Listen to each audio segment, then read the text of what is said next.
Really a star in the Pan Am region, Andy Pereira of Cuba.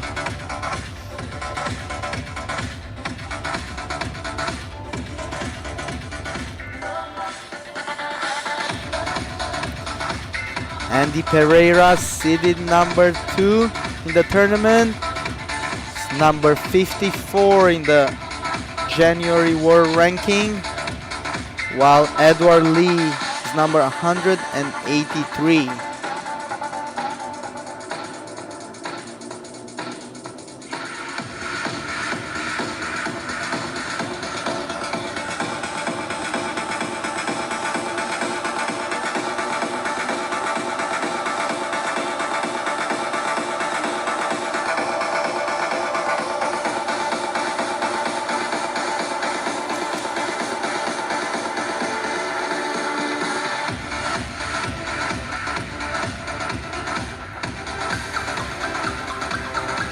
We are just beginning the afternoon session, the second session of the day. We have 7 more matches coming after this one with the Pan Am superstar, including Puerto Rico, Adriana Diaz.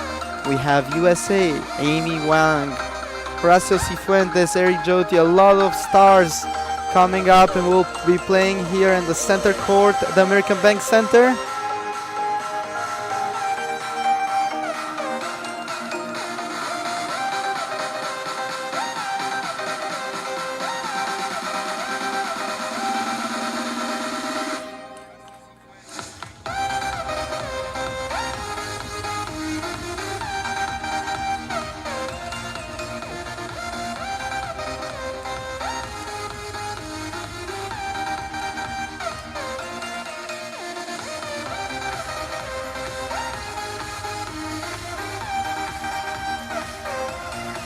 And I would like everybody to drop a comment with their prediction on this round of 16 match. Who do you got? Who are you supporting? Dropping comments, show some love, press the like button.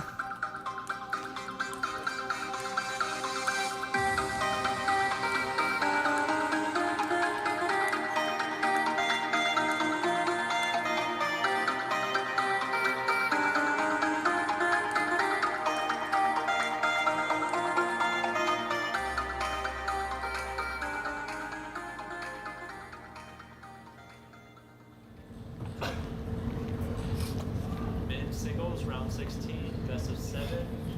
Piera versus Lee. Game 1. Piera serve 0-0. Andy Pereira coming off a gold medal performance at the Pan American Games in doubles.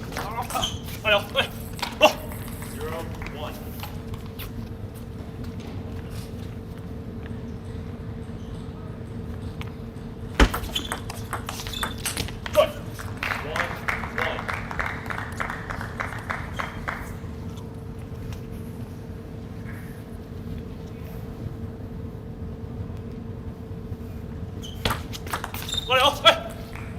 Deep serve into the backhand of Andy Pereira. Really great serve by Edward Lee. I think that's what he's going to look for, to do more, to alternate between short to the fore and long to the backhand. 2-1.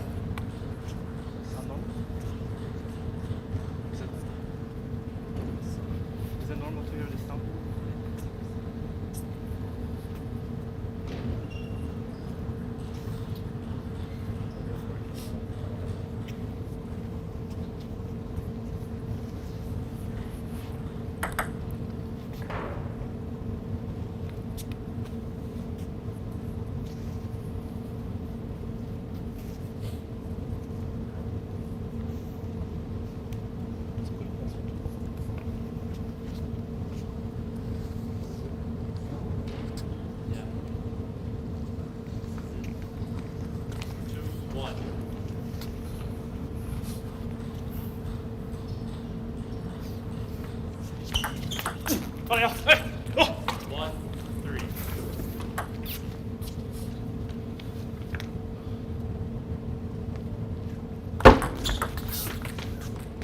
Half long serve by Andy Pereira.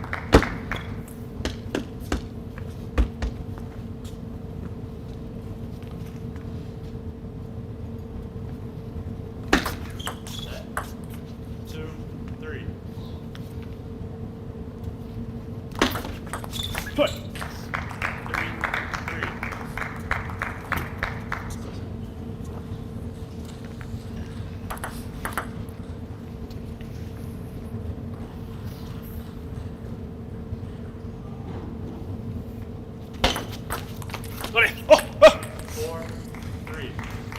You see both players have tough time receiving here in the beginning of the game. That's usually typical for a tournament of this importance. 3-5.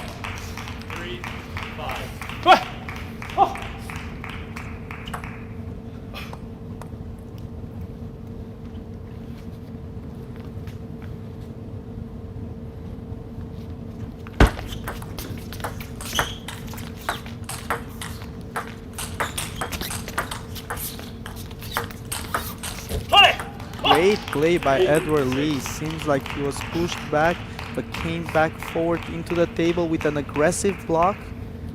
Won him the point. Brings him up 6-3.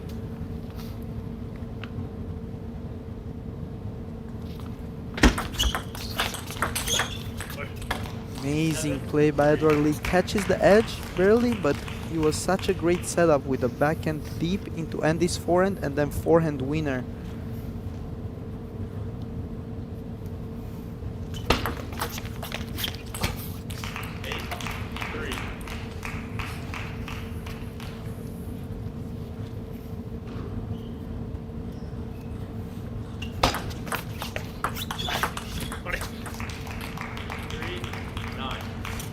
Opening of Edward Lee seems very effective, very spinny, gives Andy some problems in this beginning of the game.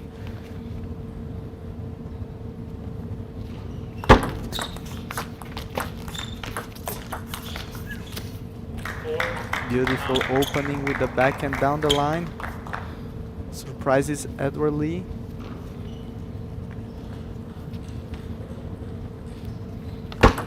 Let. 4-9.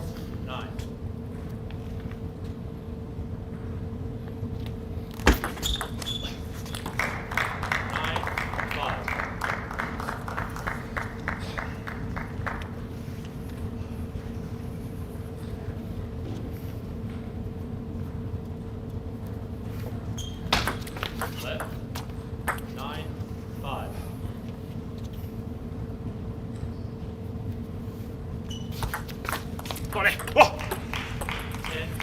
Great serve, and Andy has some problems receiving, not only because of the quality of the serve but also because he's trying to make really good receive, because he had some problem with blocking the third shot of Edward Lee.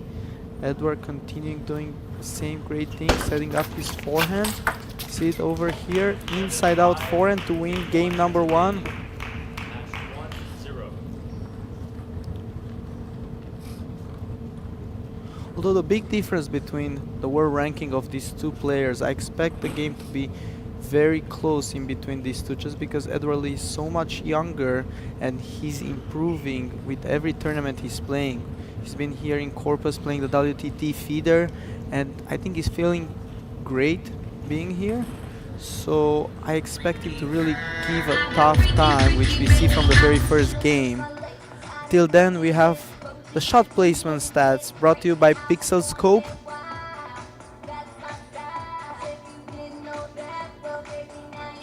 You see Edward really placing the ball between middle and forehand. Then the serve placement, Edward Lee is really trying that short to the middle.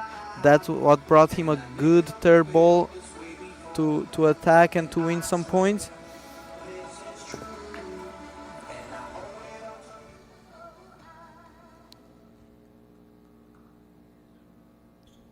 Leader serve. 0-0. Second game, Edward Lee serving.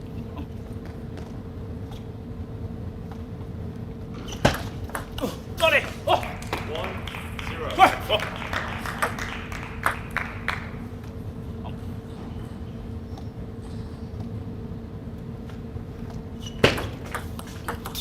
Put it! 0-2.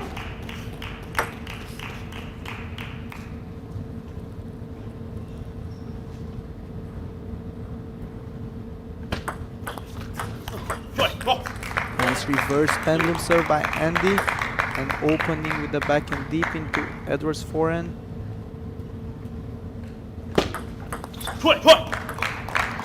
And when a left-handed serve comes reverse pendulum from a left-hander, that's very difficult because it's a serve that you don't see pretty often playing other players.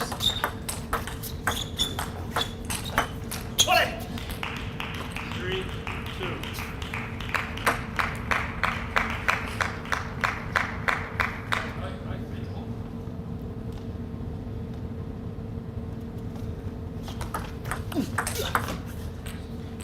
Nice flick opening there, banana opening by Andy, but what a great third shot by Edward Lee. He has really strong forehand there. He really feels comfortable after his serve. 2, 5.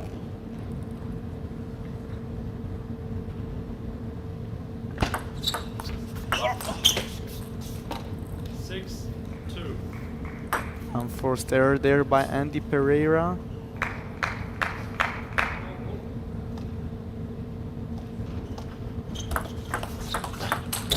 Oh. 7, 2.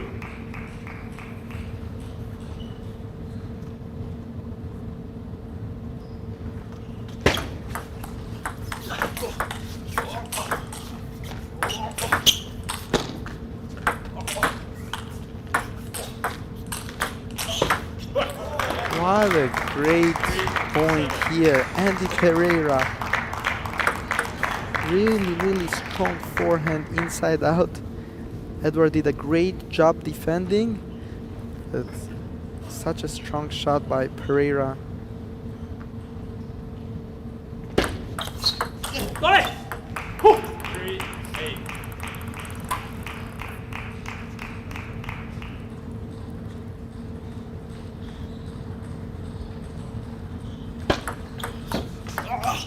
Bye. 8, 4. I think now Andy is trying to work a little bit more on his placement of the shot. He's really trying to avoid Edward's forehand on the opening shot. He's trying to play more towards the middle. I think that will bring him some points. Let's see how Edward will try to adjust. 9, 4.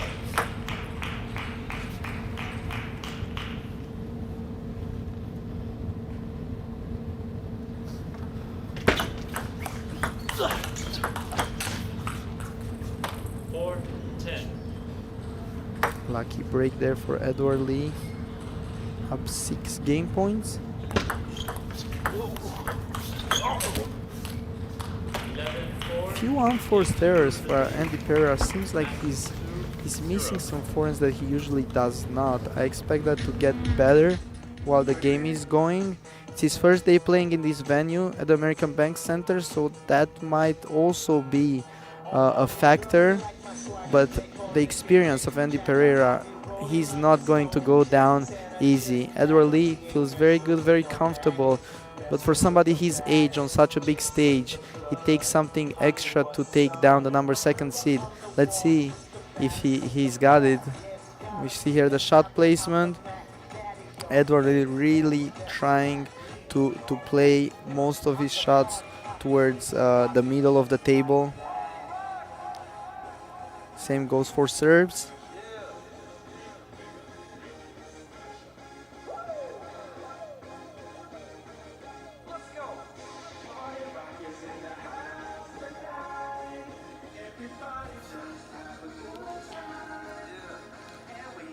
And the next game at the main table will be US's own Amy Wang, the Pan Am Championships gold medalist, playing against Mexico's Yadira Silva. Until then, we have game number 3, Pereira to serve.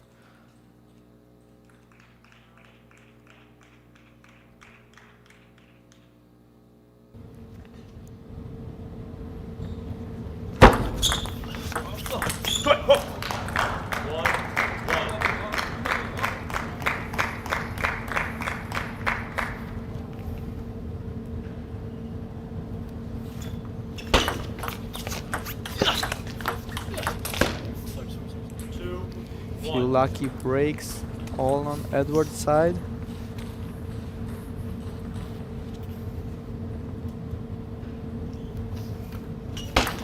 Set. 2, 1.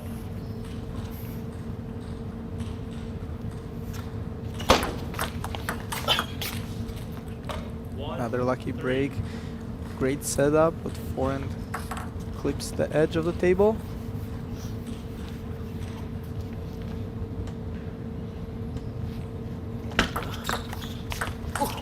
Twice. 2, 3.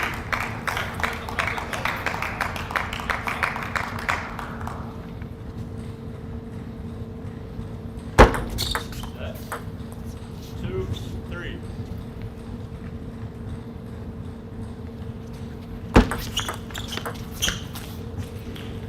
4, 2.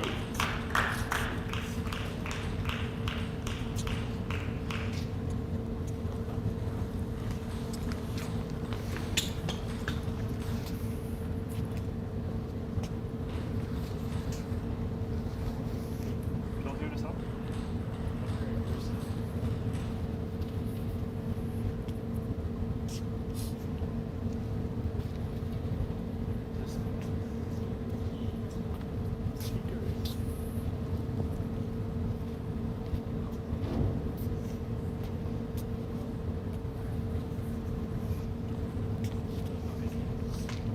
Four, 2.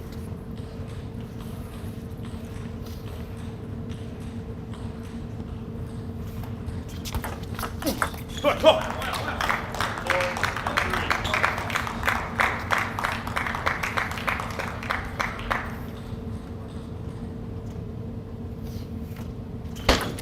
Set. 4, 3.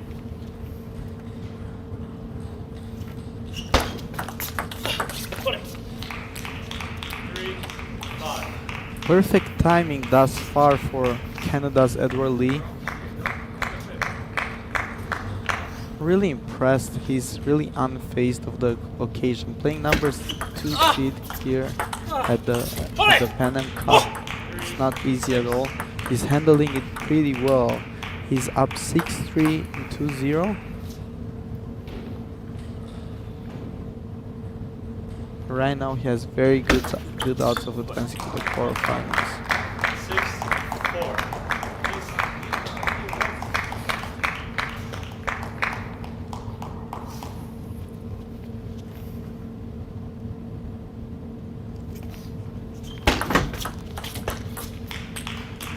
Heavy underspin serve.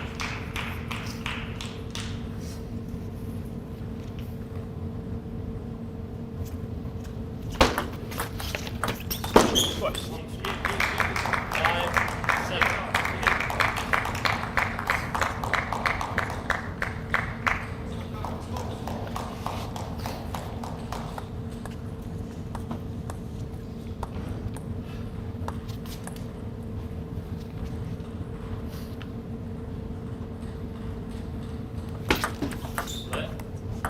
5, 7.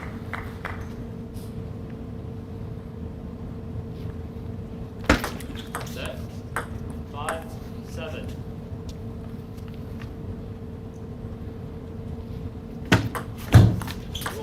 Play!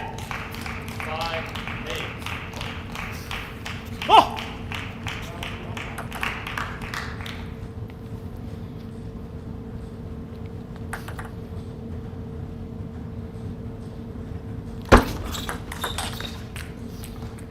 Nine, 5.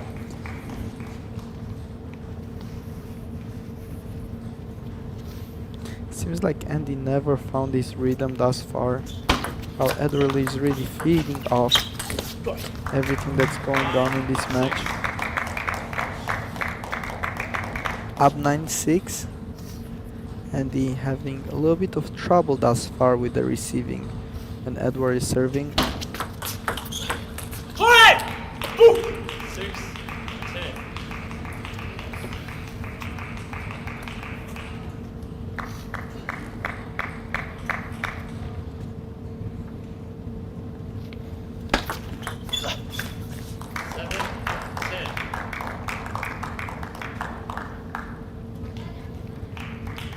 Three game points left for Lee.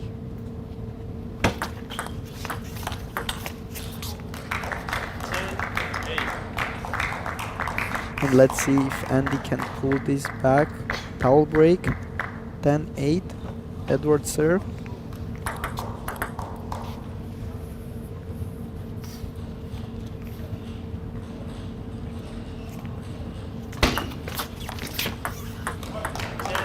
Lucky break this time is on Pereira's side. Edward Lee calls timeout. Great timeout in my opinion.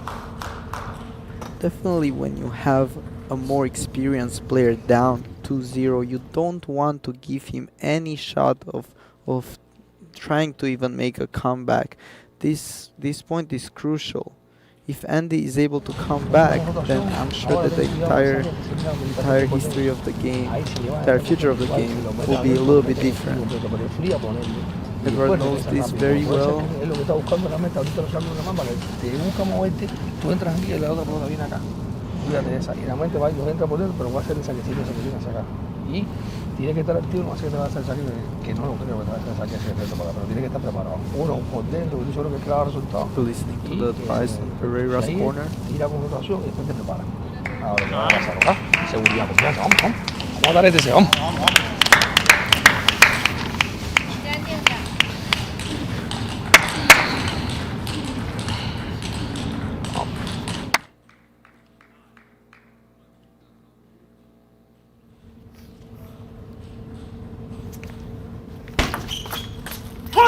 Changes the serve for the first time. He uses kind of the shovel serve. Edward Lee, really great switch up at such a crucial point of the game. Wins the point right off his serve after the timeout. And for a young player like Edward, I think he's 19 years old, calls such a great timeout. Just shows that his maturity in table tennis is beyond his age.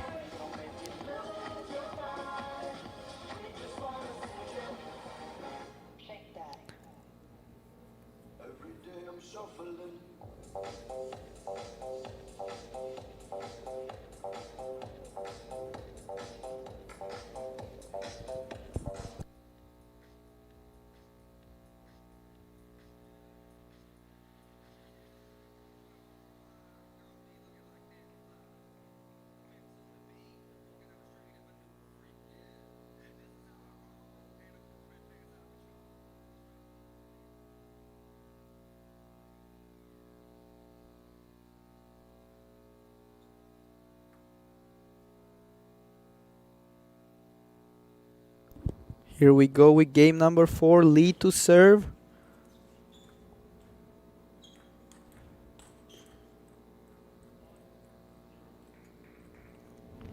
And the fortune thus far in this match was definitely with the Canadian player. Seemed like he got most of the lucky points in the match, but that does not interfere with his great performance, great serve, third ball attack. Everything that Edward did thus far was close to perfect.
Set.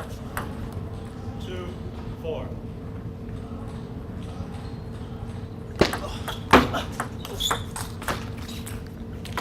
Great forehand counter loop down the line. And coach asked for timeout.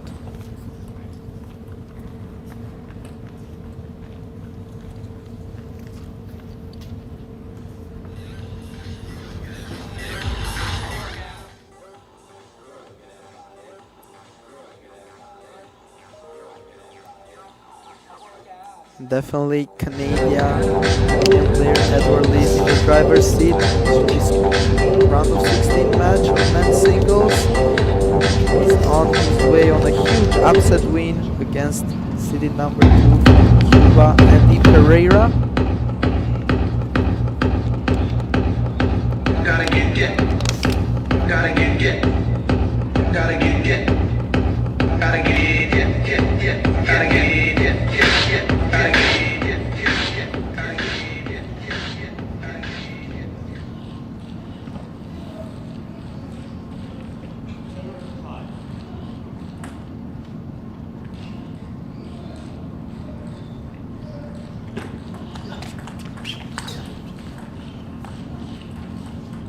Another lucky break.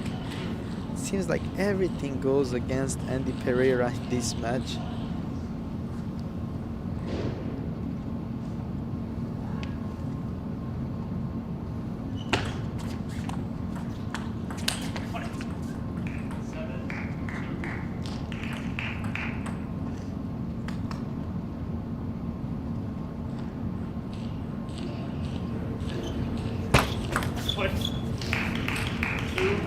Lee changes up fast topspin serve, wins him the point, and Andy seems like very upset with what's happening thus far. But what a great answer down the line, forehand loop, winner for Andy Pereira.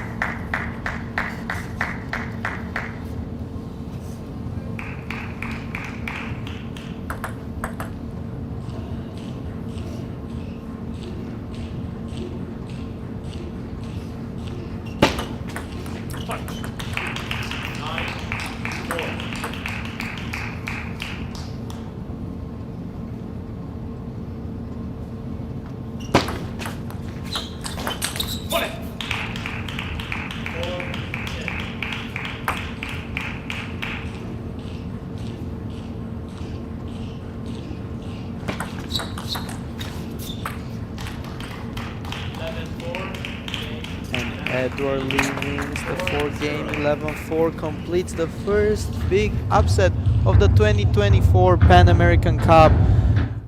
He's defeating second seed from Cuba, Andy Pereira, and books a place to the quarterfinal stage tomorrow. And stand by for some more amazing action from here, Corpus Christi, Texas, at the American Bank Center, where we have a round of 16 in the women's singles division coming up between USA's Amy Wong and Mexico's Yadira Silva.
Welcome everyone to the 2024 Pan American Cup round of 16 women's singles match.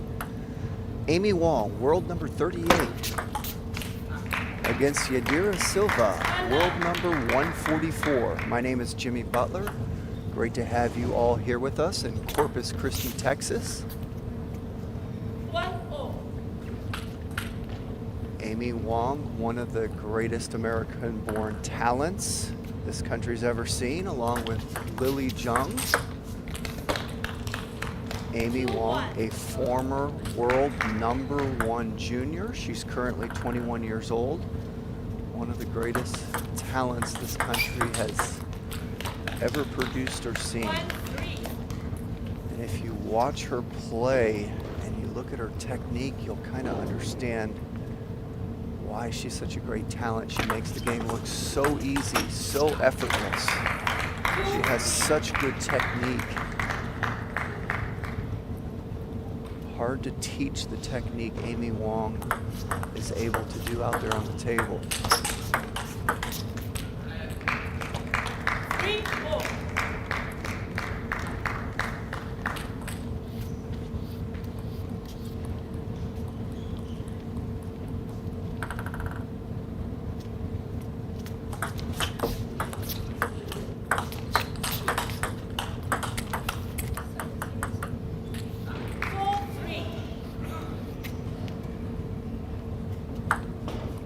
Amy Wong, one of the most relaxed and emotionless players you'll ever see in table tennis on the men's and women's side. That doesn't mean she doesn't have emotions, she just doesn't show them.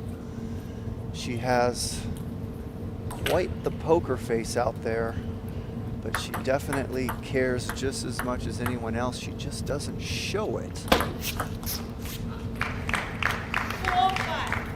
Saw her do there, that's about as much emotion as you'll get out of her. Just a minor little head shake when she whiffed that serve return.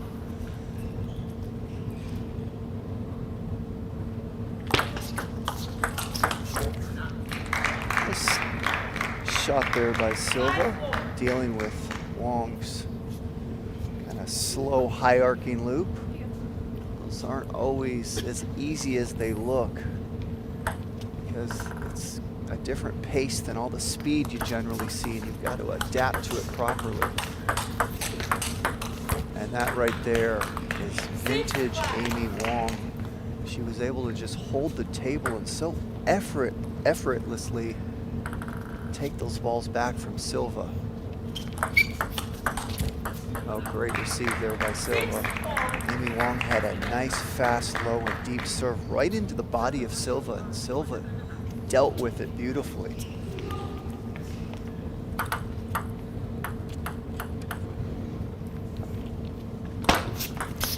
That serve went high on Silva.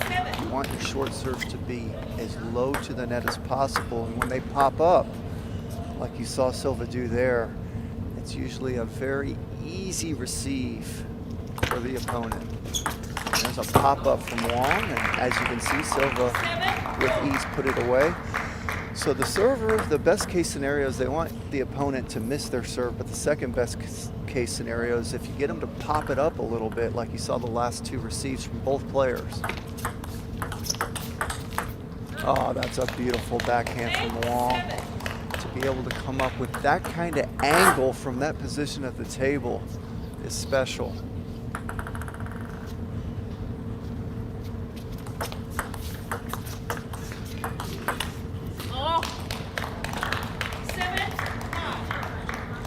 Able to produce a lot of top spin on her loops and off chop, and you saw there she didn't put much speed on the ball, but it was the top spin that got Silva to miss that ball off the table. Just a backhand serve there from Silva, hanging around this game, only 1 point away from tying it up. Going to the backhand serve again. Let's see if it works twice. And it does. So great job by Silva, coming up with two very intelligent serves. Using the backhand serve short to Wong's forehand, winning both points, and we have a 9-all game.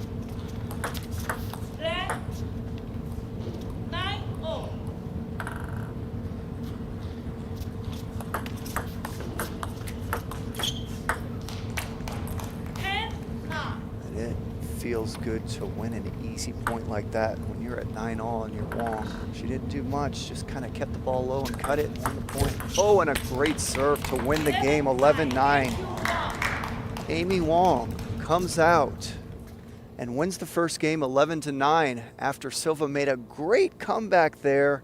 Stayed close the whole game, was able to get to 9-all, but the last 2 points didn't go well for her. And there's that top spin Wong creates. Even though she missed it, you can see how much spins on the ball, the arc. And look at that great backhand angle Wong able to get from the middle of the table all the way out to the wide Silva forehand. And now we're looking at the shot placement chart. Both tables working the full, both athletes working the full table there.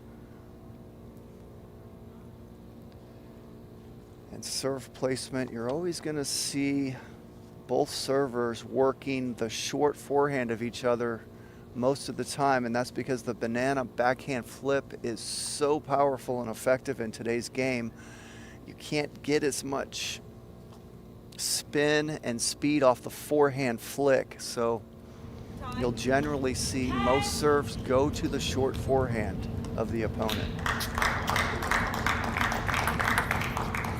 Silva really did a great job of getting back to 9-all that first game, but kind of fell apart the last 2 points. That was a little bit too easy for Wong there from Silva. Once she got to 9-all.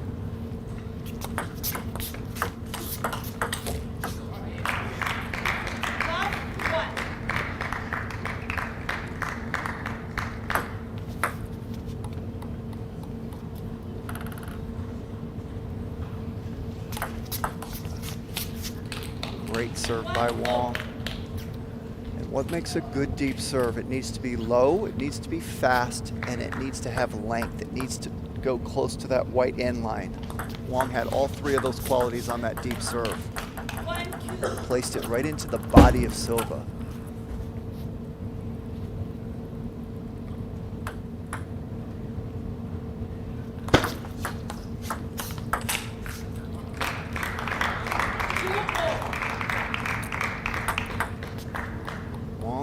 Very good at spinning, but she can also flat hit quite well, especially on the forehand side. You'll see her not only loop, she's quite good at also smashing and flat hitting. In today's game, I really think that's the future of table tennis. You're going to see more and more athletes starting to flat hit more mixed in with their powerful spinny loops. Right now you have almost everyone looping over 90% of the time. You don't see a lot of flat hitting. So the athletes that can do both have an advantage because it's very difficult to adapt from a loop spinny arc to a flat hit non-spinning kind of straight arc. It's difficult to deal with the change of pace when you go from a spin to a hit. And Amy Wong, very good at doing both.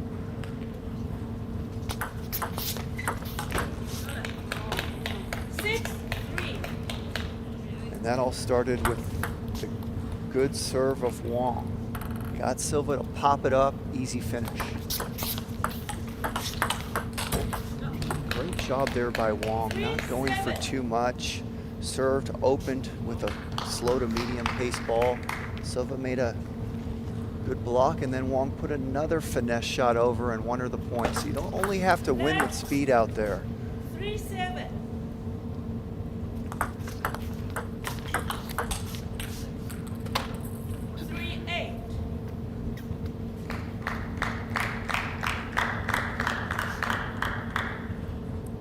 Counting the last game, Wong on a 10-3 run right now, because at 9-all she won 2 in a row, and now she's up 8-3. So Silva needs to figure out a way to stop this run by Wong, and that's one good way to do it. 8-4.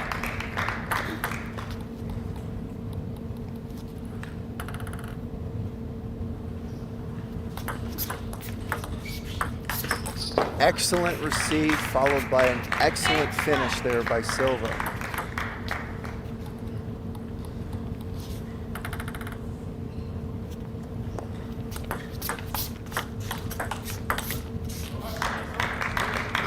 job by Silva stopping that 10-3 run of Wong on a 3-point run on her own. Hanging around this game. And another point by Silva. Great job to get back into this game. Did not look like that was going to be the case 4 points ago. 9-7.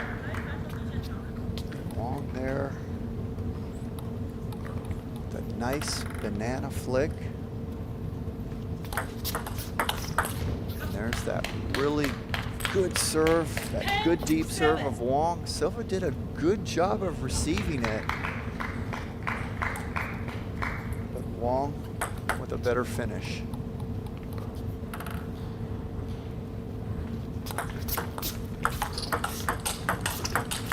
Ah, that's just too good by Wong.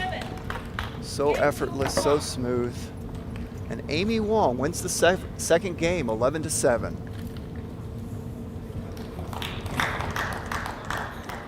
There's the opening, and there's the smash. Amy Wong will loop or smash on the forehand. She missed that one, but she can do both.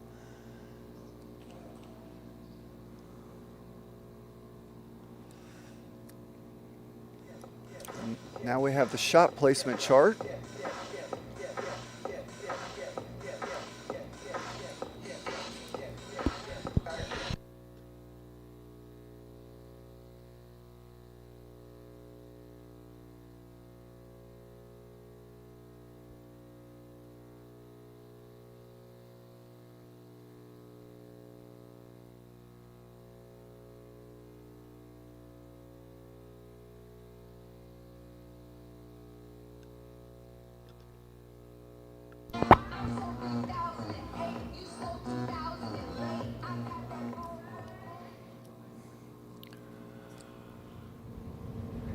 So that second game was very similar to the first. Wong jumped out to a lead, but Silva hung in there, was able to come back, keep it close. She was only down 8-7 that second game before things got away from her. First game she came all the way back to 9-all, and then things kind of got away from her. So really two mirror images those last two games.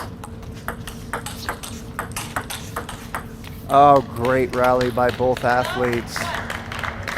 That was great to watch. Left, love, 1.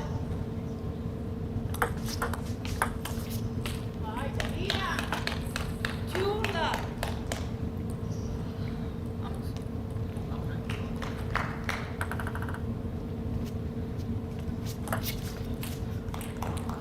Wong doing a lot of deep serves out there. She has a good deep serve, but she's also doing quite a few because she feels like Silva's not dealing with them, and there's a 1-3. miss there. So when an athlete sees you're having trouble with something, they're going to keep going back to it until you prove you can deal with it. 1-4. Silva takes a timeout. Time off. This is a best-of-7 match, and she's trying to do everything she can to not go down 3 games. Te siento un poquito lenta. Tiras y después ahí regresa rápido. De vez en cuando, si puedes, tu primera trata de un poquito más dura también. Ahorita ya estás muy así, ya está ya más usando tu spin, ¿sabes? De vez en cuando te está dando las pelotas, las primeras. Prepárate para la primera y dale un poquito más duro también. Para que cambies ahí. Ya está esperando que hagas. ¿Sabes? Avánzale un poquito más para cambiar ese ritmo. ¿Ok? Ahí, y lista el intercambio ahí. Lista. El intercambio es bastante fuerte. Tienes que ser inteligente en las primeras 3 pelotas. Buscar el bien localizar para ella desestabilizarla y ahí ya buscas un poquito. Si está bien estable en el rally está bastante complicado. Entonces tienes que enfocarte en tu primera pelota. Recibo y primer bloqueo y saque y primera pelota. ¿Ok? Ponerte bien amarrada ahí. Vale, venga, no olvides el saque largo con tu derecha también.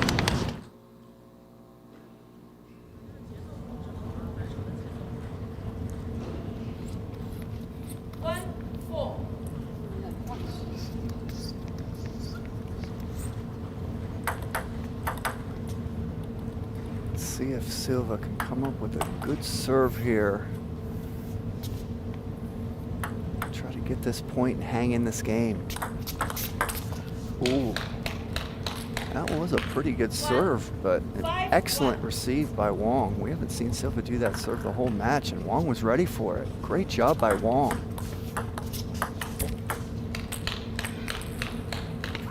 And Silva having difficulty with the heavy pushes, the heavy cuts of Wong. We've seen her make a lot of mistakes off those pushes.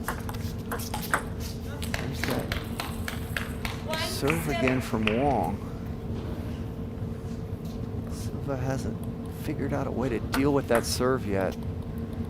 This game is getting away from Silva in a hurry.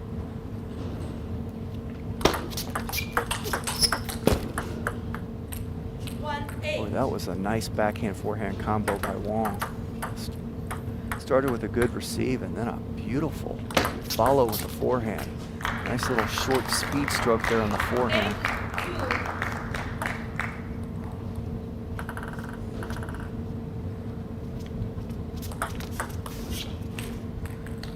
Another good serve by Wong. Really working the middle of Silva on the service game. You see Wong going to her middle over and over and over because it's working over and over and over. There's another one. 2-10.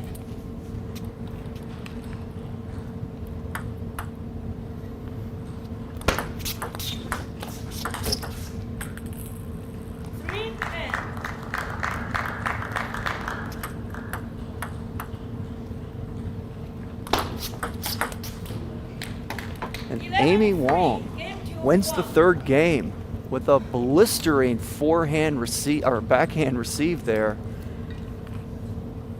and leads 3-0. Here we go. Watch the serve. That one was a rare miss, and here's another one, working the kind of the middle of Silva.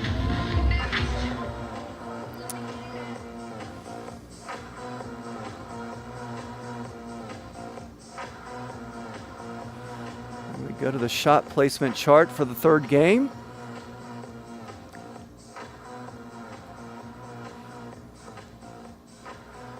And so you notice a lot of serves going to that middle area of Silva.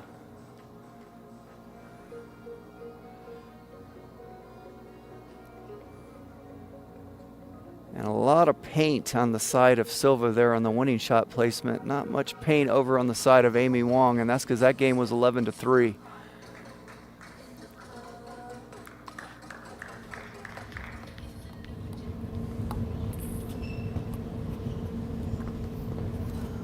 Fourth game, 1-0. Love ball.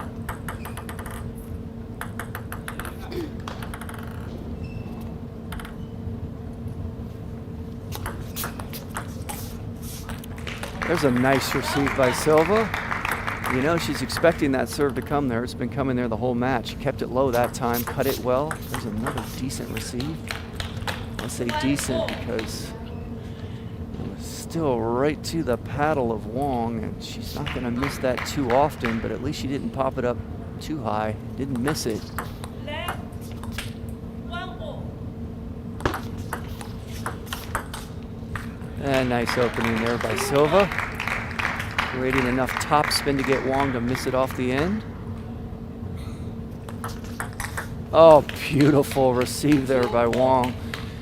It's almost as if Silva telegraphed that serve. Wong knew it was coming, and when your opponent knows what's coming, that can happen more often than not. Oh, great speed there by Wong. So quick with her hands. Technique is so close to perfect. She's able to make shots like that. 2-4.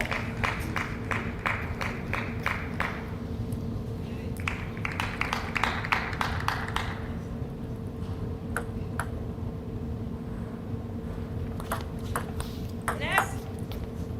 2-4.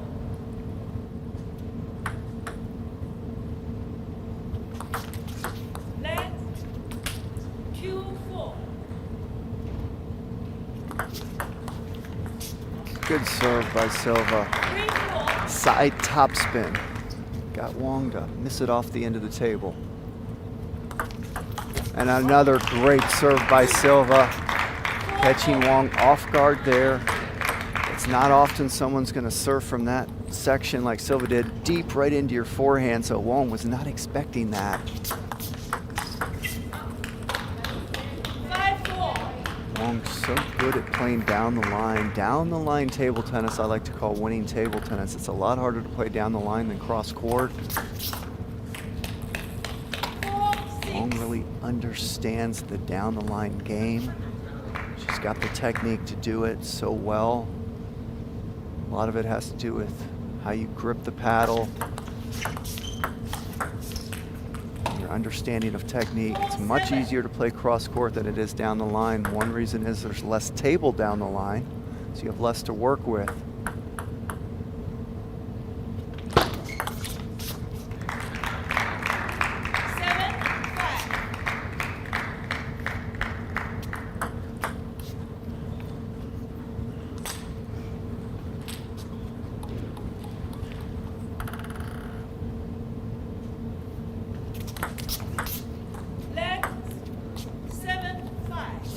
Lining up a deep serve there. She'll probably go short here. There it is. 8-5. Notice how Wong jumps on the ball so quickly off the bounce. Gives her opponent no time to work with. She's so good at playing off the bounce. 5-9. One of the reasons she's one of the better players in the world. When you play off the bounce, it gives your opponent less time to react. So the players that are able to do that well have an advantage. And there, she takes the serve off the bounce. 5-10. She was able to take that serve right off, that deep serve right off the bounce. Not easy to do that. Next. 5-10. Next. 5-10.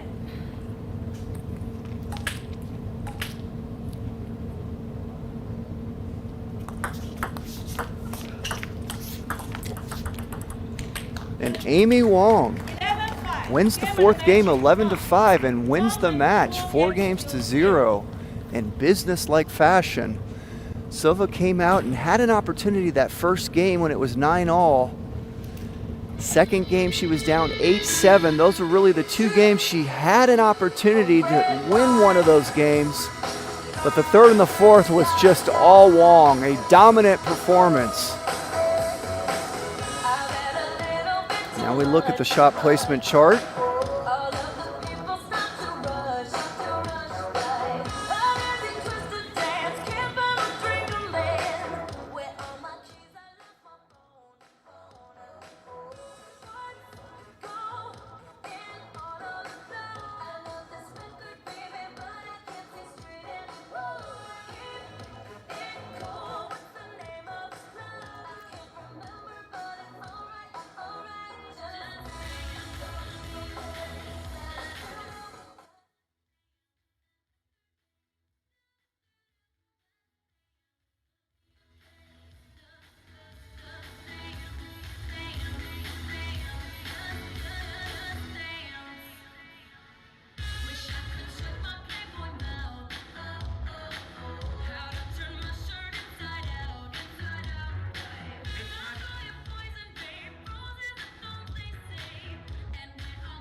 Ladies and gentlemen, welcome to the 2024 Pan American Cup in Corpus Christi, Texas. My name is Jimmy Butler. It is great to have you all with us today, and we are about to start this men's singles round of 16 match. That ball hit the edge. 1-0. Horacio Cifuentes from Argentina. Eric Joti from Brazil. That was a nice speed rally there. Cifuentes is an energy player. Likes to get pumped up out there. Very quick on both sides of the ball. 1-1. Good at taking the ball off the bounce.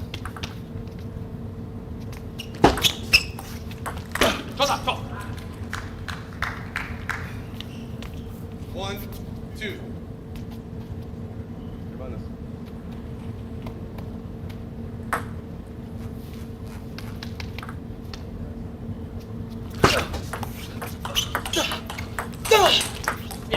Oh, great shot there by Joti. 2-2.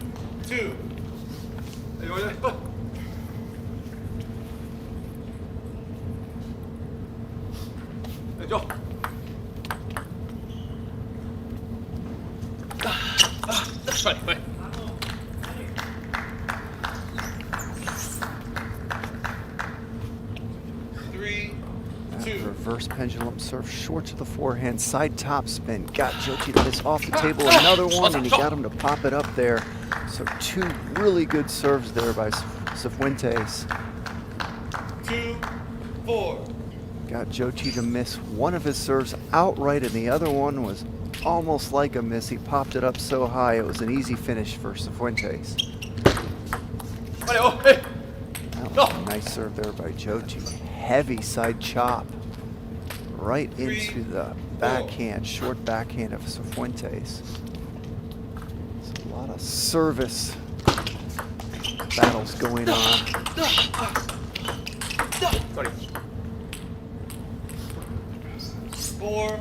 4-4. You see these matches start, you see the most serve return errors happen generally in the first game or two, and that's because both athletes haven't gotten used to each other's serves yet. There's only so many serves you can do. You see these serves for the first time, you have the most problems with them. And then as the match goes on, the athletes start adjusting to the serves because they start seeing the same serves coming at them, and then they get a lot better at the receivers.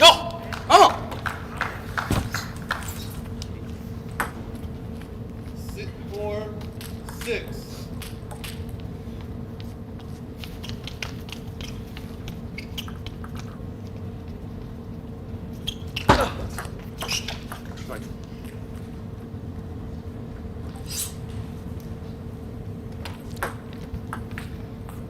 Five, 6.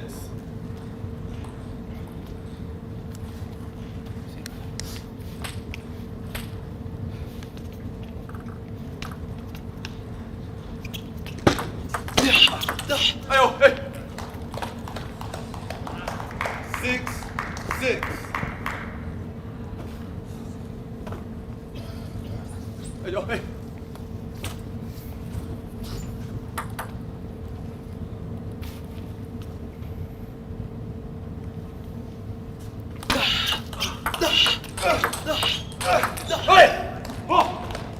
Nice point there by 6, Joti. 7.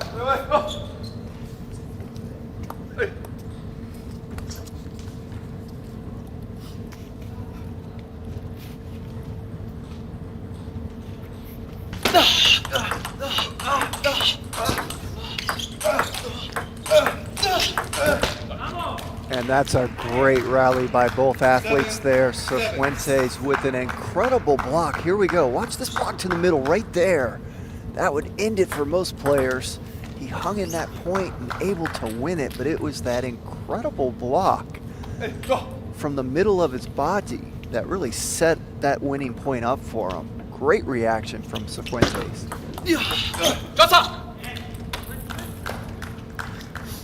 7, 8.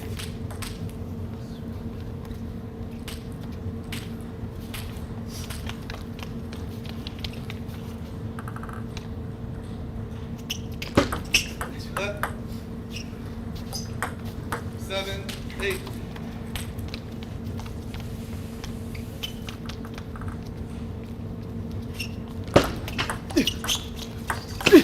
Eso.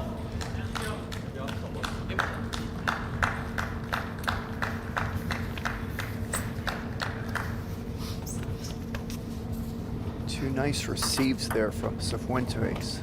Ultimately helped him win both of those points. 9, 7.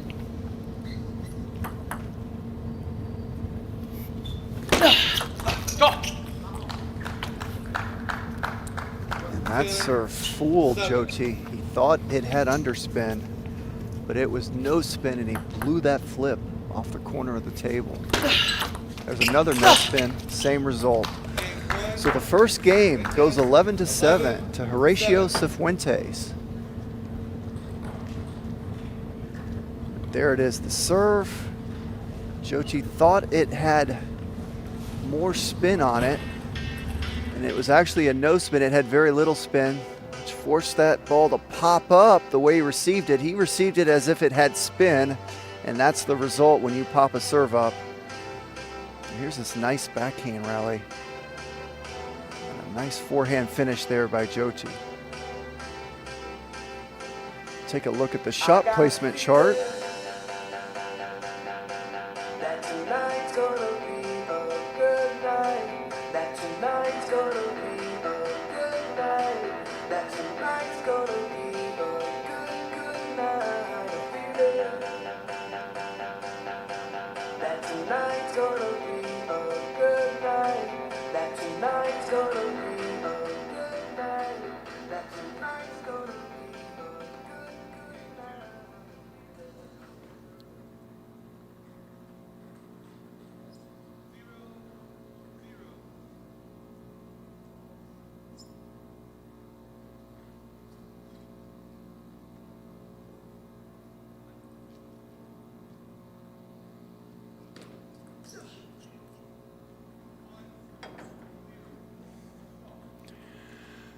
Nice serve to start the second game. Nice deep serve there by Joti. Cifuentes really 0, did a good 2. job of receiving the Joti serve that first game. So Joti came out with a little bit of a different plan and location on the serve. A great 2-0 start to this game. 1, 2.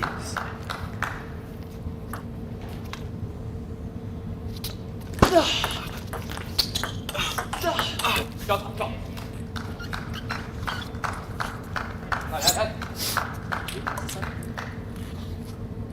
2, 2.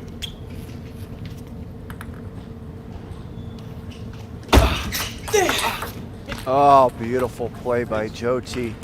3, That deep 2. serve was handled well by Cifuentes, but just a better backhand punch out to the wide forehand there of Cifuentes to win the point.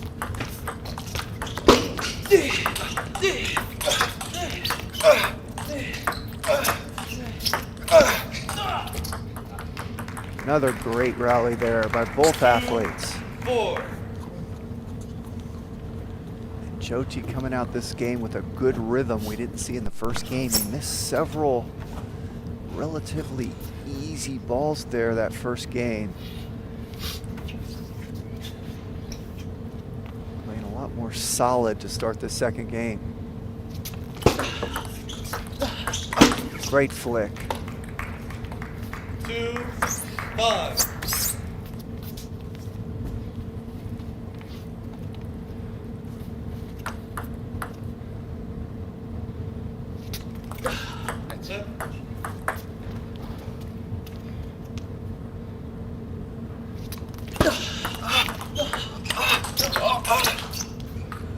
And there's a nice body shot by Joti. 6, 2.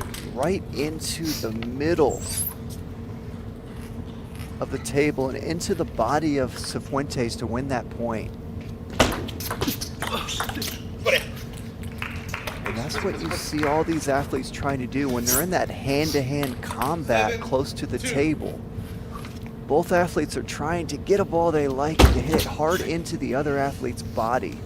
You don't want to play into the racket of your opponent when you play hard, but when you play soft, you do have to play into the racket of your opponent, because if you go to their body soft, they have plenty of trying to step around and finish you with your forehand. 4-7.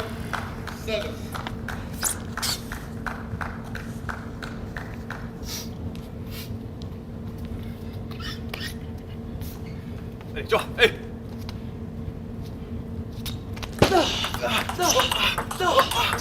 어레, 좋아. 에이. Joti in a great rhythm this game, 4. eliminating all the unforced errors. Much better at receives. Starting to get a groove on the Cifuentes serve. Just really in a good flow. 9-4.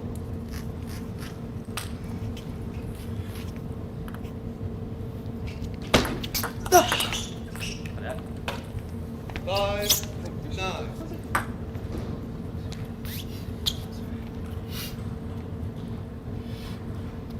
네, 좋아.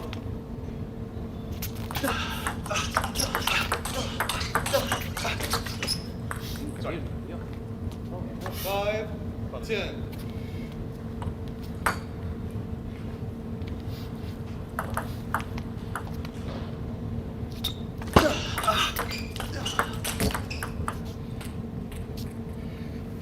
Ten, 6.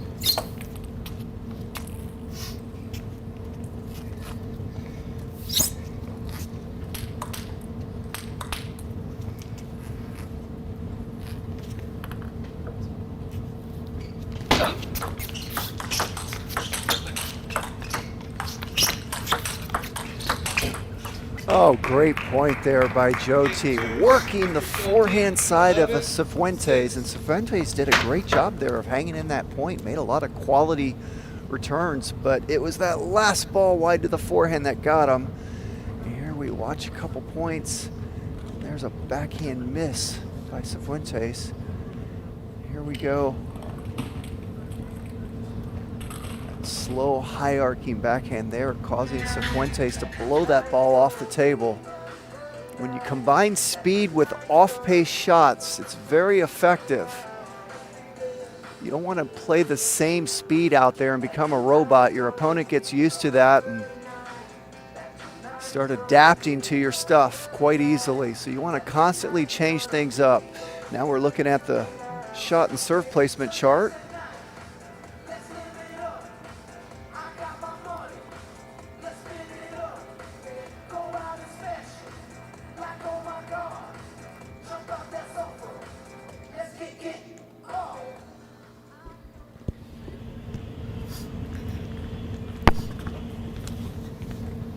Game 3, Cifuentes.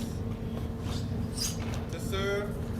So 0, a well-played 0. game there by Joti. This match is tied 1 game apiece, and expects Cifuentes now to change things up a little bit. 0-1. Try to disrupt the nice rhythm Joti has going right now. And how about a deep serve to the backhand of Joti to disrupt the rhythm? Worked perfectly. Great decision by Cifuentes.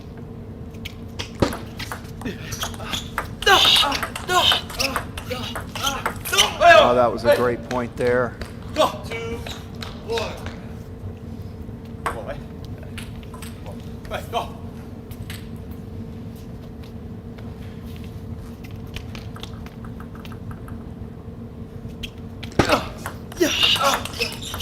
Go.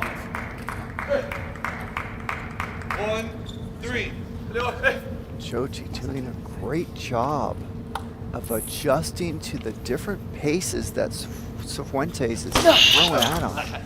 Cifuentes will play speedy fast at you. He'll give you medium stuff. He'll play slow, high arcing stuff. He's real good at changing the pace and the speed of the ball. And Jyoti doing a great job of adapting to whatever Cifuentes gives to him right now. That ball caught the edge, and you know Cifuentes is saying, hey man, I've had so many of those against me. I deserve one.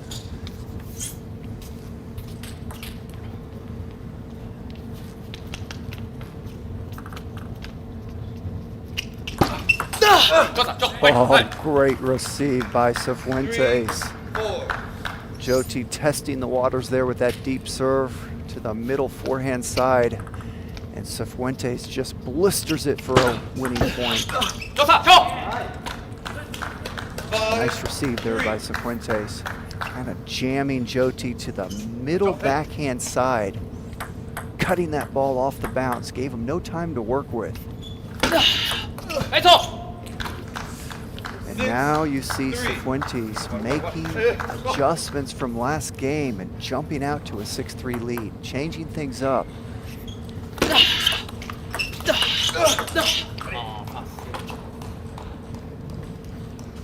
4, 6.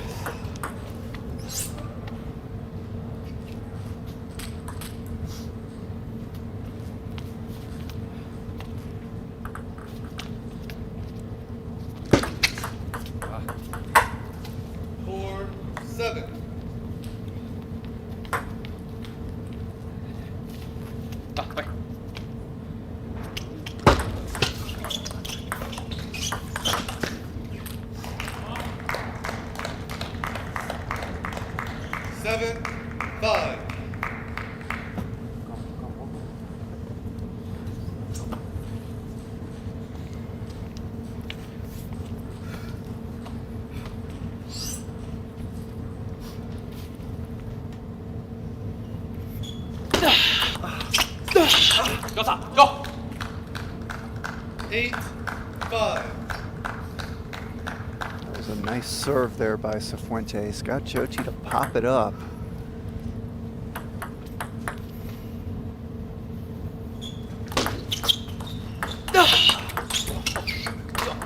Well, another good serve by Cifuentes, going to the wide backhand of Jyoti. Jyoti able to react to it and make a decent receive, but that was really a point Cifuentes was in control of once he placed that serve there, but made an unforced error.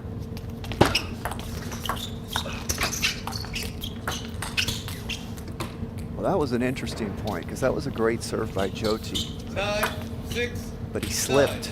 Cifuentes popped it up, but he kind of slipped or tripped on himself. And that's an unfortunate break for Jyoti.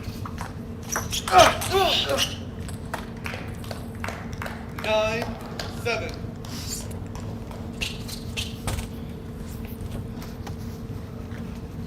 So Cifuentes has the serve up 9-7. A great opportunity here to get this game over with. And there's 1 point for him. 10, 7.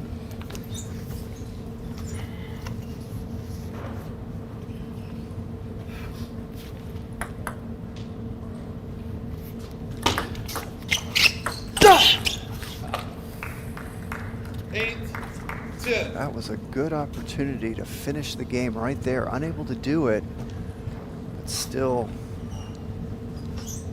a strong favorite to win this game. But Jyoti does have the serve, so you never feel good when you get around the 10-8 mark and you're not serving. You never feel good about things.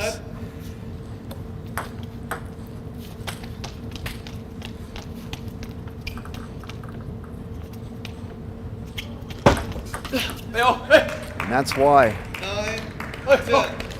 Come on. Jyoti just served and got the point outright, and now we're at 10-9. So that little 10-7 lead is almost gone. And now Cifuentes has to make a good receive and win this point. And he misses the point outright again. 2 outright points for Jyoti off the serve. That's the quickest way to get back into a match. If you can get your opponent to start blowing the receives.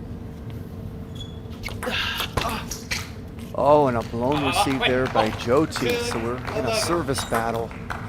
Either athlete able to get the receive on the table. That's the first step in table tennis. A bad receive's better than a missed receive. Got to get it on the table.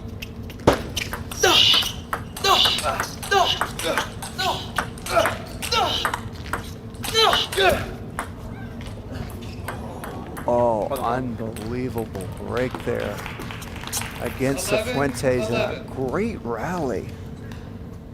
Just a tremendous rally. And then a little bit of help from the net board there for Jyoti. Cifuentes is going to have to shake that point off mentally. Those balls drive us crazy as athletes. Nets and edges are really difficult to deal with mentally. Oh, those are some good backhands by Cifuentes. Right when he needed them the most. At 11-all, coming off that net ball.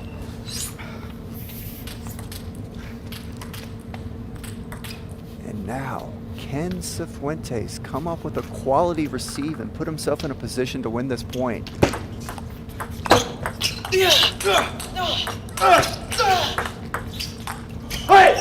Oh, that's another great rally by both athletes, and that was a quality receive by Cifuentes, but just a better reaction from Jyoti. Here's that point right there. That's great stuff by both athletes. Hey, go, hey, go.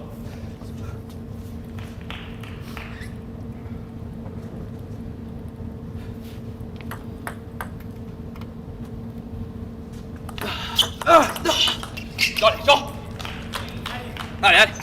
12-13. Both athletes settling down and getting in some quality receives the last couple points. That time Cifuentes did a good job of just putting the ball on the table safe, getting Jyoti to make an error.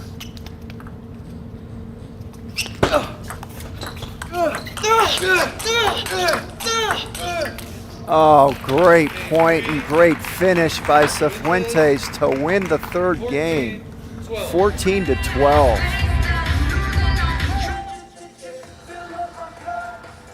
Let's take a look at this point here. There's the backhand. A nice recovery there by Jyoti. There's another mistake Cifuentes didn't like by his reaction, but that was a great game and a great win by Cifuentes. We saw some quality points. Great rallies that game.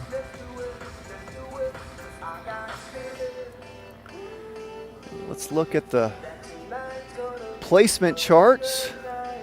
See where both guys are sticking that table tennis ball.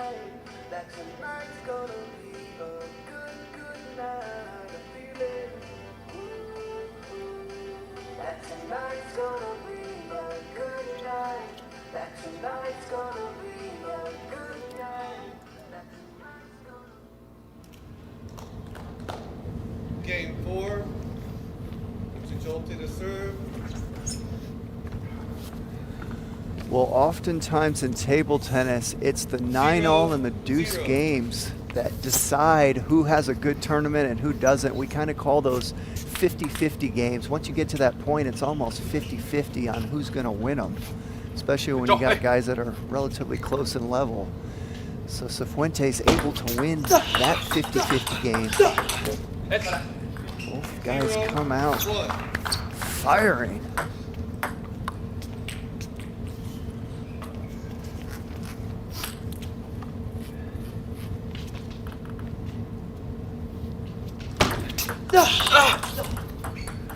Generally, when you look back at a tournament, you're most remembering those 9-all and deuce games because you feel like those were the games you had an opportunity to win the most. You're not so much looking at the ones you lost 11-6 and 11-5, 11-7, 11-8.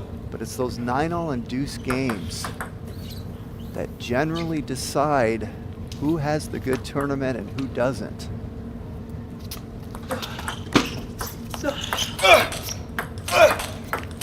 That's not quick. Go. Great job there by Cifuentes, just hanging in that point, just kind of sticking his racket out and getting the ball on the table. Wasn't much he could do but just try to get it on the table and got Jyoti to make an unforced error. Great job.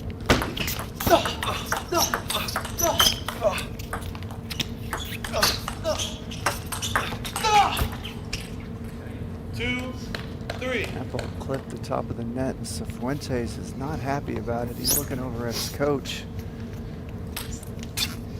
Frustrated with all the nets and the edges he's been dealing with this match.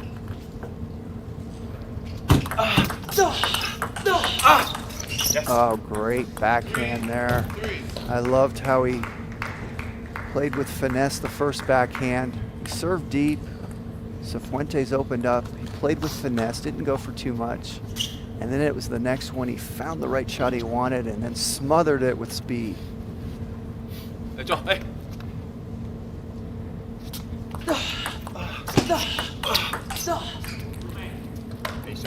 Again, more finesse from Jyoti on that backhand side, choosing to play safe and medium speed, put a little arc on the ball.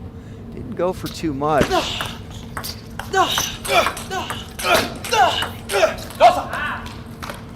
a great point. 4-4. You can see that Jyoti is trying to work the wide forehand of Cifuentes. But in my opinion, it's effective if Cifuentes is close to the table, but once he drops back, I would not recommend going to his wide forehand because he's quite good and waiting there. You gotta know when to play to the wide forehand and when not to.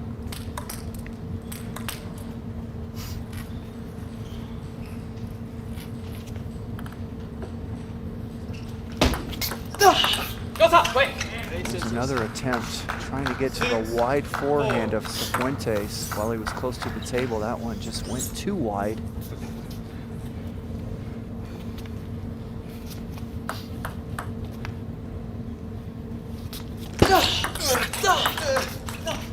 And that's a great example of what Jyoti needs to do. Off the deep serve, he went wide forehand, and Cifuentes got it back, but he forced him back from the table, and once back from the table, then Jyoti went to the backhand side and won him the point.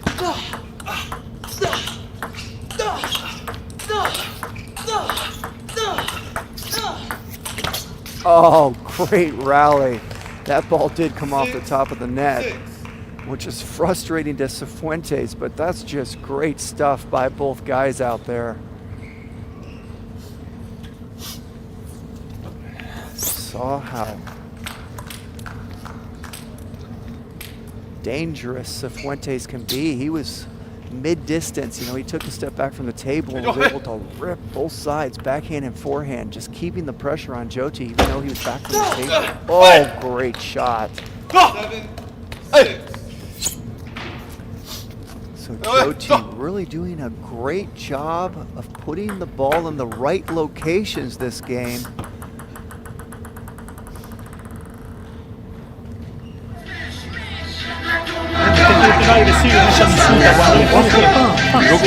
Ponto importante que às vezes ele vai errar, mas aí quando eu tô perdendo eu tenho que fazer. Se va a focalizar en su izquierda, si él comienza a atacar, usted tiene que pôr presión.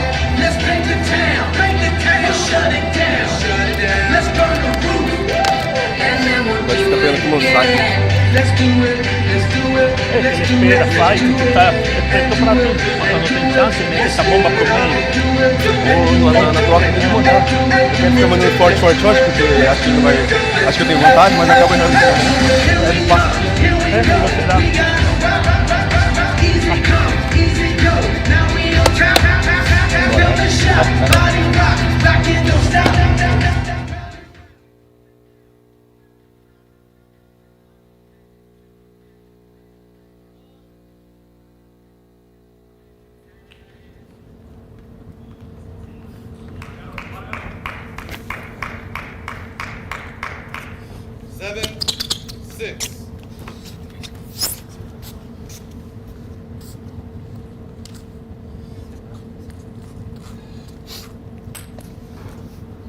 Hey, Joe, hey!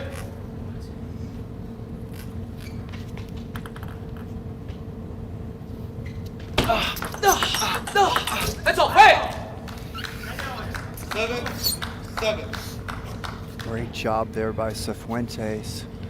Getting into that point, not really taking any risk. Playing those medium speed, high arcing shots off his backhand side. That's a good receive. Joti cut it off the bounce. Jammed Cifuentes to his forehand side. Caught him off guard. He was really looking to open with the backhand. Oh, and there's an edge for Cifuentes, and he'll take it because he feels like he's been dealing with a lot of them against him. That came at an opportune time.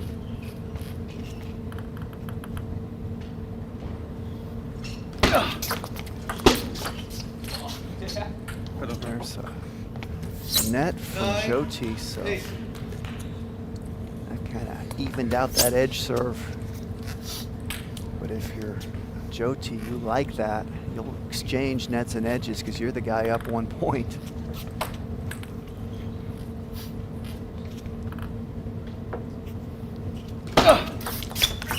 Oh, that was a beautiful receive. That was just as good as it gets. 9.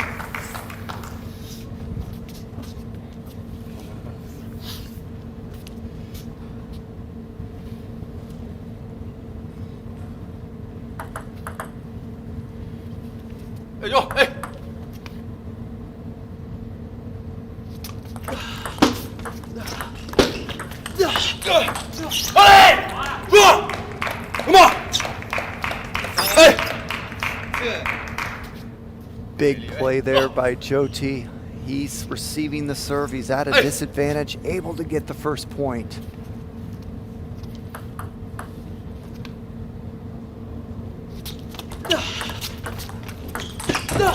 And Joti wins 2 points in a row off the serve of Cifuentes to win the fourth game, 11-9. Let's look at this right here. Look at that high arcing loop.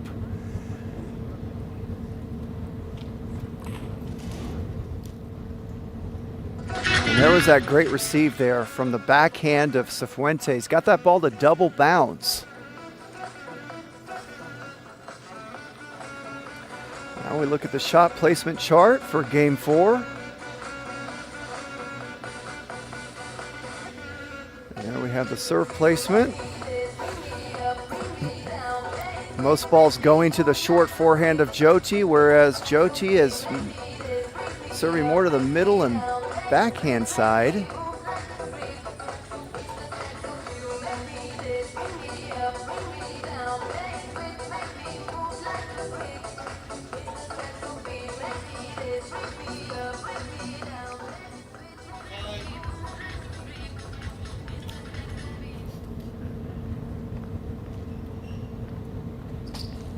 Game 5.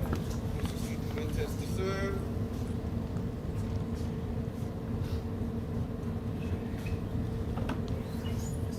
Zero.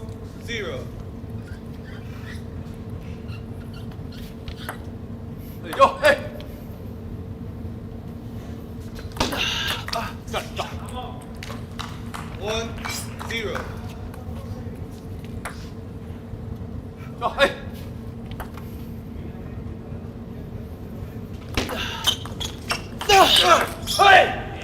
Joti's so good on that forehand side. You can give him speed over there, but he's really good at reacting to it. Cifuentes is going to have to think twice about opening to that wide forehand of Joti when he's in that kind of position. Oh, that's a great job by Joti there. Cifuentes placed that ball right into his middle, and he was able to move and lean his body enough to get that forehand drive in.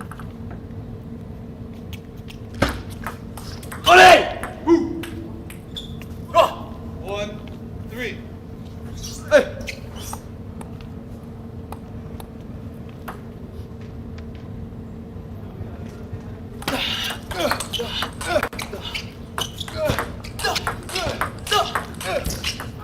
And that was a great rally. 2-3. A lot of great things happened there. It started out with a quality serve, deep serve by Cifuentes, but Joti stepped around and really made a nice opening, and then a great rally happened. He saved an edge in there, Joti did, before finally giving up the point.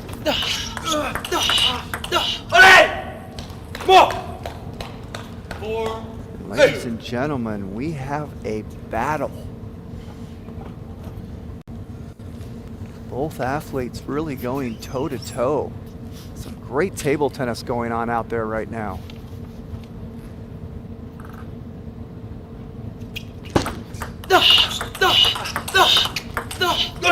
Another good rally, backhand to backhand. 5. Joti demonstrating he can hang himself on that backhand side. Cifuentes definitely stronger, but Joti can do some good stuff on his own there.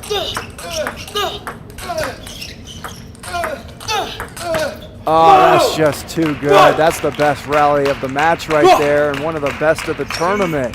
6.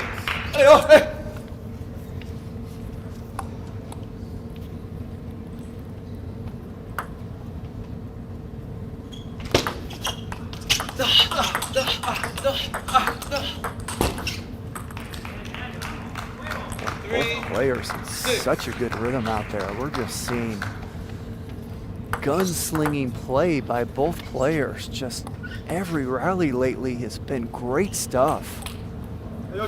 Very few unforced errors going on right now. And that's what happens when you see both athletes get into a good rhythm at the same time. You start seeing a number of great rallies happen. Right there, you finally saw a receive miss and an error happen quickly from the good service of Fuentes.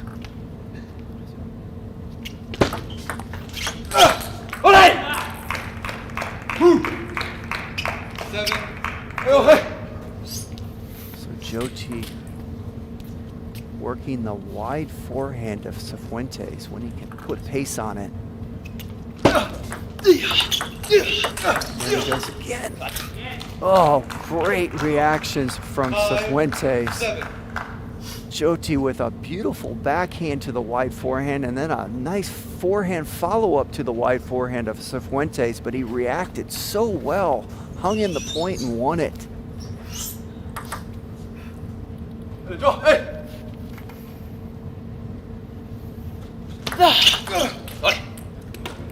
lot of deep serves going on right now.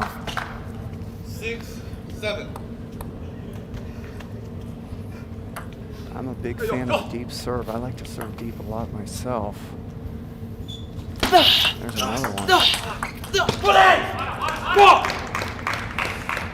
8, 6. There's different reasons you want to serve deep. One reason is if you haven't done one in a while, that's the first reason. The second reason is if your opponent banana flicking and putting a lot of pressure on you from your short serves, that's the second reason you want to do it. Third reason is if you feel he's having trouble with the deep serve.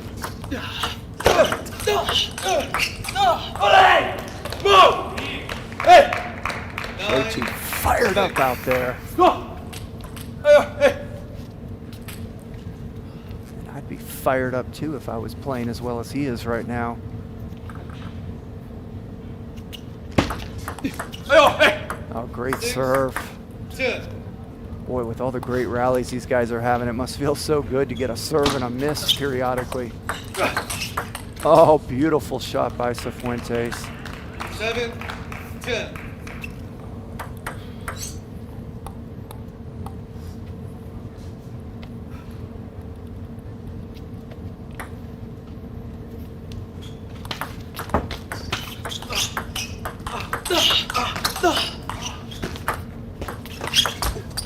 Oh, great stuff.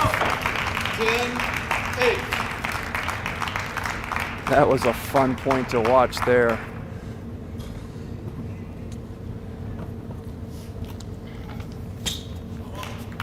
So Cifuentes able to win 2 points in a row. Still a long ways away from deucing this game because he is the receiver now, so he's at a big disadvantage these next 2 points, having received the serve of Joti.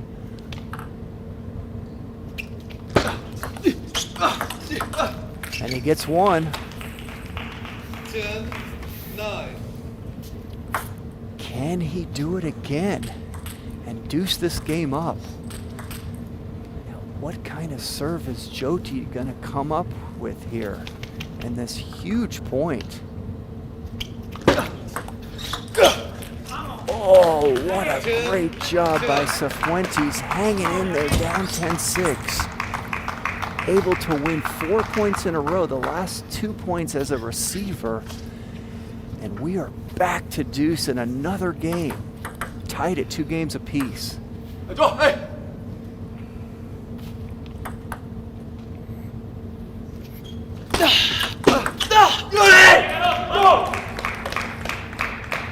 11, 2.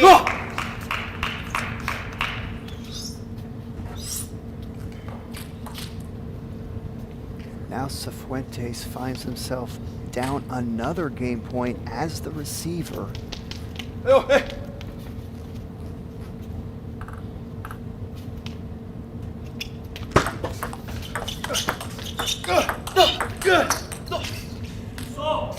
And Jyoti wins the 5th game, 12-10. Cifuentes did such a great job of getting back into that game, was down 10-6, able to deuce it, but Jyoti kept his composure. Watch this point right here, working the wide forehand of Cifuentes. And look at that great reaction right there. What a great job by Jyoti to keep his composure after losing 4 points in a row after being up 10-6. Stayed calm, came up with the right decisions at deuce, and has a 3-2 lead. And let's look at the serve and shot placement charts.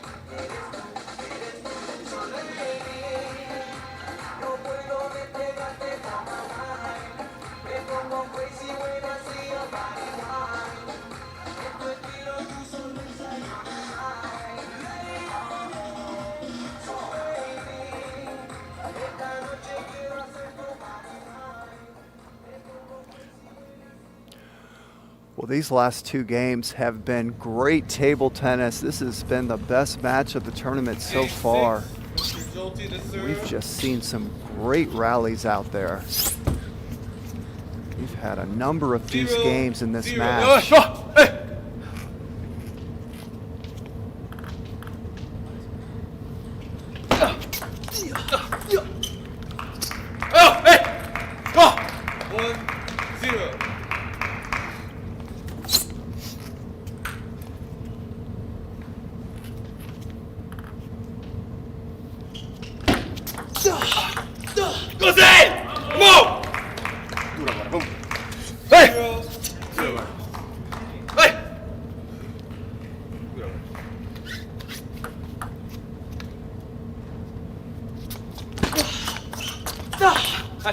That was a nice serve by Cifuentes. Was able to get Jyoti to have to make a very casual receive.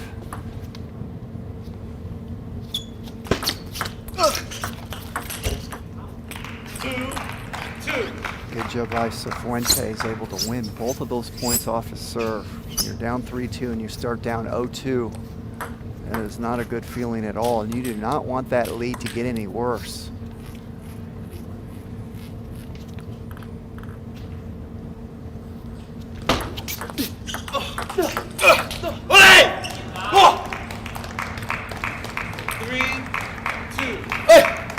We've seen that time and time again this match.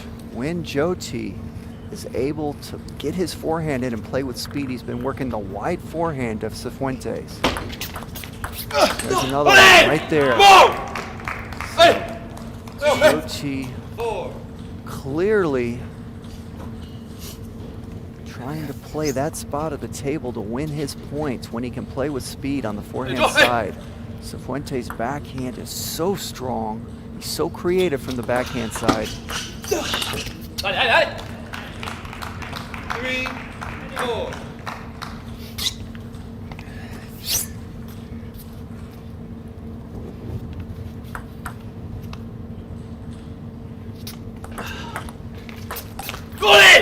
Oh, a great serve, and 5-3. unfortunately, Cifuentes unable to pull away the easy ball. Those happen occasionally, but boy, you don't want them to happen at this stage of the match. Dale, dale, dale. 5-4.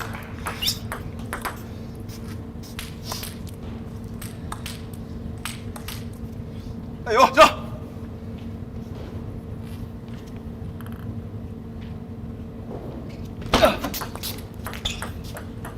5-5.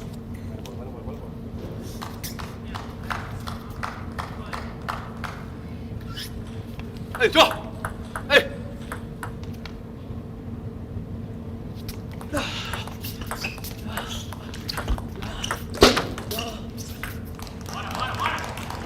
Five, six.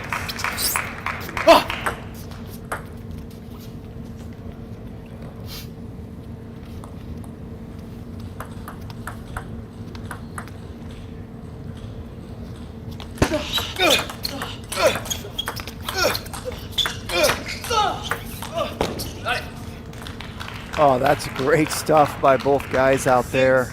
6. It all started with a great receive there by Cifuentes. That was a good serve, put a lot of pressure on him serving deep.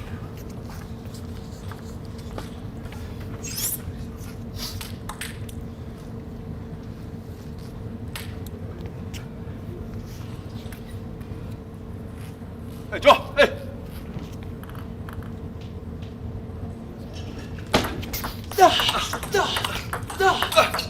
Oh, what a shot to that wide forehand of Cifuentes. Ahí, ya. 6. That is one of the most difficult shots in table tennis, to take your backhand down the line like that with that kind of speed and force. And Joti executing it beautifully.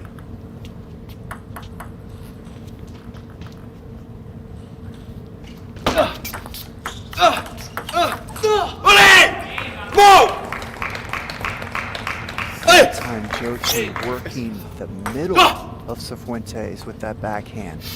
I am very impressed with the backhand play of Joti this match. His forehand's always reliable, but his backhand has been very reliable this whole match so far, and that was a killer serve. That had all the qualities of a good deep serve. Low, fast, and great length close to the end line.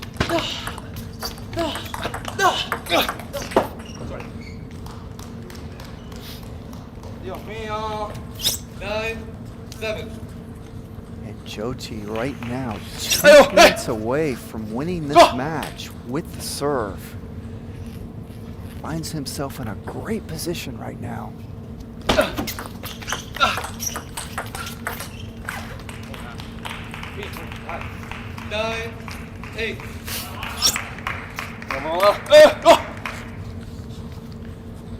Joti desperately wants to win at least one out of these 2 points on his serve. He doesn't want to have to go to 9-all and be the receiver this game, so he needs this point. And he got it with a great serve. What a great decision. 8. We've seen both guys use the deep serve a lot this match, and it's been very effective. And that one came at a great time for Joti. Hey, go! Hey!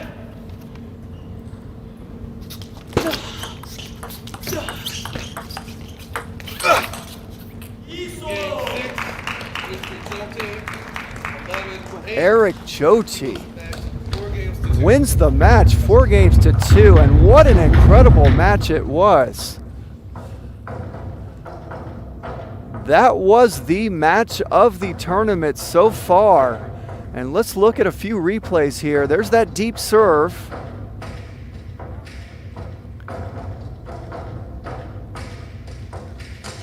And look at that backhand, was so reliable the whole match for Joti.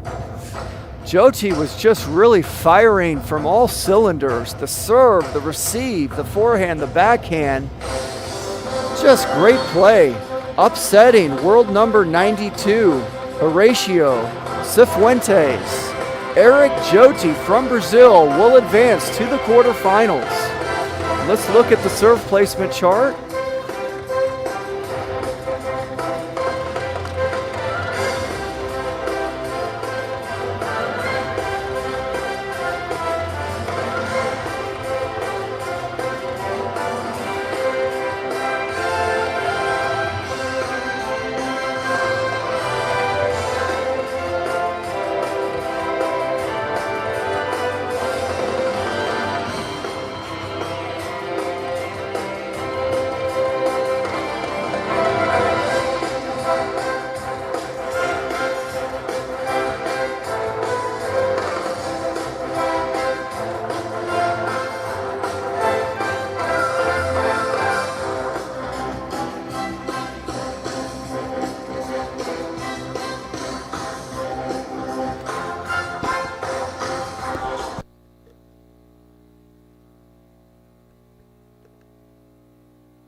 Ladies and gentlemen, welcome to the women's singles round of 16 of the 2024 Pan American Cup.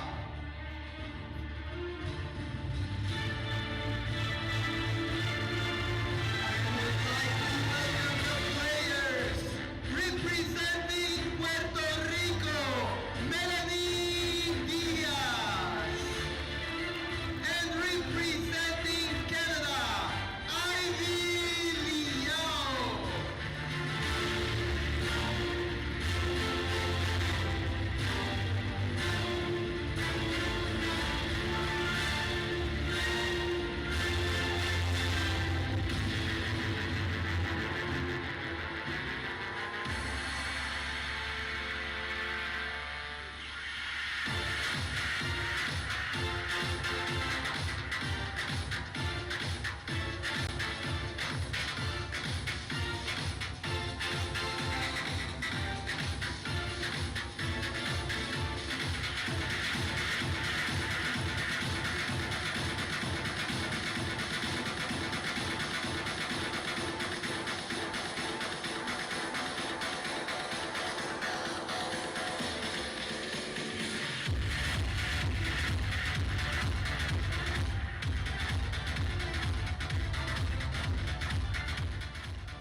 Ladies and gentlemen, welcome to this round of 16 women's singles match at the 2024 Pan American Cup. My name is Jimmy Butler. Great to have you with us here in Corpus Christi, Texas. And that is a great forehand flat hit smash there by Melanie Diaz from Puerto Rico against Ivy Liao from Canada. A good backhand punch there down the line. So Diaz, really the Diaz family, very good at playing not only the topspin game, but they're very good at flat hitting as well. They'll mix it up on you, and I really believe that's the new future of table tennis. It's so advanced right now compared to what it used to be. The shot making is just incredible. You're going to see a lot more flat hitting going on in the future. It's very difficult to deal with balls going from a topspin ball to a flat hitting ball.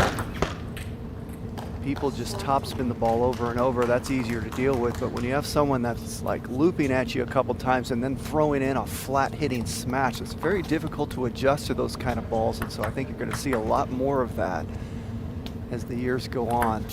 More and more athletes are going to train the flat hit. It's kind of a lost art. Everyone's spinning everything now.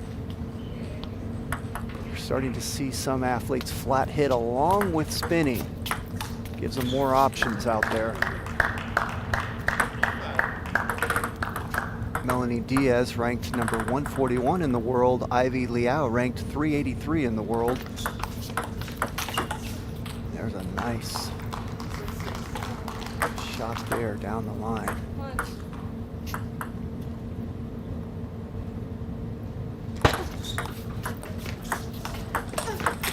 There's that flat hitting smash working so well this first game from Diaz. She opened up with a topspin loop and then went right to the flat hit smash.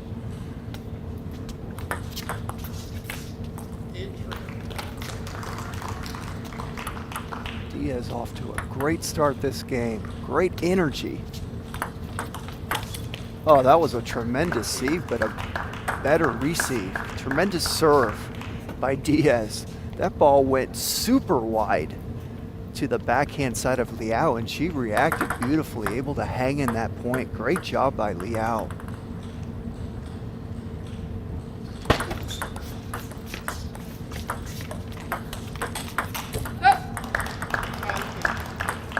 Good point there by Liao. Hanging around this game.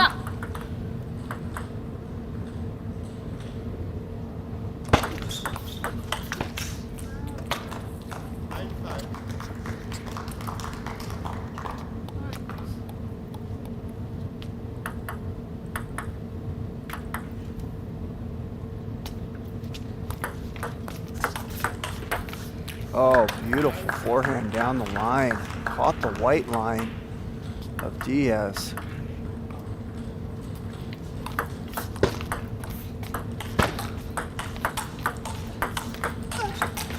Great rally by both athletes. I loved that serve from Diaz, but Liao hung in there, made a good receive, and then played a beautiful point.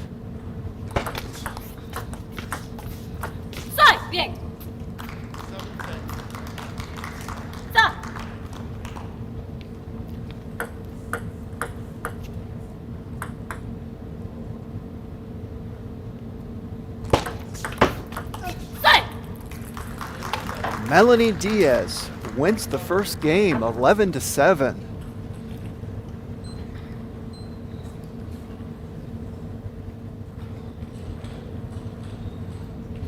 Let's look at a couple replays here. Here's the serve of Diaz. Winning the point outright, and there's a serve of Liao. An unforced error there.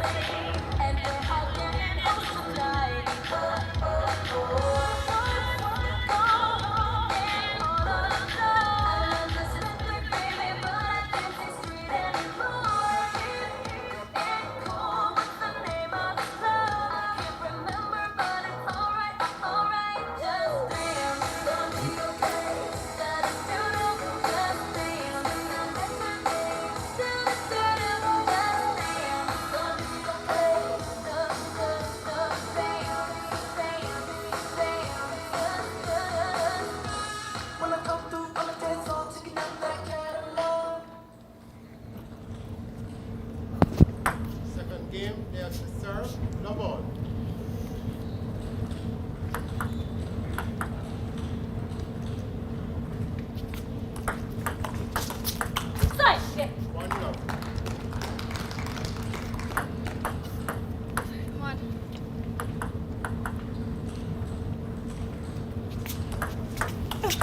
Go.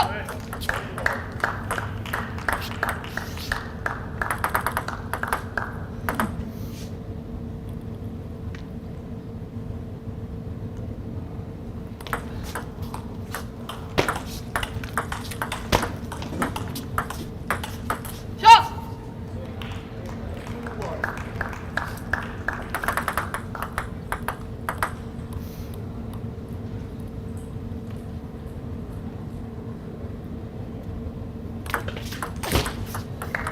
Oh, great serve by Liao there. Right into the body of Diaz, and a great start to this game.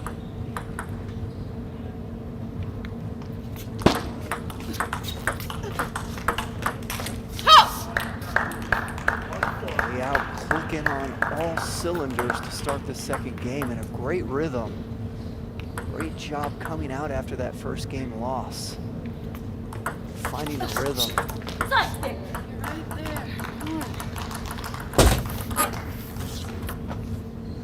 Diaz able to slow Liao down a little bit by putting in a little safety shot there, just kind of putting it on the table. Not a lot of speed, got Liao to make an unforced error. There's another one Liao would like to have back because that was a weak receive by Diaz. So Liao did what she needed to on the serve, just couldn't finish.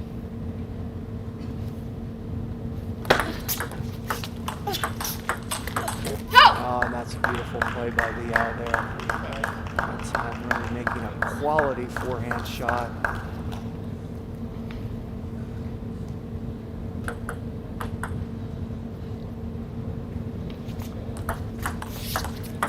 Side. Yeah.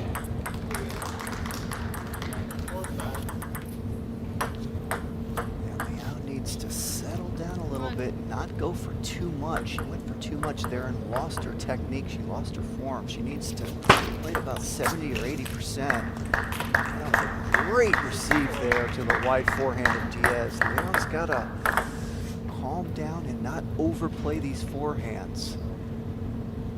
She doesn't play too hard. She plays really well right there. There you go. That's what she needs to do. No reason to go for too much because she goes out of form when she tries to play too hard. Get that ball on the table, medium to hard speed, and put pressure on Diaz.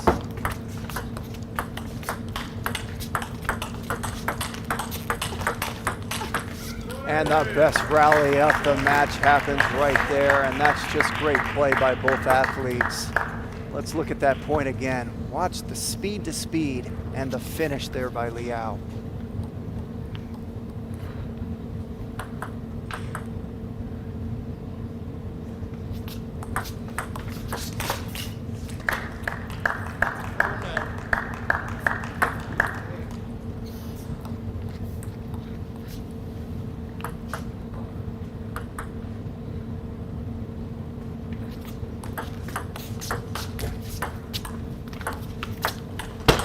Oh, great job by Liao again, not going for too much on that forehand. When she plays about 50 to 70% on it, she wins most of the points. When she goes too hard, she loses her technique and form, misses it. And a great play by Liao to win the second game 11-4. Turns the tables. It was all Diaz that first game. But Liao comes out the second game just dominant and in a great rhythm. Let's look at a couple replays here. That's the one she's going out of form when she plays too hard right there by Liao. You can see her form go kind of haywire. And there's an unforced error by Diaz. So Liao did a great job that game. Let's look at the shot placement chart here.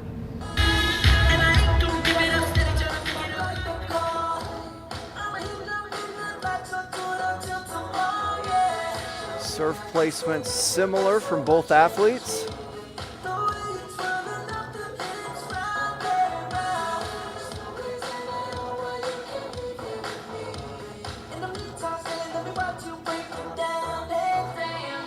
Diaz really working the wide forehand of Liao on the winning shot placements.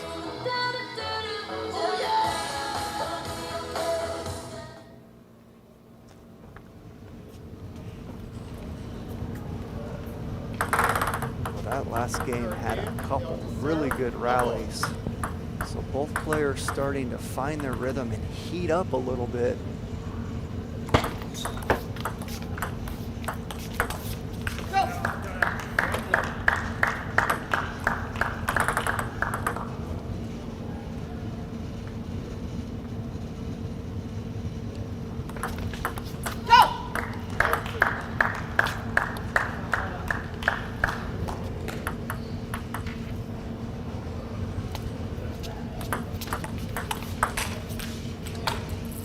There's that forehand of Liao. When she goes for too much, she tends to miss them. When she backs off a little, she tends to make them all.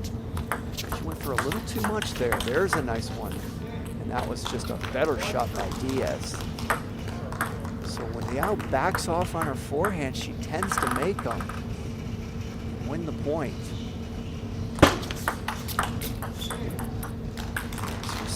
By Diaz. I like that serve. It's just a better receive from Diaz. Right into the body of Liao.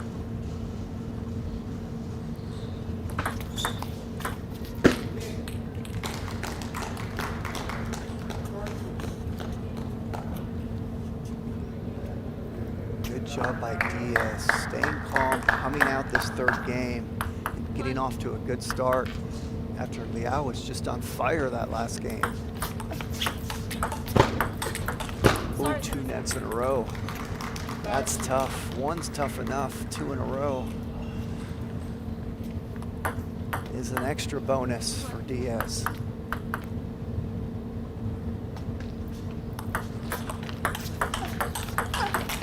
Oh, great job by Liao reacting to those nice backhands out to the wide forehand of Diaz. Liao finding the right pace there, didn't overplay him. Had really good technique on both of those forehands.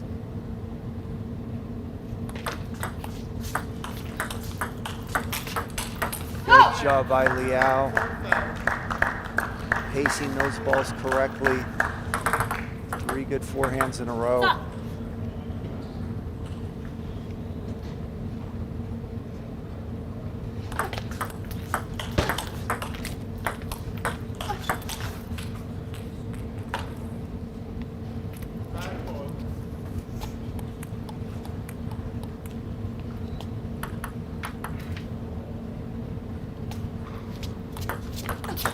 Oh, great receive. What a decision by Liao. That serve was a little bit high from Diaz, which gave Liao that opportunity to flip it with that much force.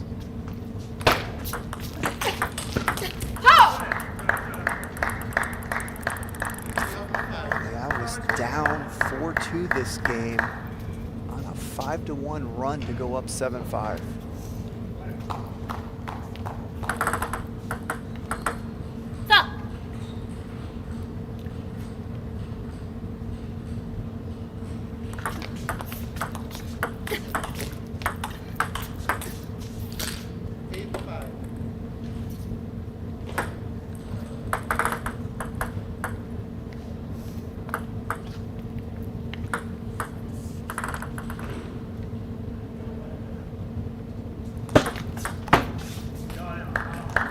That's a great serve by Liao.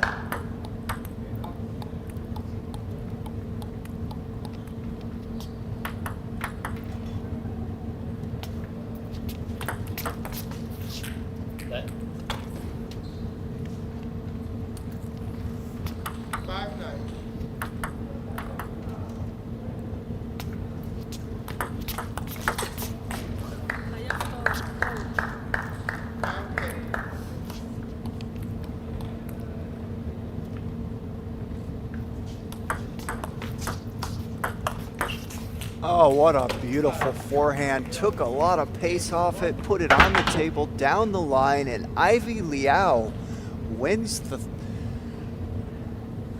third game. And let's look at a few replays.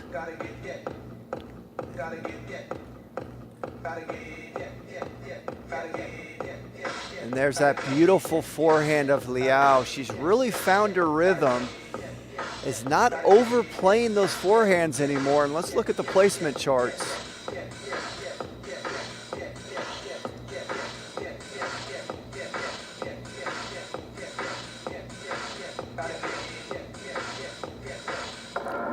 Both athletes really serving in similar locations to each other.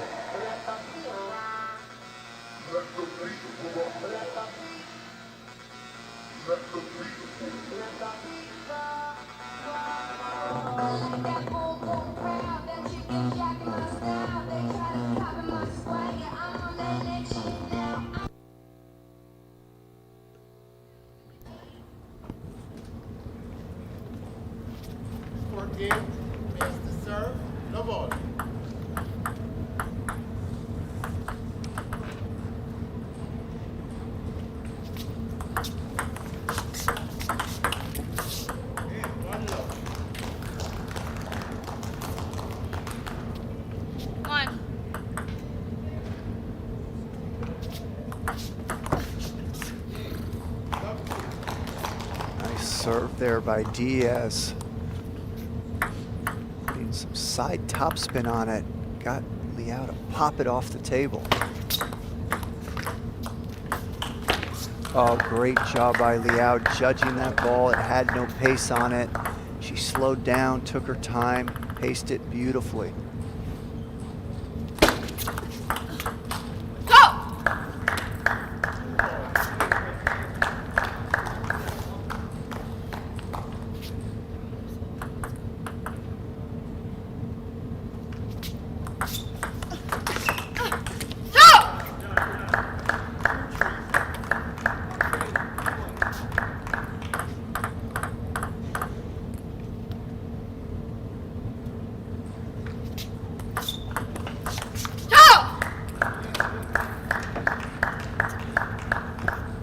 Diaz is going to take a timeout.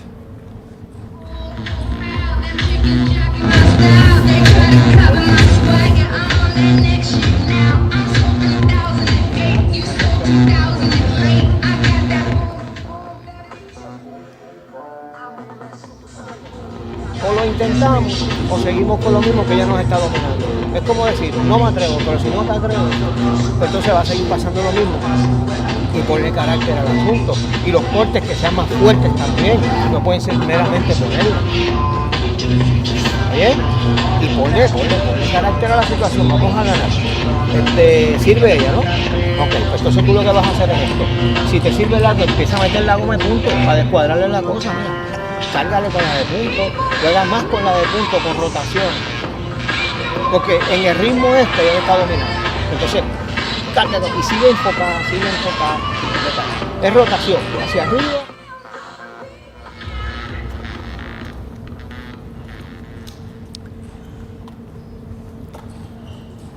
What's happened this match? The first game, Diaz came out and had a decent rhythm. But ever since then, these last couple games, Liao has really found a rhythm, and Diaz is completely out of rhythm. Really nothing going well for her. I was looking at the body language of her coach, and he was telling her to be more definitive on her shots, to start cutting harder with the forehand, not just sticking a racket out, and not doing all these weak, soft loops on the openings. Put something on it, to put more pressure onto Liao. So let's see if Diaz can find her rhythm, rhythm and goes in and out for all of us athletes. When you have it, you're feeling on top of the world, but when you lose it, sometimes you're not sure when you're going to get it back. So it's kind of up and down. So Diaz is the one trying to find her rhythm. Liao has it right now.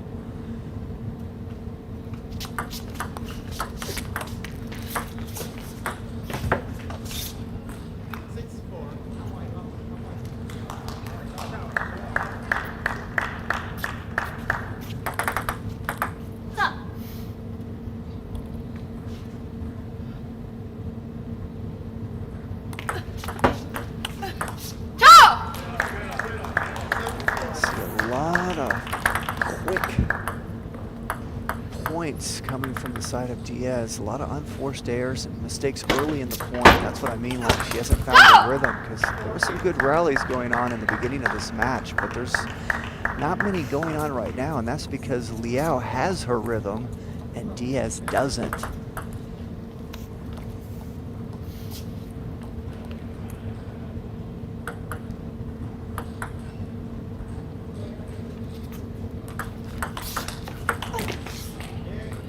Great reaction there by Diaz, because that short serve was too high. Liao pounced on it, but Diaz able to react to her forehand there and win the point. That serve was a little high too, but an unforced error by Liao. So Diaz hanging around this game.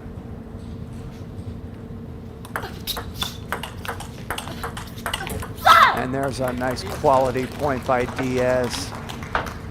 Now we have a timeout from Liao. Good job by Diaz with the timeout, coming back and putting together a string of points to get back into this game.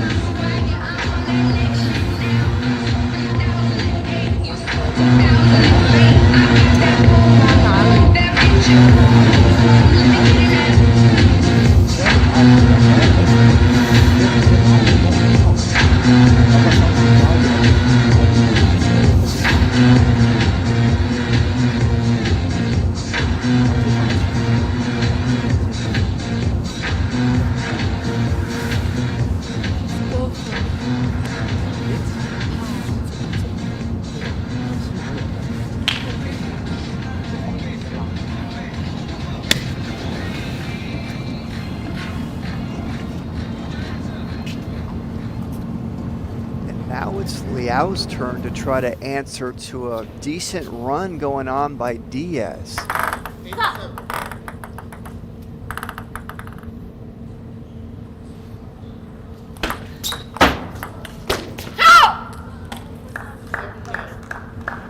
Good plan coming out of that timeout. A reverse pendulum side top serve to the forehand of Diaz. Got her to pop it up and then finished her off to the wide forehand.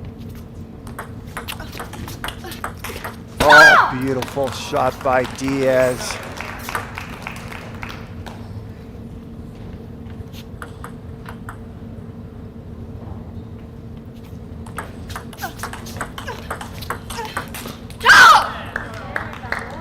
Some good rallies these last few points. That time Liao coming out on top and now has a 10-8 lead with the serve.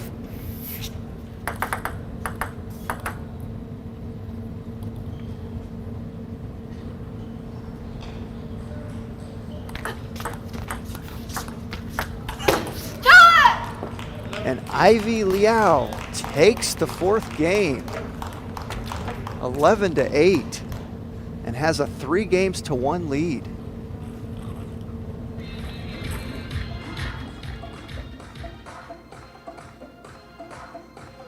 Here's some replays. There's the nice banana flick on the receive.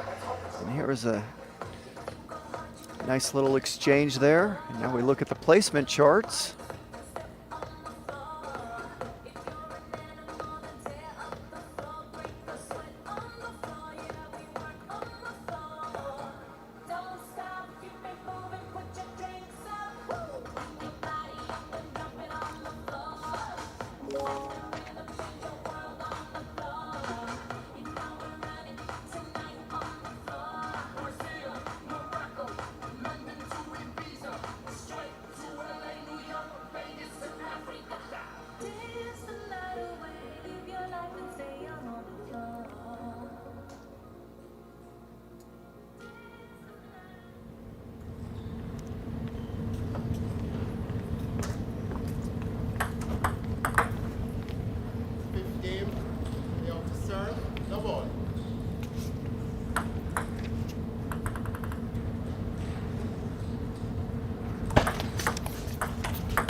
very impressed by Liao's grit and determination this match, just playing so solid on both sides. Look at that, just not really making unforced errors, and she is ranked 383 in the world. Diaz coming in at 141, so you'd kind of expect the opposite to happen looking at the rankings, but that's why you play the games. These rankings don't necessarily hold up from day to day. And Liao not looking like she's 383 in the world. She's looking like she's the 141 in the world right now in this match. Just playing great table tennis. Good job by Diaz hanging in that point, grinding it out. Down 3-1 in games, 4-1 there. She does not want to let this game get any more out of hand. She needs to start making a run right now. And there's a great point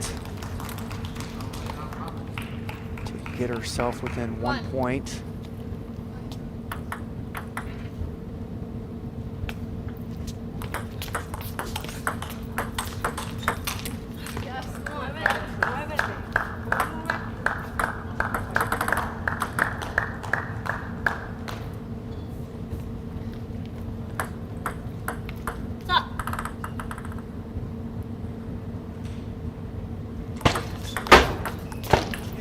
Oh, good receive by Diaz. Jammed that serve off the bounce, right onto the forehand side of Liao. Caught her off guard, gave her no time to work with.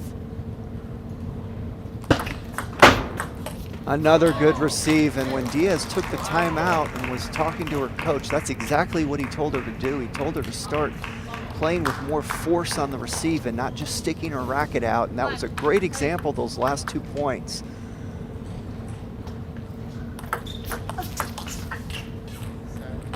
Good receive there by Liao to the wide forehand of Diaz. Wasn't a lot of pace on it, but she got such a good angle. It was out of the reach of Diaz.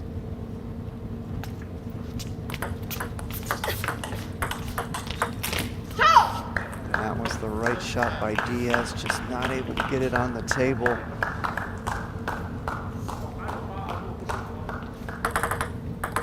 Liao continues to play unforced error-free table tennis. Oh, beautiful shot by Diaz off the high arcing opening of Liao.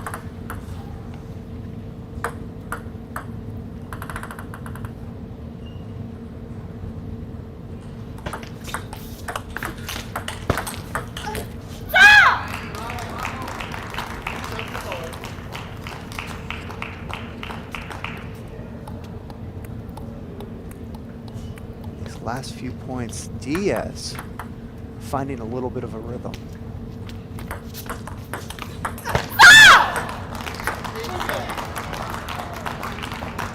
Great job by Diaz eliminating her unforced errors, putting that ball on the table point after point, making Liao make quality shots to beat her. And that's what she doesn't want to do, is make those kind of errors. That ball was a sitter.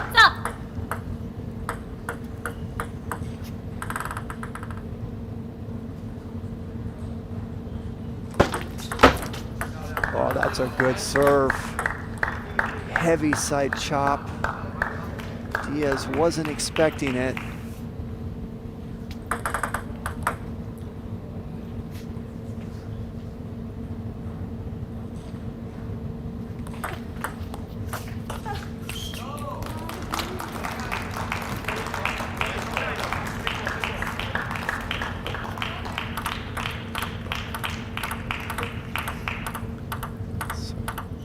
Diaz with the serve and an opportunity to win her second game.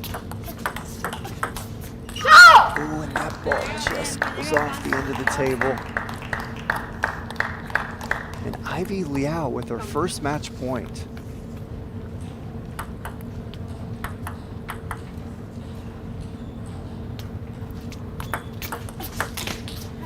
And Ivy Liao does it. Wins the match 4-1. and upsets world number 141, Melanie Diaz. Let's look at a few replays. There's one of her rare misses on the forehand side.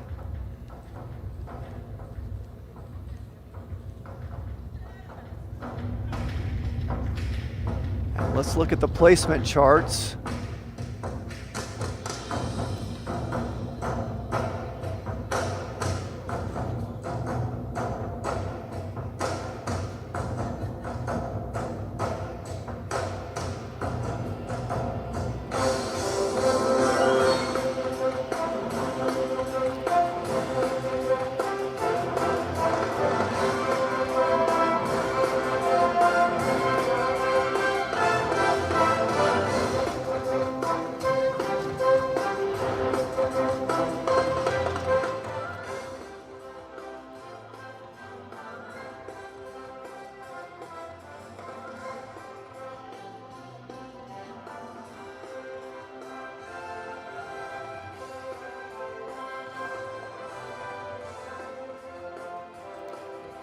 And what a great match by Ivy Liao. Just played so solid after losing that first game.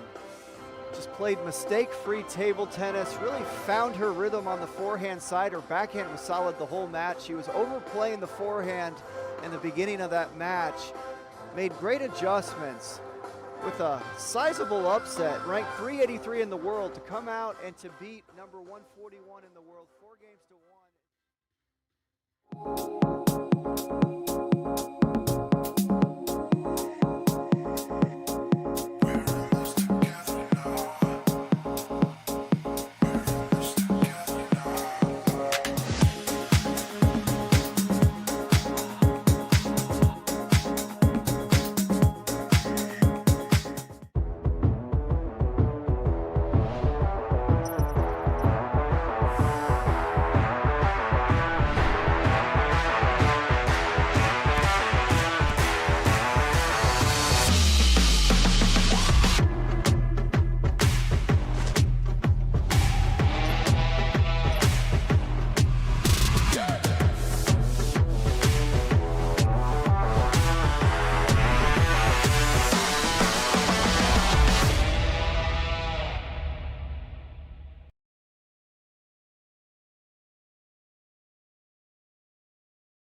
And welcome to the 2024 Pan American Cup.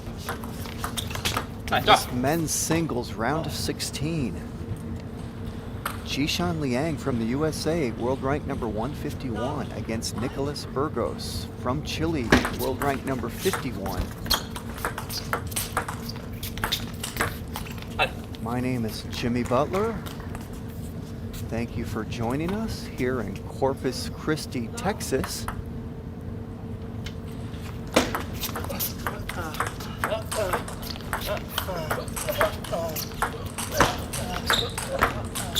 Oh, great rally by both athletes.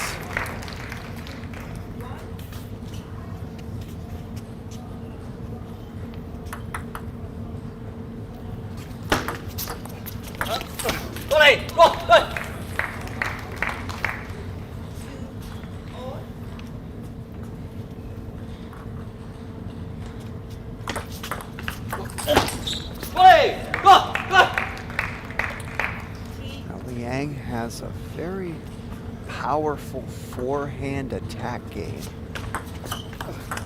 Likes to play with power from the forehand side. His backhand is more of a controlled player. He'll throw in a powerful one occasionally here or there, but he likes to control the ball on the backhand side, not really equipped to play with much speed from there.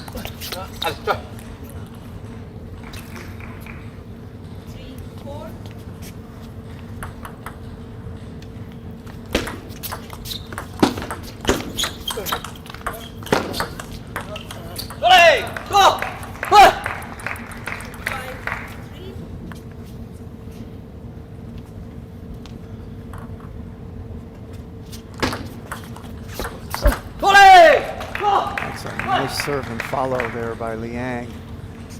Serve is not a strong part of his game. He's been trying to improve it in the recent years. He doesn't get a lot of free points off of his serve and doesn't get his opponents to pop things up as much as you'd like to see. So he has to work harder than most off of his serve. Oh, that's just beautiful technique and play there by Burgos. What great waist and body turn there on that forehand loop.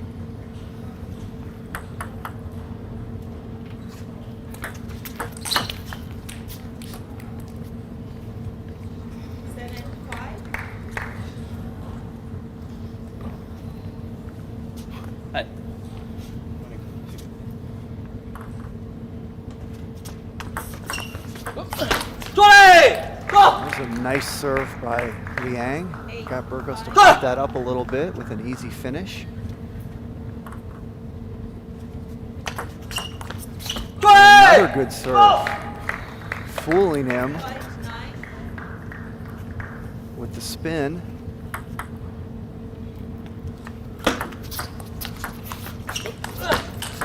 Oh, that's just too good. What a forehand finish there by Burgos. Liang kept that ball low and had some pace on it, but Burgos just ripped it down the line. Look at that. So Burgos almost, I call those somewhat angry shots, putting insane speed on the ball, and when you get down you don't feel like you're playing well. Sometimes you'll do that. They all went in for him that time. It's the receive really hurting Burgos this first game. So Liang, not normally known for his serves as being one of his strong points, giving Burgos a lot of problems, and there's another one. So Burgos not able to read the spin off of the serve of Liang. So great job by Liang coming out and really winning the service battle. Liang got more than half of his points off that game, off of botched receives from Burgos, popping them all up, missing some of them outright. You can come out and basically take a 4 or 5 point lead just because you're serving the guy off the table. It makes games pretty easy to win. And see, those are the kind of receives Burgos did that whole game. So a great start for Liang.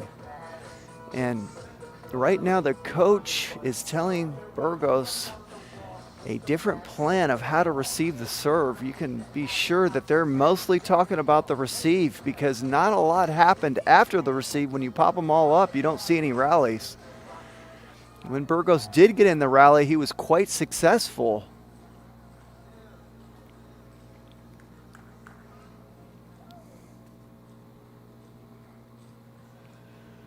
So a couple things he can do. You know, he was trying to push those serves short, and that only works if you can read the serve somewhat. If you can't read the serve, you better start cutting them deep.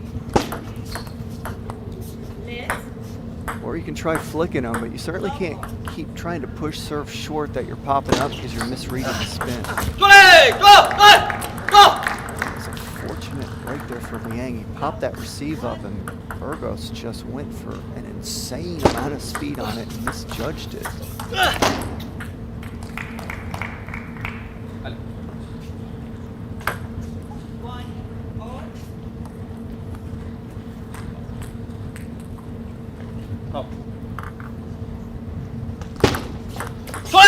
Another great serve, this time going heavy chop. And another one. This is the most success I've seen Liang have on his serve against just about anyone ranked this much higher than him. And, you know, Burgos is completely out of rhythm, mainly due to the receive problem. It starts causing you to lose confidence in other aspects of your game. Oh, and now Liang pulling out some great shots. That should have been a finish for Burgos, but he made a big mistake, played into the racket of Jiang. If he goes into the body of Jiang, that point's over. It's very unlikely Jiang would get it back.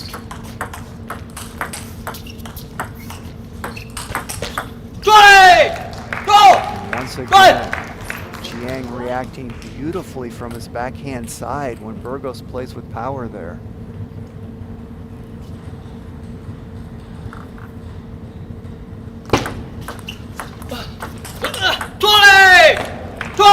Liang is just on fire right now. He can do no wrong.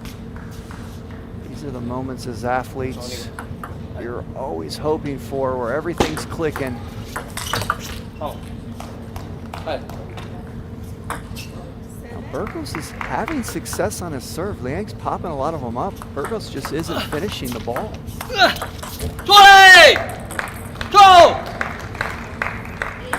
can see the body language of Burgos. He's not really dialed in to even try to make a comeback this game. It almost looks like he wants to get to the next game.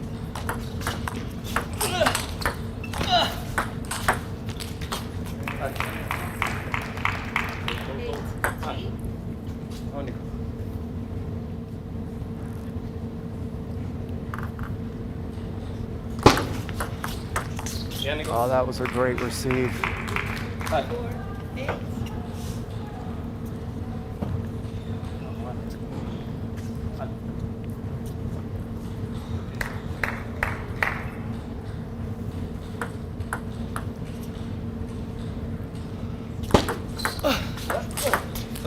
And see, Burgos getting a lot of receives like that. Liang popping most of them up earlier in this game. He hasn't been able to finish like he just did there. Another great point there by Burgos. So Burgos, for the first time in this match, finding a little bit of a rhythm. He's down 8-2. Didn't even look like he wanted to put up a fight the rest of this game, but all of a sudden has reeled off 4 straight points. Now he's got to deal with the serve of Liang. Oh, great shot by Liang. I like the deep serve, changing things up. Burgos actually had a nice reaction to it, but Liang just too good that point. There's another serve fooling Burgos. Burgos thought that ball had spin on it. It was a no spinner, and he missed it right off the end of the table.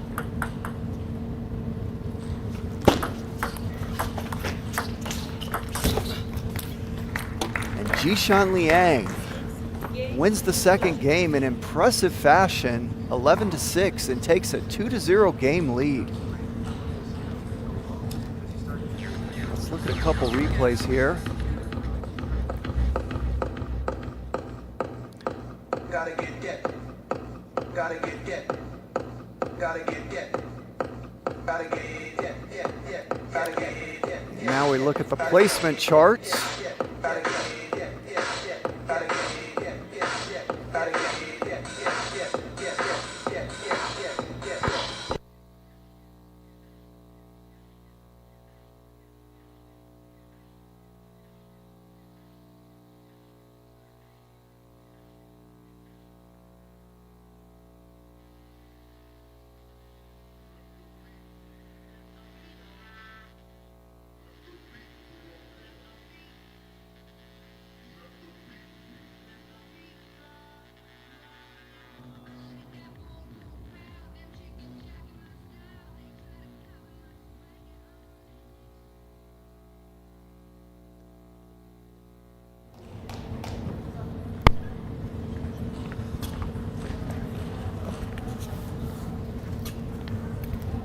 Third game, Dishon to serve, Lobo.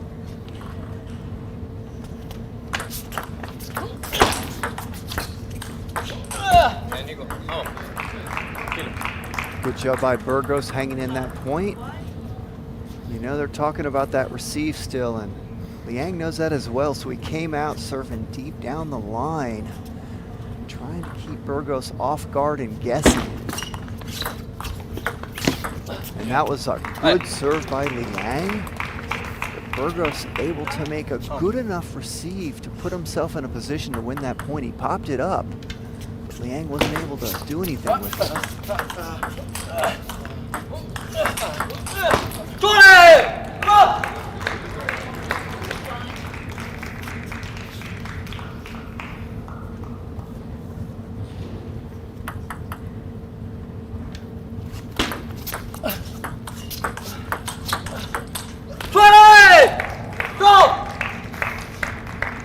There, Burgos having problems with the off-pace backhands of Liang. Liang is a controlled player over there. You don't ever have to really expect much power from his backhand side, but you have to deal with off-pace shots.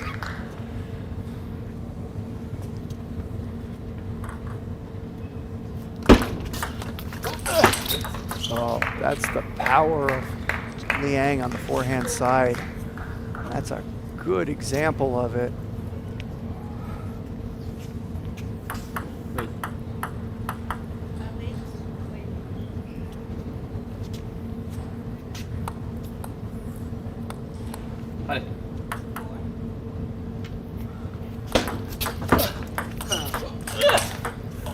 Oh, great reaction there by Burgos. Liang put a lot of heat on that forehand drive. And Burgos able to react to it. Caught the top of the net, which did not make Liang happy, but it was a great shot.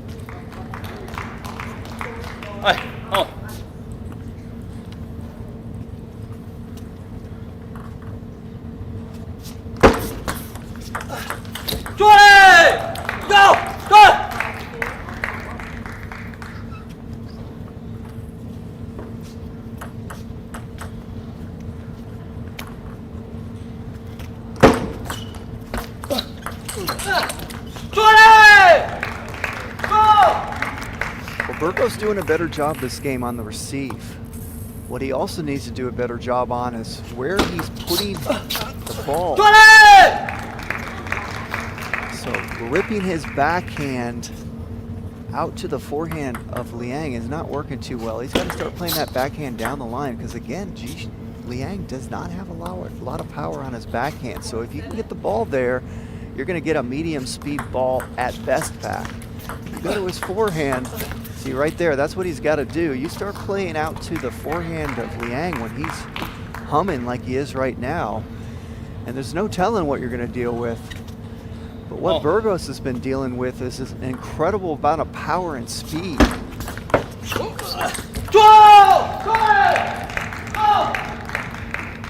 Liang just clicking right now. putting so much pressure on Burgos.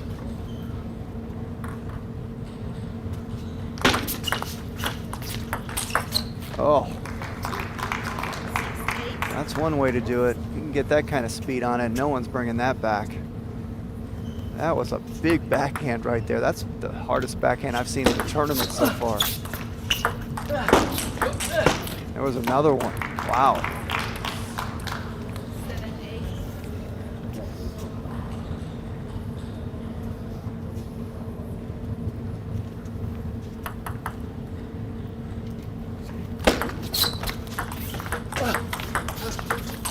And that's great play by Burgos.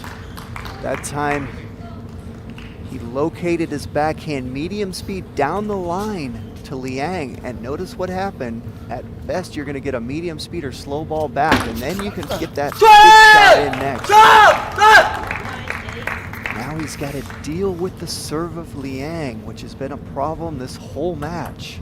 This is just a huge game for Burgos to stay in this match.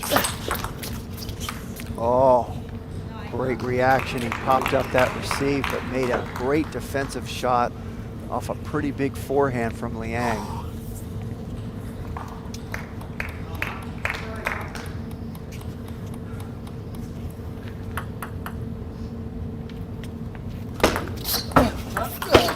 Bien, Nico. One thing I'm noticing this match is when Burgos plays down the line, whether it's from the backhand or the forehand side, he has a lot of success. When he plays cross court, Liang's dominating him.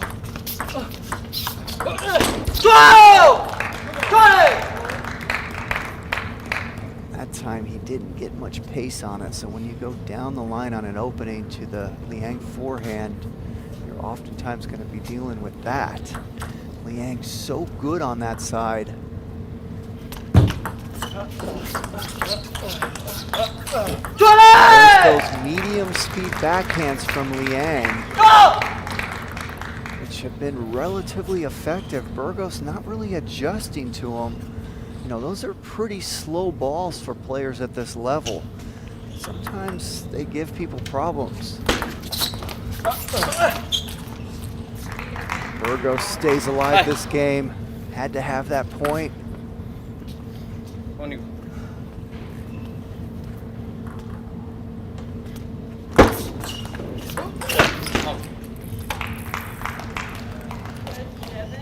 That's a fortunate point there for Burgos, because that was a good serve by Liang. Burgos popped that thing up and he just made an unforced error.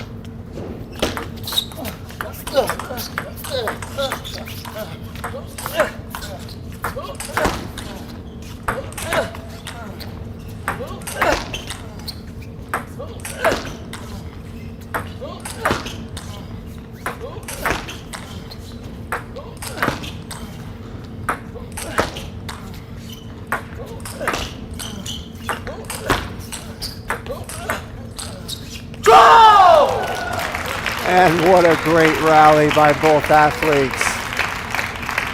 Let's look at that again. Look at that hook loop there by Burgos. And Liang able to finish that point. And that's the longest rally of the tournament so far. And Liang, so happy he gets a towel break, because you know he's the guy most tired. He's the one that was swinging on every one of those shots. Burgos was back lobbing those up, which doesn't take nearly as much energy.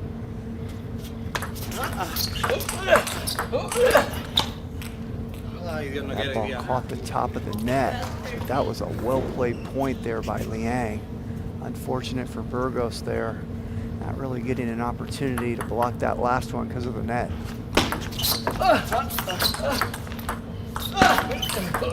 Oh, great point by Burgos. Staying alive again in this game. As good as Liang has played and looked, if Burgos could just win one game, this is the game he needs. This match is very close. Oh. What kind of placement was that? What a shot. To come up with that angle from that location of the table was fantastic.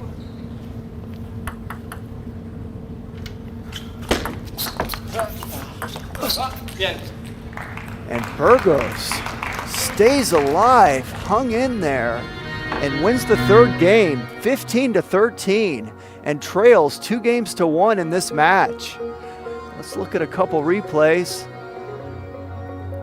Look at that great backhand there by Burgos, back from the table. And look at the placement of that shot there. I mean, Liang was just looking around going, where did that shot come from? And now we look at the placement charts.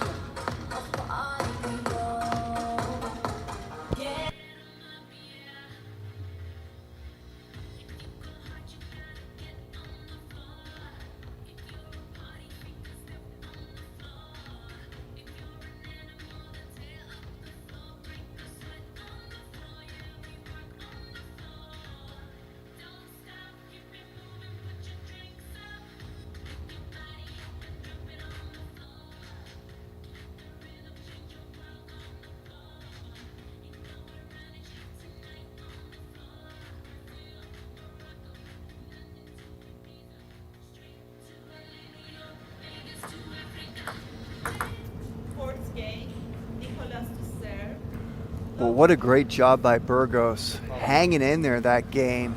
Was so close to going down 3-0. And now finds himself within 1 game of tying this match up.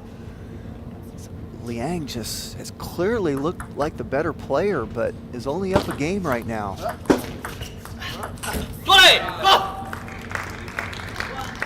There's one of those off-pace, slower shots that's really been giving Burgos trouble this whole match. Jiang doing a good job of mixing in his power and speed with some slow play. Oh, a rare, powerful backhand from Liang.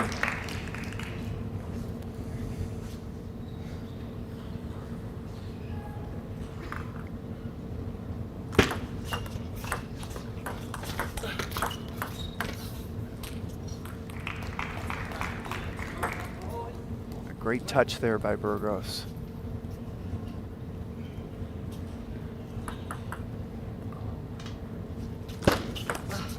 And an excellent serve. Liang was coming in for a short receive. Caught him off guard. Oh, that's just a great backhand.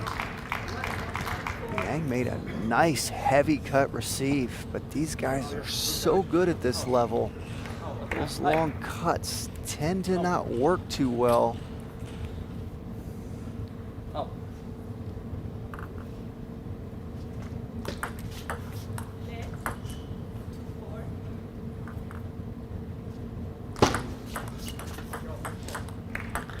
Nice serve by Liang.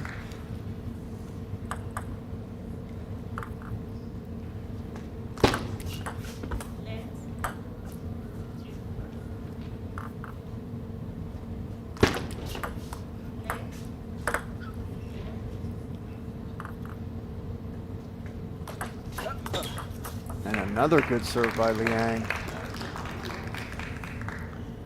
It's uncharacteristic to see Liang so dominant on the service game. Credit to him.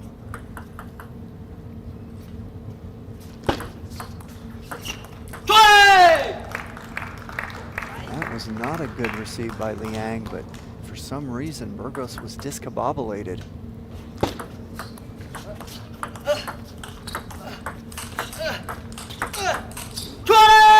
Oh, that's just great table tennis by Liang. Mixing in good defense with a powerful reloop there at the end.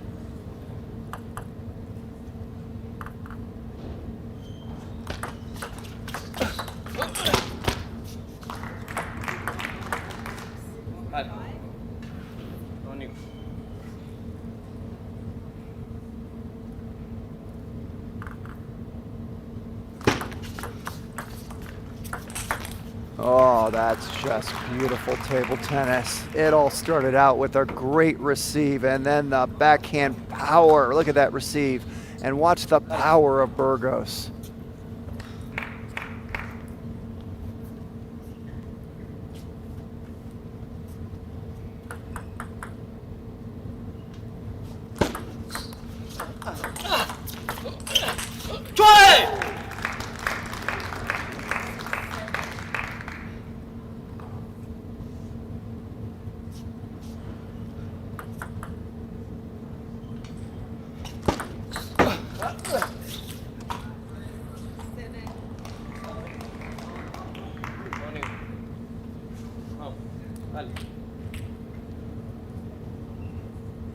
That's a textbook perfect forehand finish off a deep push right there. And that's some great slow play from Burgos. It all started out with the receive. He was able to just loft that ball up low to the net, put it short. It was really a short forehand opening. Didn't have any length on it, so Liang wasn't able to jump on it. And then another finesse shot after that. Oh, and then some power. So now Burgos finding a rhythm at the end of this fourth game.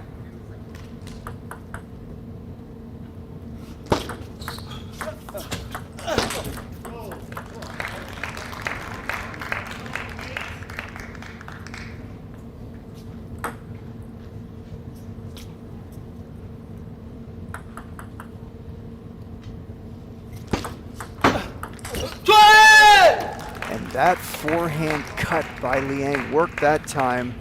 Burgos has really dealt with that type of receive well of late, but at a very important time, he went for a lot of mustard on that shot and caught the top of the net.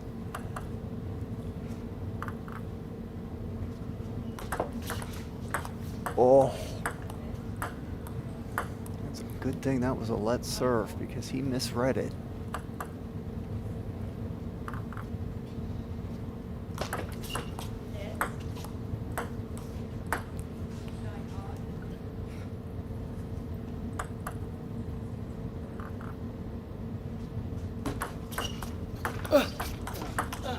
Oh, that was a great receive and opening there by Burgos. And you almost feel like those two let serves kind of helped him gauge the serve Liang was trying to do.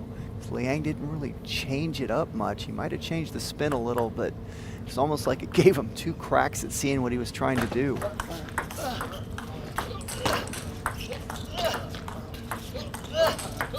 Oh, and that's just great table tennis by Burgos.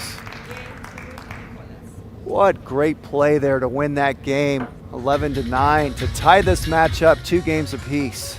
Let's look at a couple replays.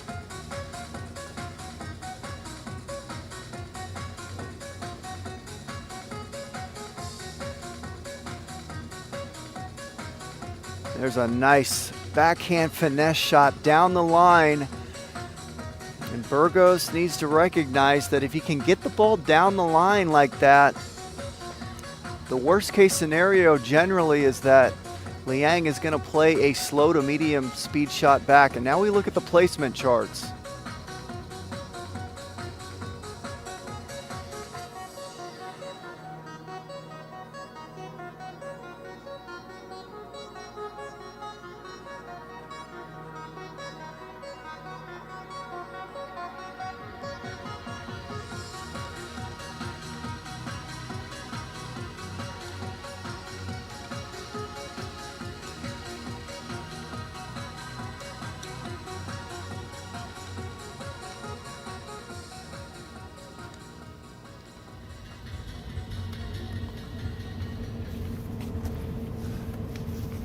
And credit Burgos for tying this matchup 2 games to piece, because Liang just came out blistering, took a 2-0 lead, and then Liang really had command of that third game. Burgos hung around, was able to win it in deuce, and then Liang took a 2-point lead in the midway of that last game.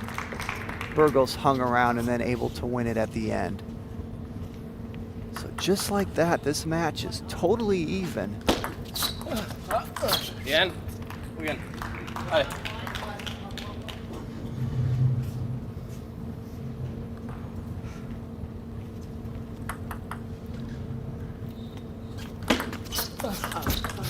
Bien, Nico. Muy bien. Oh. Vale.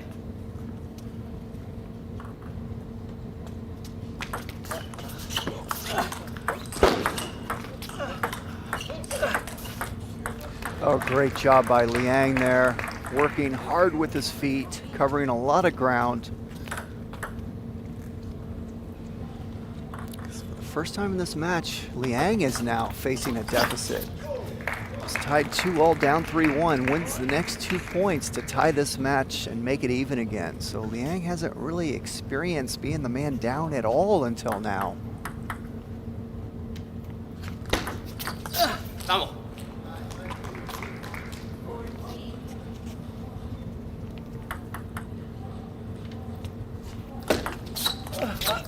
Vamos. And that was a nice service sequence there by Burgos. Vale.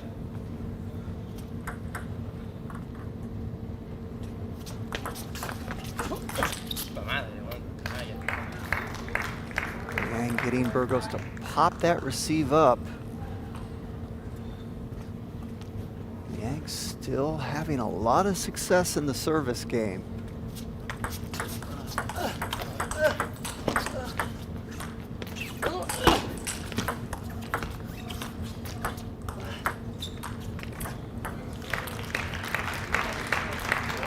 A lot of creativity going on there by Burgos.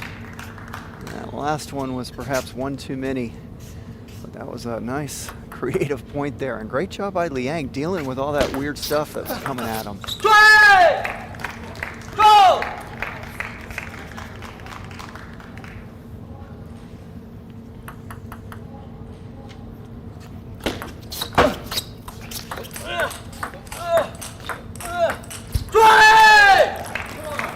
Oh, that's just great table tennis by Liang there. Last few points, he's really worked hard with his legs, showing off some of his speed to cover that much ground in that amount of time. Takes a good set of legs, and he's got a good set of legs.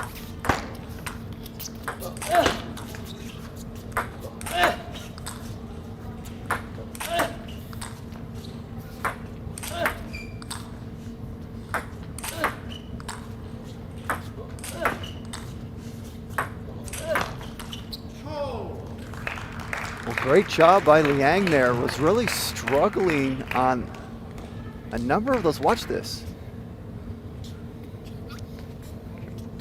That was the one that he finished the point off. Early in that point, he was lacking power, kind of playing those balls real safe, and he did it a number of times in a row, but he just stuck with it and finally got some speed on that last ball to win the point.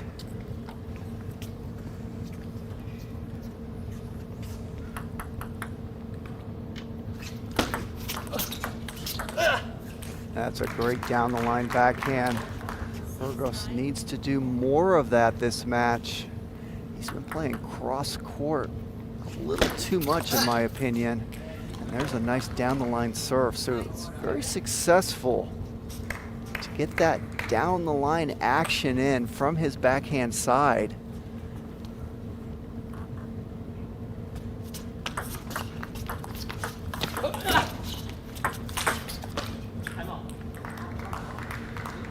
Boy, back and forth they go. Just when it looked like Liang was going to run away with the game, Burgos comes right back and only trails by 1 point. And you see a timeout by Liang with his coach Mark Hazinski.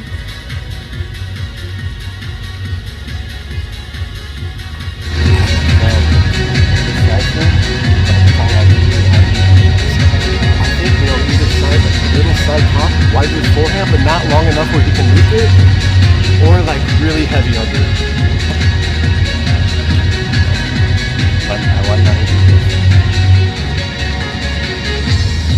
I think a fast server work too, but I mean, under pressure that's tough. But I think he wants to step in and try to do something with the backhand. Backhand serve fast to middle, push, to take the ball. And yeah, don't give him time, yeah. Get him away, and then you're doing great. Once you get him away from the table, you're staying patient, not trying to overdo it, keep him in a good location. Serve to my backhand, I must put. Serve to my forehand, I just think this. I think so. I cannot like soft. I need to use power to make it.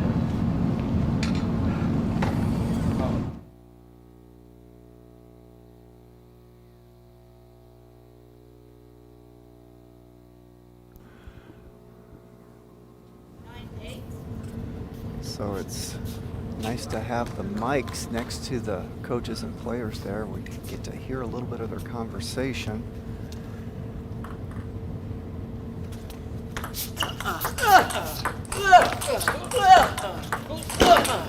Oh, great table tennis by both athletes. Great stuff out there. One of the better rallies of the match.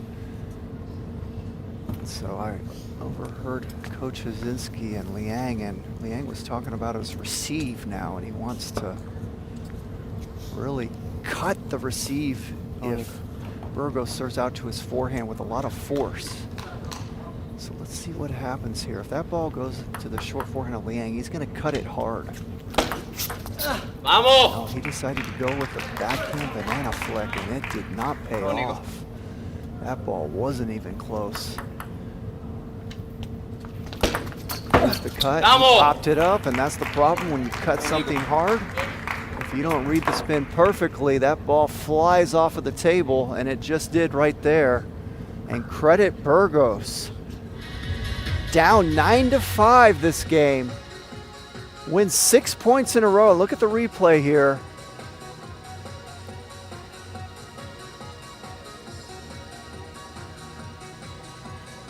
And now we look at the placement charts. What a comeback there by Burgos, and what a comeback in this match so far. Seems like Liang has outplayed him every game, but Burgos has won the last 3, winning at the end every time. Just amazing grit and fight by Burgos.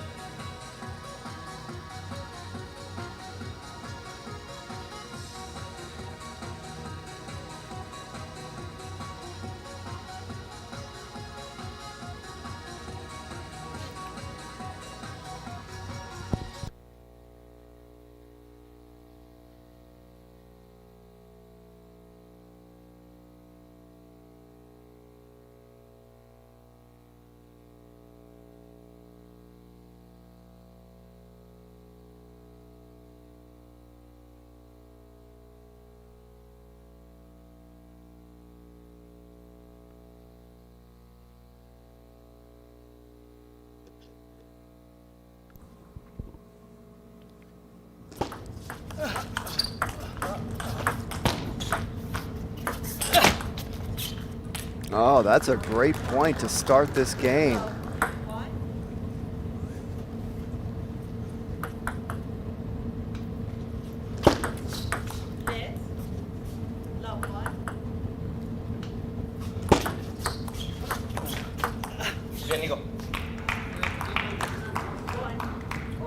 That's where you want to try to make Liang beat you, right there. Get him to have to play make from his backhand side right there too. He's not as strong there as he is his forehand. Burgos doing a great job the last 2 points, making Liang beat him from the backhand side. And there's a net ball, so not much he could do there.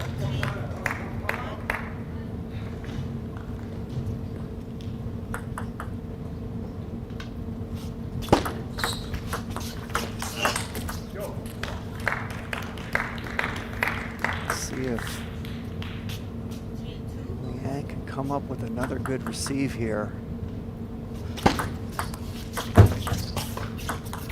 Oh, it's that backhand down the line by Burgos, which has been so successful. And again, if you can keep Liang from stepping around and make him beat you and play make from his backhand, that's his weak point compared to the rest of his game. He's trying to go around now. He's not feeling too good about his backhand lately. And now Burgos off to a great start this game. Oh, and now Burgos is in a beautiful rhythm.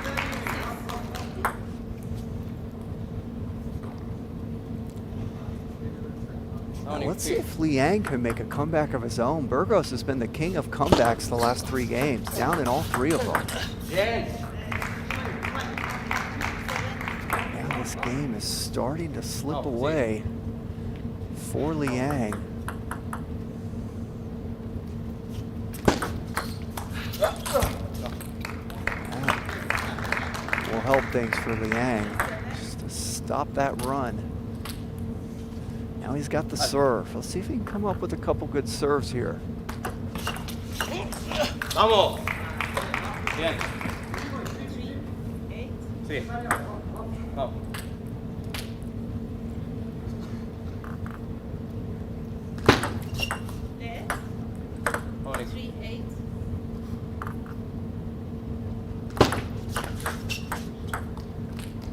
And there's one good serve, winning the point outright.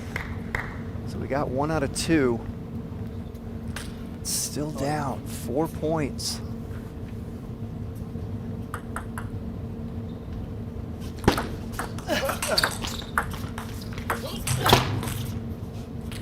And another good shot there by Liang. Pull within 3. Burgos is going to take a timeout. Talk about things.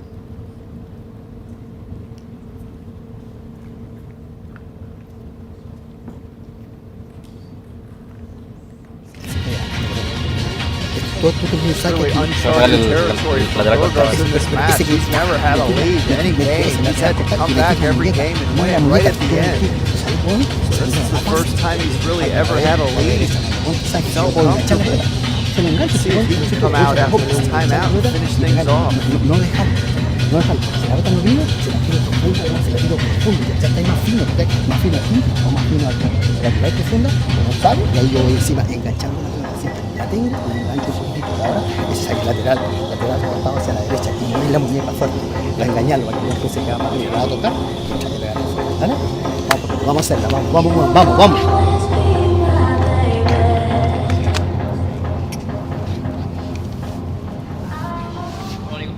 Vamos, papito, vamos, seguimos ahí jugando, vamos.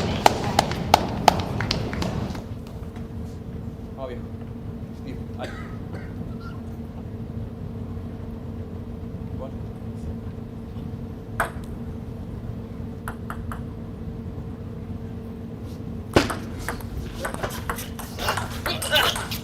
Vamos.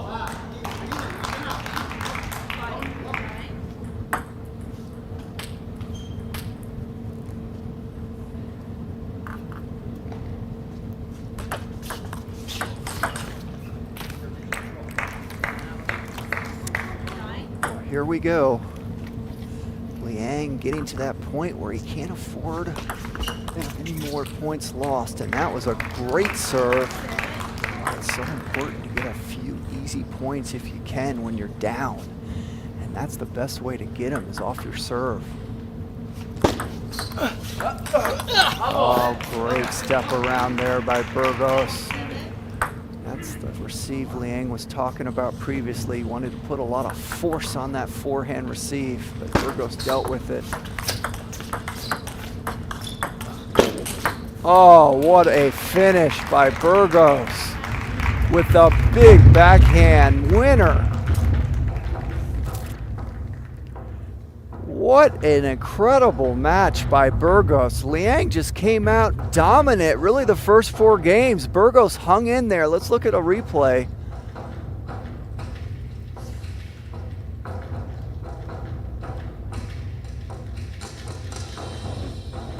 And here's the placement charts.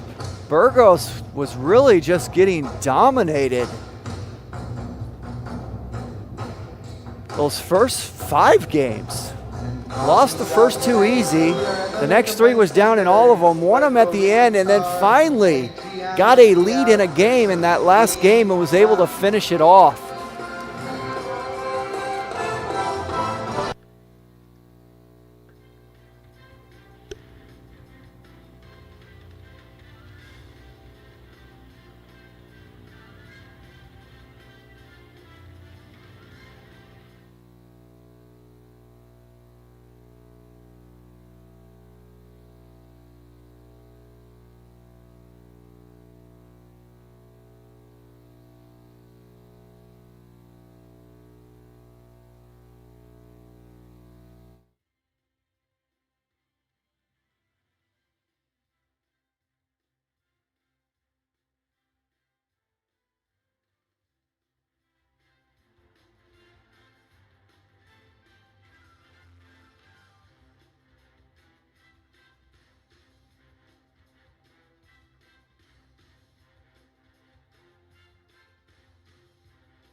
Welcome everyone to the 2024 Pan American Cup Women's Singles Round of 16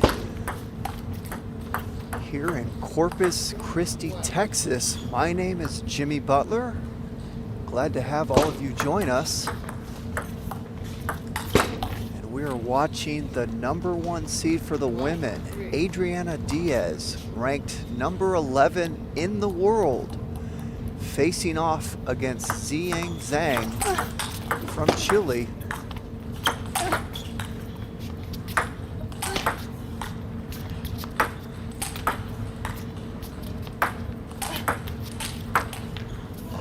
And a nice rally to begin this match. Zhang ranked number 146 in the world.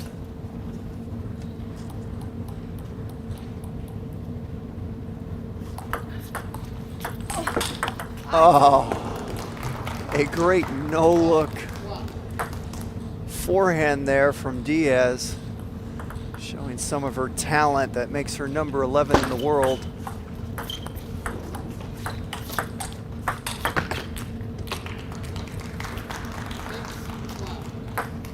That was good stuff there. Diaz can do it all. She can flat hit, she can loop, and she can do that. She can play with power, she can play with finesse. She's got the complete game.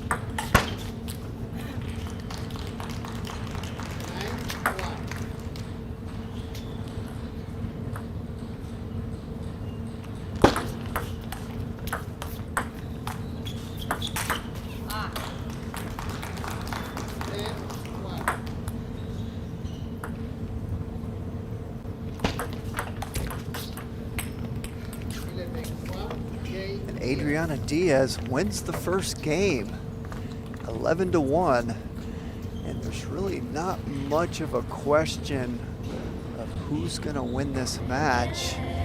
It's more of a question of how dominant is Diaz going to be, and that was a dominating performance the first game. This is really a great opportunity for everyone to look at the technique and the shot making of Adriana Diaz.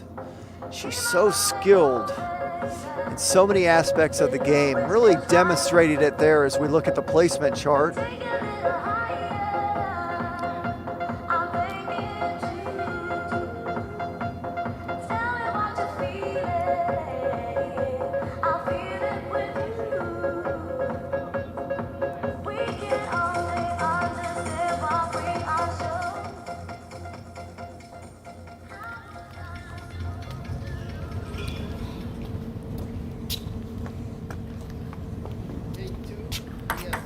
Zhang doesn't really have any weapons that can threaten Diaz, so it's more a question of Diaz deciding what she's going to do and when she's going to do it. Zhang, a defensive player, doesn't have a lot of offense to her game, so it's really going to be Diaz dictating every point.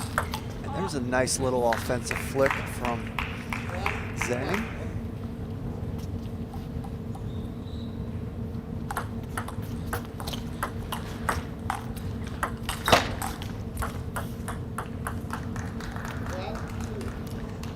Nice forehand technique of Diaz, really turning her waist so well when she drives through that ball, and that's a nice offensive shot there by Zhang. And Zhang's coming out this game thinking, I'm not going to go back and chop very much because I know what Diaz is going to do to me, so she's looking for the offense anytime she can get it. That was a well-placed backhand shot there out to the wide forehand of Diaz. Great job by Zhang coming out this game and hanging in there and taking a 3-2 lead.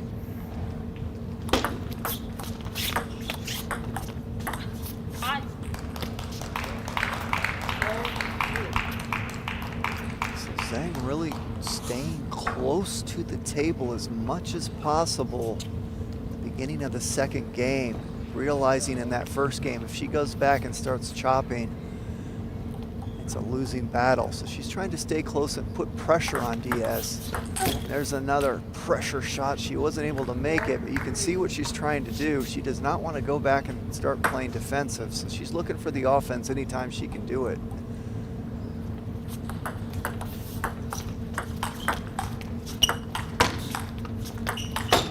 Just when she goes back, that's what's been happening to her. That's easy pickings for Diaz. She's just too good.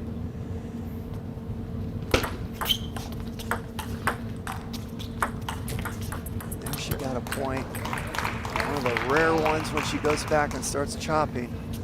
Loaded that ball up heavy, got Diaz to miss it in the net.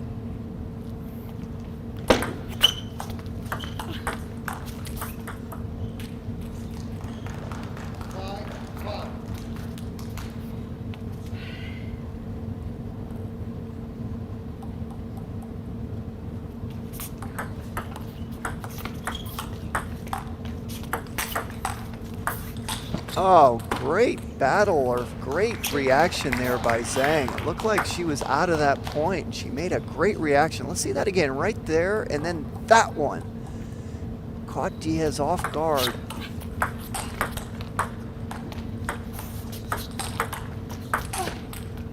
Oh, great try there by Zhang. That was the right idea, pressuring Diaz with some offense. Had an opportunity to finish that point if she could have executed that forehand better. But I like what Zhang's doing this game. Playing more aggressive. And there's that aggression we're talking about. Wins her another point.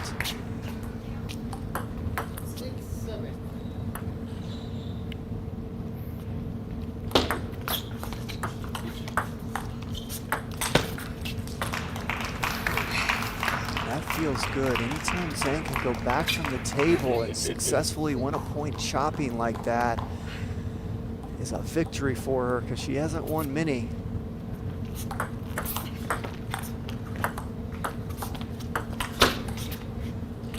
There's a successful forehand down the line finish there by Diaz. Diaz has been playing a lot cross court. That's one of the rare down the line shots we've seen this match.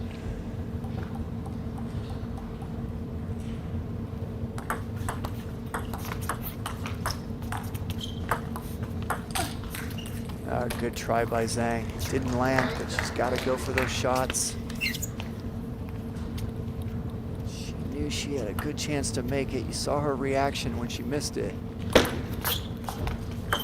And there's another down the line try there by Diaz, but that time Zhang loaded up that forehand chop.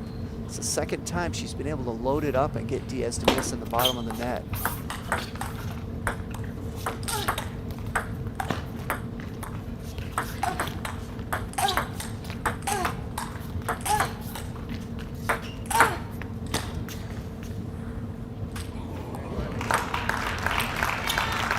Great point by both athletes, and Zhang takes a 10-8 game lead. And here we look at it again.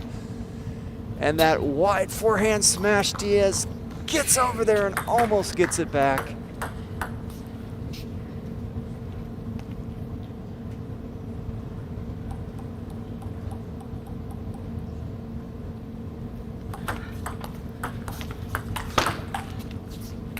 Oh, nice, beautiful forehand down the line loop there from Diaz. She's changed her strategy a little. She's starting to loop down the line more instead of going cross court so much into the Zhang forehand chop. Oh, what a great play there by Zhang. She had a plan and she executed it perfectly. With a 10-9 game lead, she said, I'm going to serve deep and go for the attack, and just did it perfectly. Tying this match 1 game apiece, and let's watch some replays here. There's the attack that Zhang started doing this game, which has been so successful. And there's that down the line loop Diaz started doing at the end of the second game that started working out well for her. Let's look at the placement charts.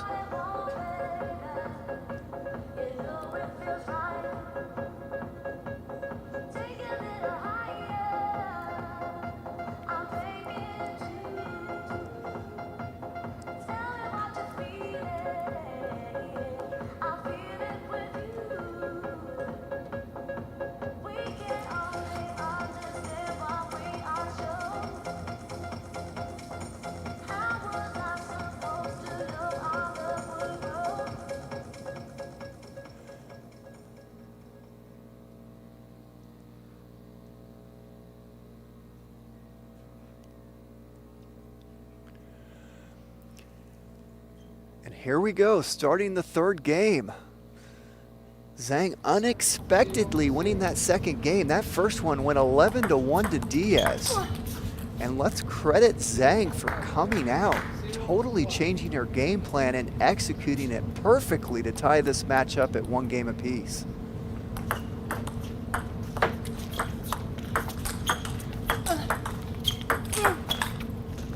Oh, and some great offense again from Zhang, demonstrating she can smack it from both sides, backhand and forehand. Let's look at that again. Look at the backhand flat hit and then the forehand finish.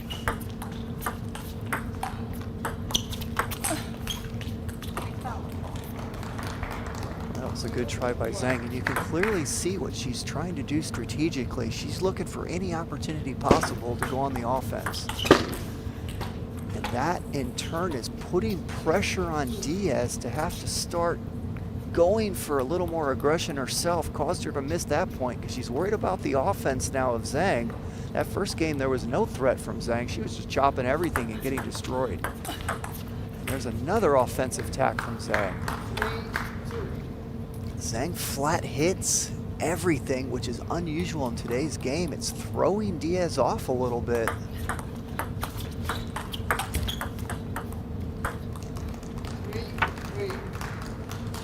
Zhang has turned this into a match. We are tied 1 game apiece, 3-all in the third game.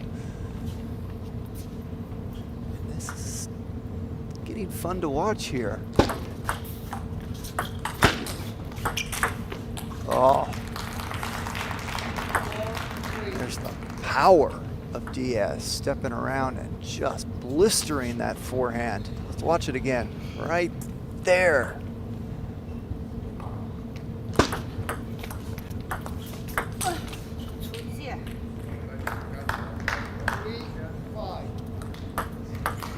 Zhang was on a nice little run of making a lot of attacks. It's not exactly her strong point, so you had to expect she was going to start missing some. She's not missing that. And that was a great combination there.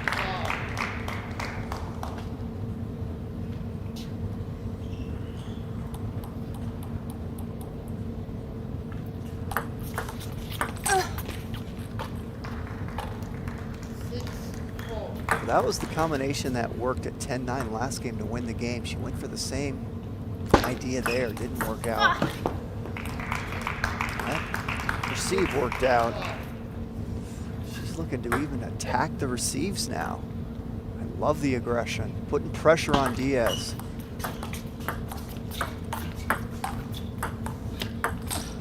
And there it is.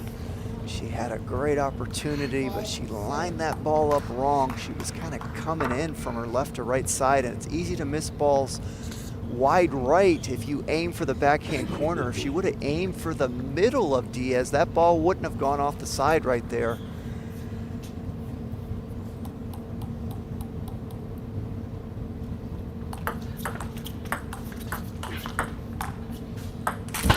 Oh, and there's that heavy chop that's been successful for her.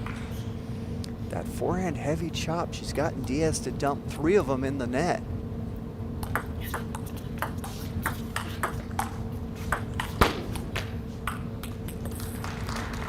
And that's a good job by Diaz there with that down the line forehand loop, which has been very successful for her this match. She goes cross court into the forehand chop of Zhang, not as successful.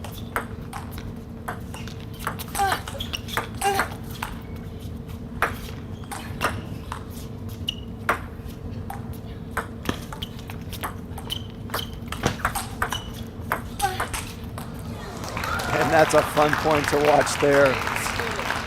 Diaz went back and started lobbing. And Zhang was not comfortable at all, so she couldn't attack those lobs, and she decided to chop one of them, and you saw the rest of the point.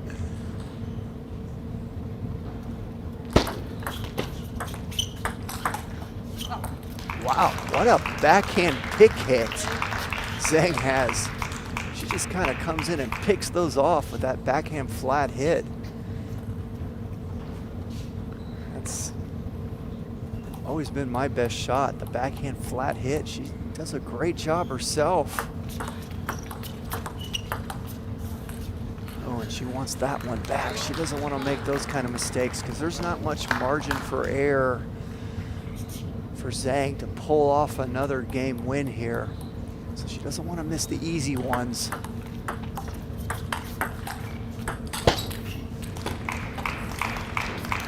Zhang hanging around, able to tie this game up. 9-all. And I gotta tell you, I am very surprised the way this match turned. When I saw that first game, I expected more of the same. And Zhang has completely turned this match around. And there's that down the line loop that's been so successful for Diaz. Zhang running over to that forehand side, expecting cross court. Oh, and Zhang went for an aggressive receive. It didn't pay off, but you can't blame her. She's got to do something aggressive to have a chance to win that game like she did last game, up 10-9. That time not successful, but a well-played game by Zhang. Let's look at a couple of the replays. There's missing a no-spin chop there by Diaz, and there's the down-the-line loop that's been so successful for Diaz, not only this game, but the game previously. And let's look at the placement charts.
And a nice start for Diaz to start this fourth game. Nice 2-0 lead with some quality shots.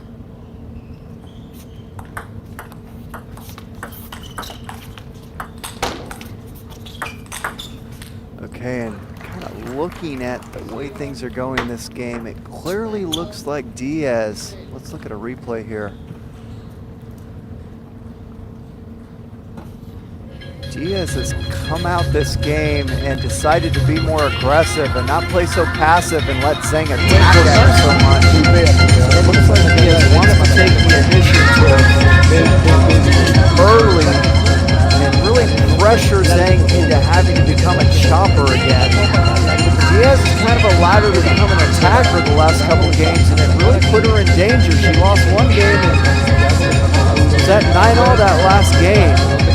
So I think her coach is telling her, hey, you be the dictator, you go out, you play aggressive from the start of the point, and you turn Zhang into a chopper. And that's exactly what she's done to start this fourth game.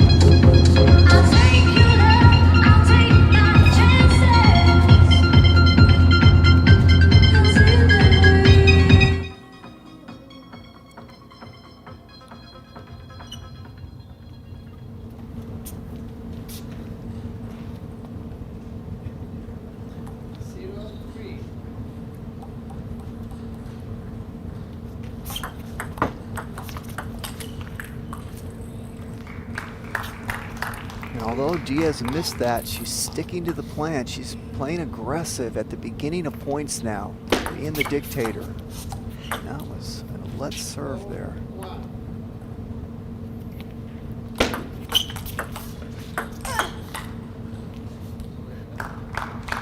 That reverse pendulum topspin serve to the forehand of Zhang not working out too well. She comes in and flicks it. Force. Oh, and there's that heavy chop that's been giving Diaz some problems. That time she got her to dump a push into the net. off of it. Generally, she's been looping those balls in the net. Nice serve there by Zhang. And that was a great timeout. She was down 3-0. Comes out of the timeout, ties it up 4 apiece.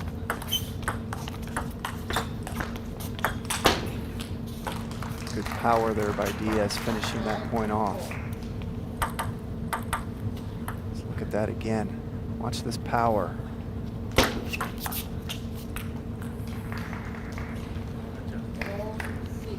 Diaz able to get a service winner on that last point.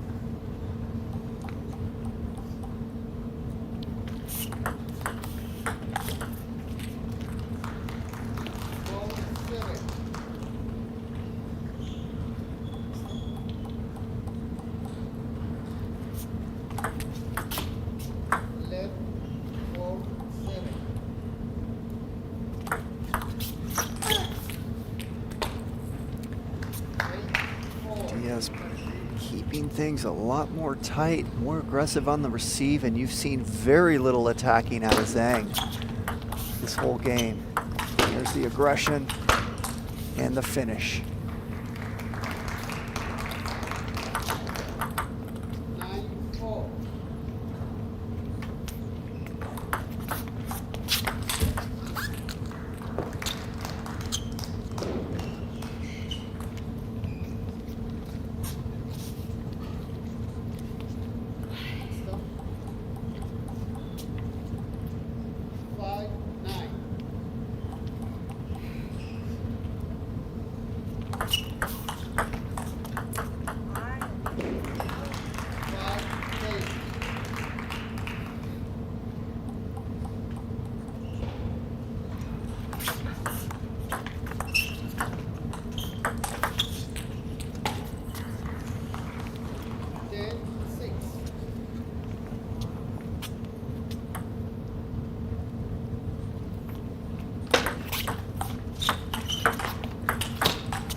Adriana Diaz wins the game 11-6 and takes a 3-1 game lead. And here's some replays. There's the forehand opening of Diaz and drops that ball in the net. That heavy chop of Zhang giving her problems this match. And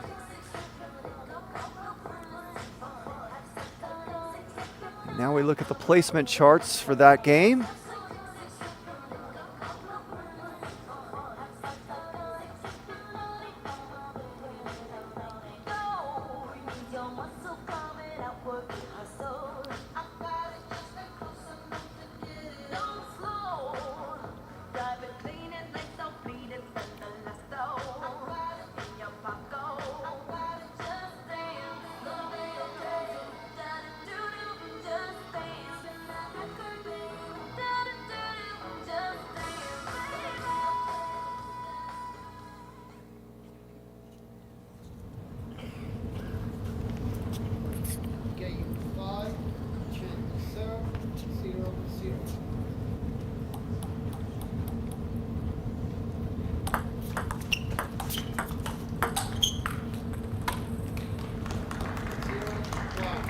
That down the line forehand, so effective this whole match from Diaz.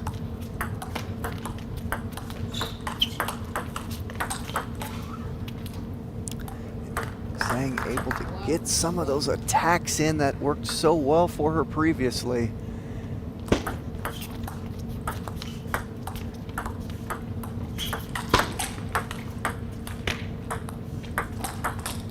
Oh, that's just too good by Zhang. That whole point. Oh, that ball hit. I think that ball hit. Yeah, it did. And so that point actually is going to Diaz. So she's up 2-1 this game. And now it's 3-1 Diaz.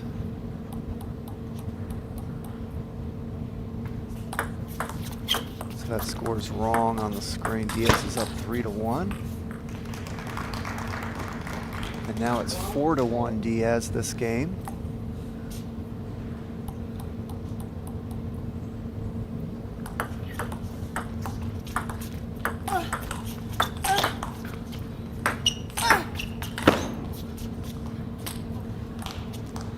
Nice offensive shots there by Zhang, and Zhang is now down 2-4 this game.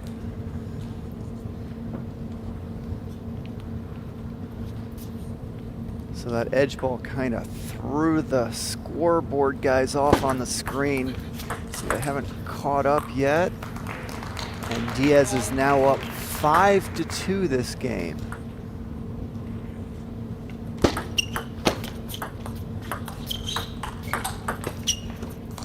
And make it 5-3. So you can just take the score you see and reverse it.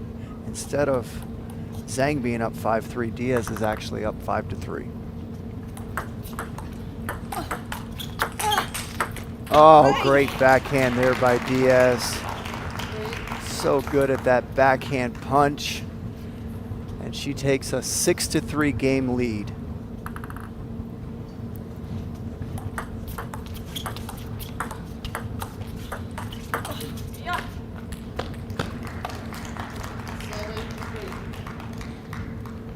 Diaz up 7-3 this game. Good job, guys. We've now got the scoreboard correct on the live stream.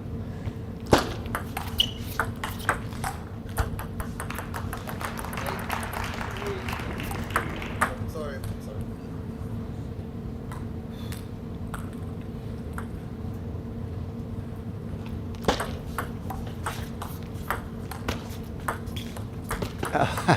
That was fun to watch. The reason is Diaz has a lead, and she was going to go for a crazy shot there, but it bounced kind of funny. Zhang actually loaded it up with a lot of chop, but it bounced funny according to what Diaz was expecting, and you saw the result.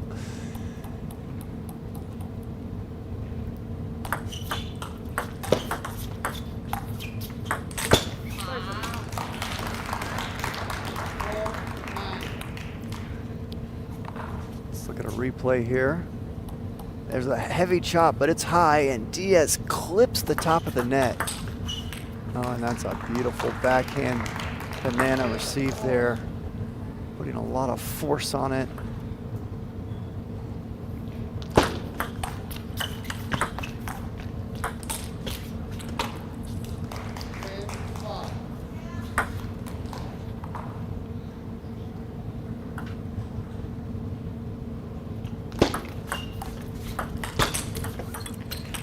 Adriana Diaz wins the game 11-5 and wins the match 4-1. Credit Zhang after that disastrous first game. Let's look at a few replays here. There's that forehand down the line. So successful for Diaz the whole match, and now the deep serve and another forehand down the line, just this time to the forehand of Zhang. And now we're going to look at the placement charts. Zhang had a disastrous start to this match, lost 11-1, couldn't do anything right. Diaz was just controlling everything. And then Zhang came out that second game, totally changed her strategy, became an attacker. It threw Diaz off. Zhang tied this match up at 1 game apiece and then had 9-all in the third, playing in a similar manner, attacking as everything she could. But Diaz pulled that game out 11-9, and then from there, the last 2 games, Diaz said, okay, enough of this. I'm going to start playing you aggressive from the start and make you a chopper, and then she won the next 2 games easy.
gentlemen, welcome to the last match of the round of 16 in the men's singles event. And now we would like to welcome the players.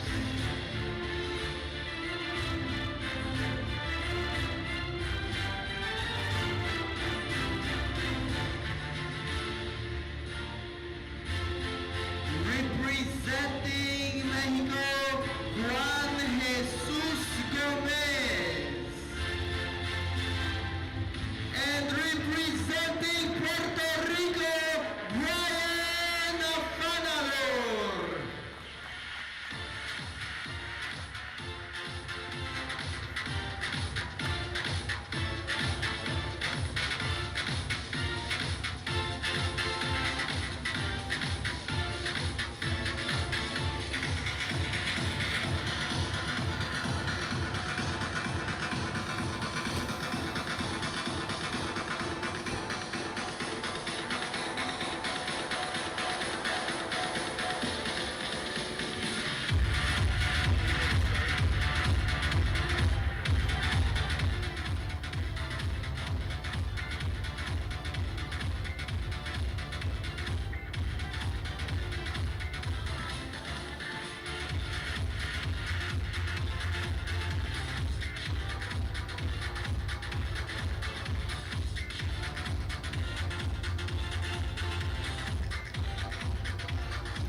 Welcome everyone to the 2024 Pan American Cup here in Corpus Christi, Texas. My name is Jimmy Butler and you are watching a round of 16 men's singles match between Brian Afanador from Puerto Rico, ranked number 71 in the world, against Juan Jesus Gomez, ranked number 211 in the world from Mexico. Strike. 3-1.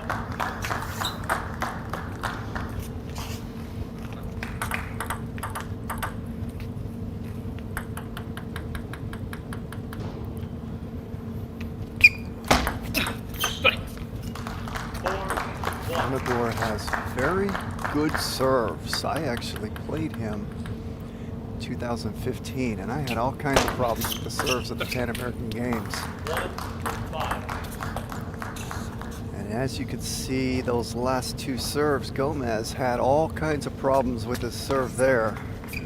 Let's see if he can figure them out as this match goes on. I never really did figure them out. 2-5.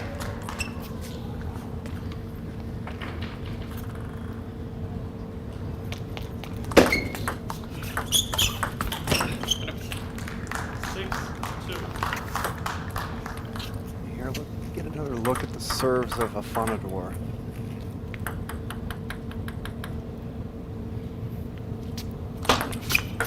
That one right there is his best one. That motion, he changes it up. He goes topspin, he goes chop, he can go deep. That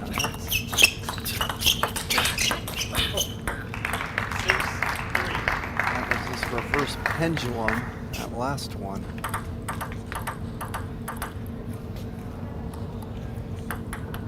Now he's going to the standard pendulum serve, it looks like. We'll see. Yeah.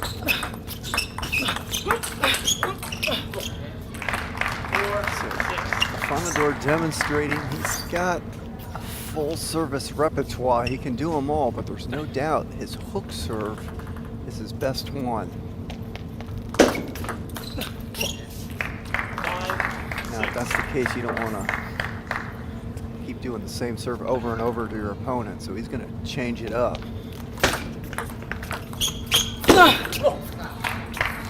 Great job by Gomez hanging in this game. Really got off to a poor start. Just kind of hung around, and Afanador's made some unforced errors to help things out and tied six apiece. Ooh, caught the top of the net. Big forehand there by Gomez. That's his best serve right there. That motion, he gets a lot of spin on it. Good chance you're going to see it again. Yeah, he's going to do it again. Let's see how Gomez deals with the receiver. Force Gomez to kind of make a mediocre paced receive. He kept it low, but there was no pace on it, and Afanador punished it.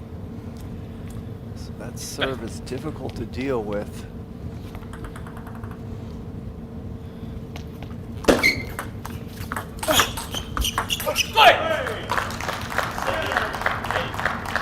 Good defense by Afanador. He was in big trouble at that point. Gomez with a nice serve of his own got Afanador to pop it up.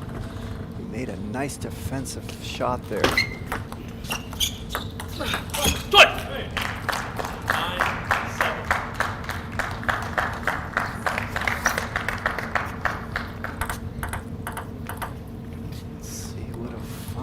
Does here with the serve. He's going to go with the pendulum serve. It could be a reverse. Yeah, it's a reverse pendulum. And it worked nicely for him.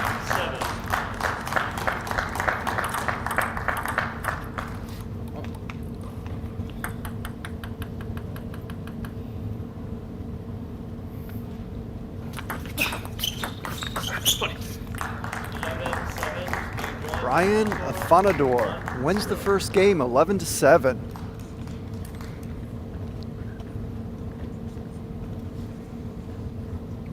Let's look at some replays here. Here's the service of Gomez. Little hook serve he's got himself, worked out nicely there. And then there's the reverse pendulum serve. That ball kind of went high on him, but not a good receive and able to win that point. And now we're going to look at the placement charts.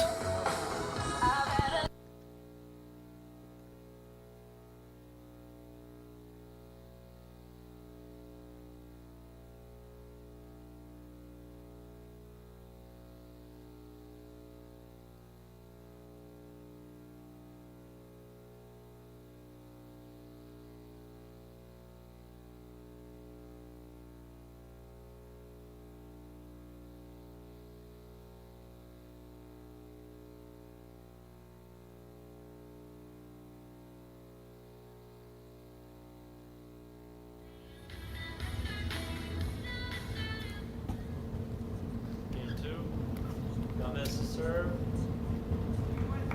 0-0. Hey.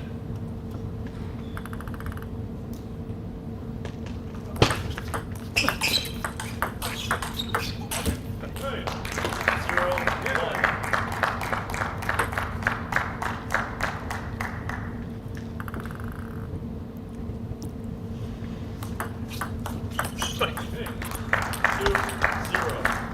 That serve kind of got away from Gomez. It went half long. He wanted it to go short. Really didn't have that much spin either. That was a little too easy for Afanador. Gomez has got to rein in his serves a little bit. Be a little more aggressive on him. 2-1. Nicely played point there.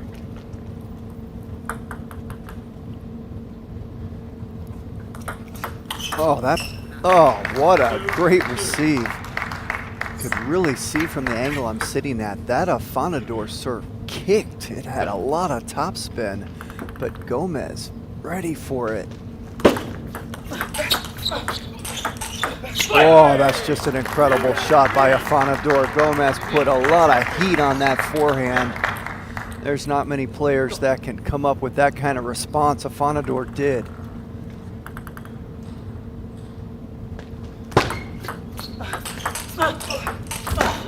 And a great combination there by Gomez. Forehand to backhand. Gomez has got some speed. Very quick. Not only with his legs, but in his technique. He's got nice short little strokes. Very relaxed the way he plays. Here's that great serve of Afanador. That really got Gomez that time.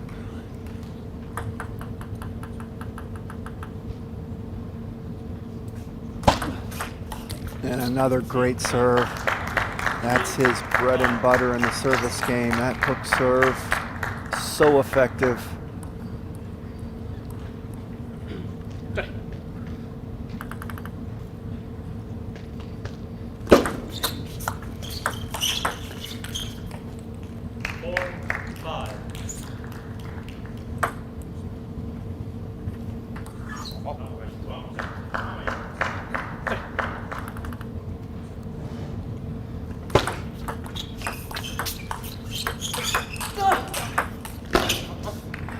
Great speed by Gomez there in that rally.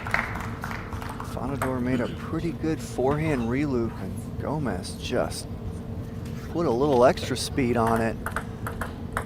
Afanador couldn't handle it.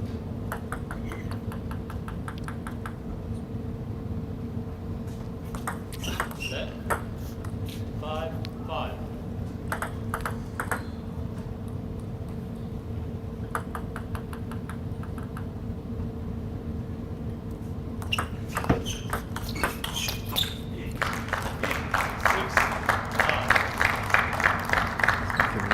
That serve of Afanador, that hook serve is really starting to make Gomez uncomfortable.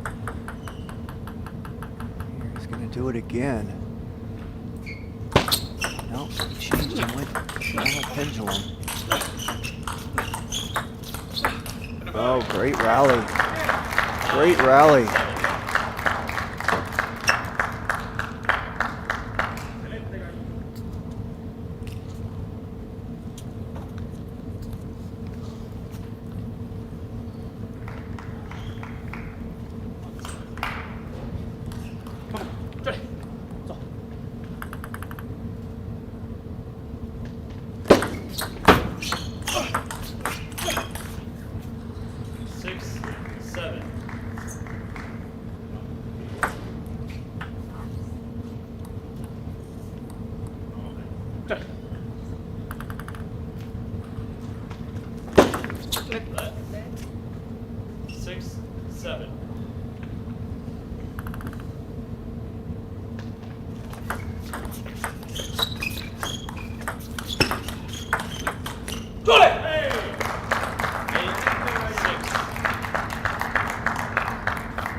Another great serve. He's having a lot of success going side top spin off of that motion.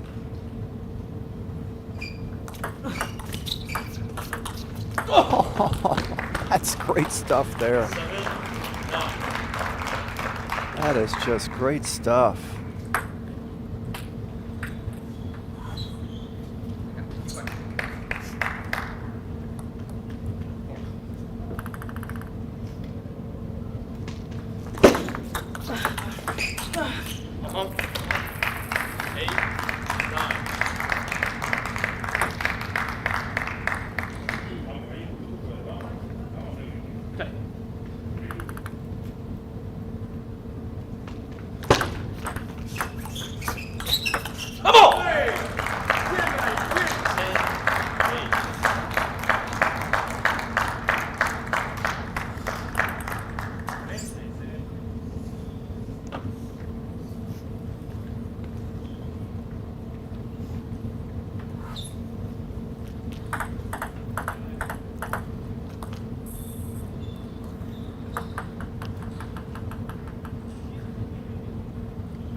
And a great serve to finish off the game from Brian Afanador. Changing things up, going deep down the line. Heavy reverse pendulum underspin serve. Takes a 2-0 lead. And now let's look at some replays. There's the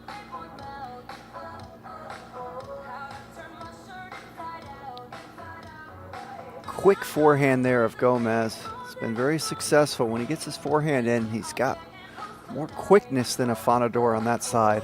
Now we look at the placement charts.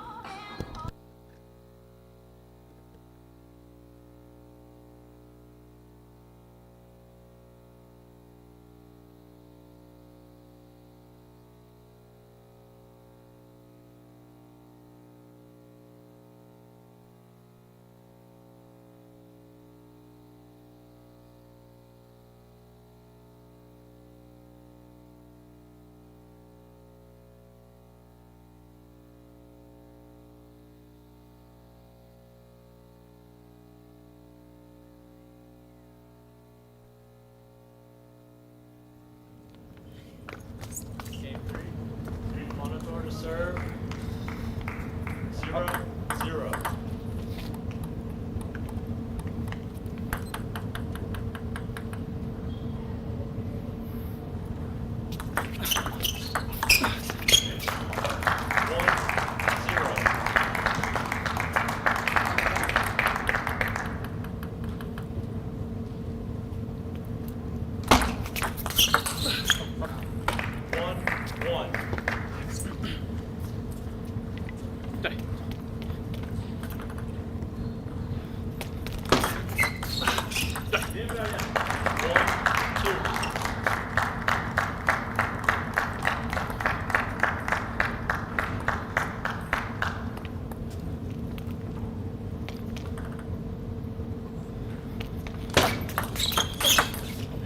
There's the speed of the forehand of Gomez. He has his feet set and gets that ball in. It's just too fast for Afanador. He's really good there.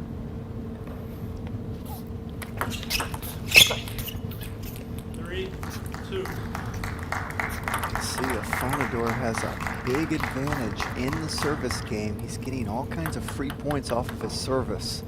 And that is the easiest way to win in table tennis. Get your opponent to start blowing your serves all over the room. It makes the game a lot easier, whereas Gomez has to work a lot harder for his points off of the serve.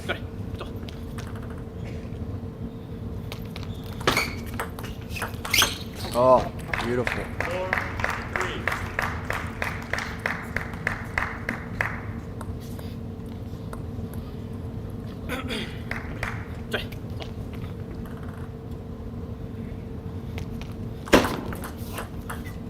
4-3.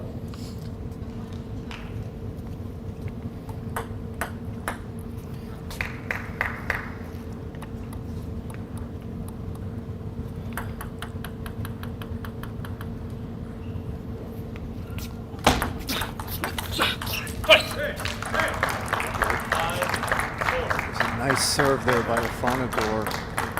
It's so much spin that Gomez is afraid to really go for anything aggressive. He's just kind of passively getting it back. There's another passive receive, but Afanador making an unforced error. So that's the advantage that Afanador has in this match right now. He can pretty much serve and expect a miss or a passive receive from Gomez. Whereas Afanador just put some heat on that receive off of Gomez's serve.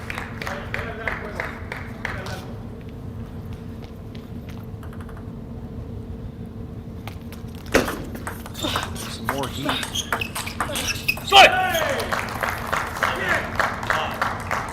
So, you know, all table tennis points start with a serve and a receive. So if you want to up your game, you might want to train those two things perhaps the most. Because if you're not good in those two areas, you're not going to get to a lot of rallies. These guys are so good, they'll finish you off early if you're not good in the serve and receive game.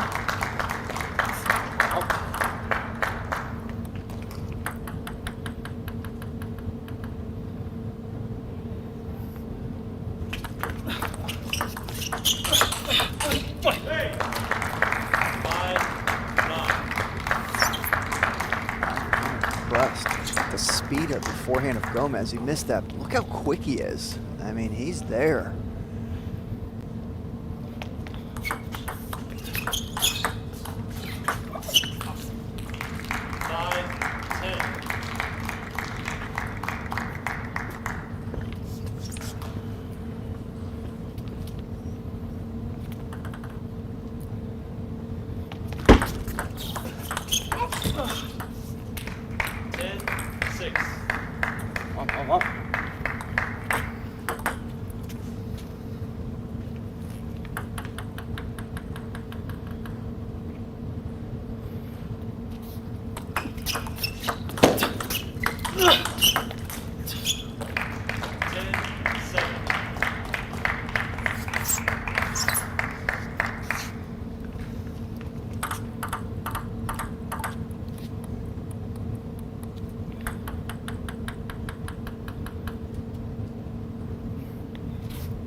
That ball came off the edge of the racket of Gomez. So that was a mishit that went his way. And Gomez still hanging around this game.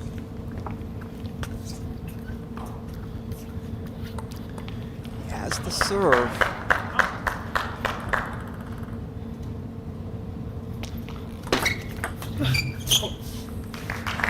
Just like that. 1 point away from tying this game up, and there's a timeout from Afanador.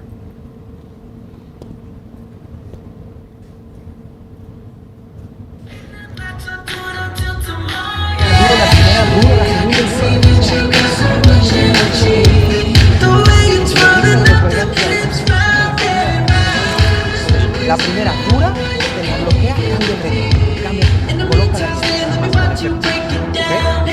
el servicio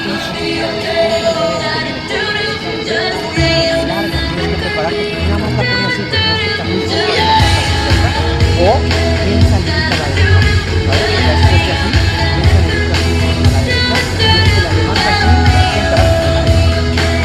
según yo, como te ves, después lo haces así, ¿vale? Pues tienes que hacer eso, así es igual, 100% lo traes, ¿ok? Vale, vamos.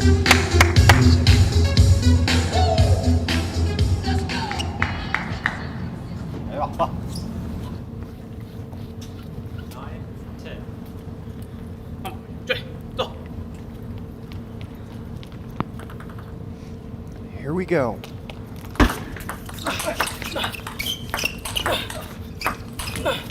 Oh, and a great rally there. And Gomez coming up with some incredible defensive shots.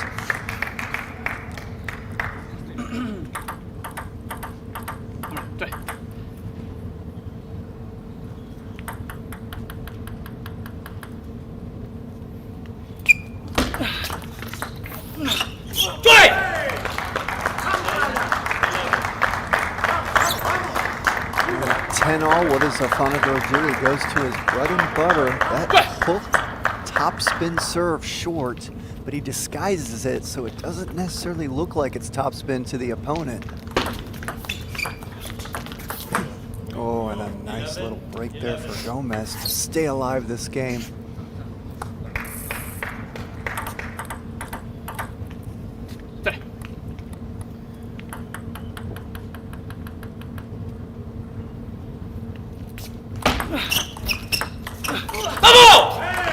And another great serve there. Forced a passive receive by Gomez, and Afanador jumped on top of it.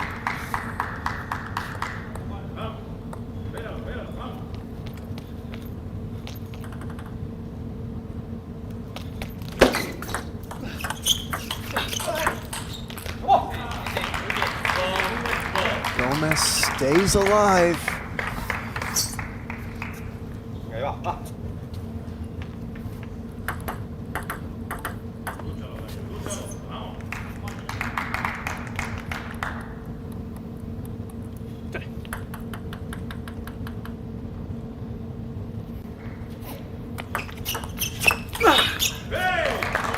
And that point happened because of the great serve of Afanador once again.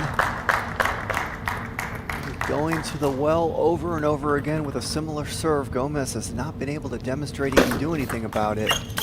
But Gomez doing a great job on his own of holding his own serve. And we are going back and forth. Both athletes able to win their point on their serve.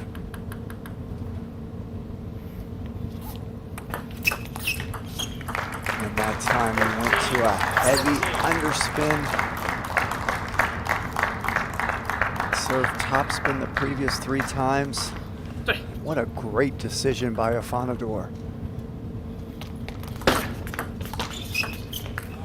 Oh, and a clever creative receive. Obviously that caught the back edge, but what a great decision going for that receive. Let's look at the replays here.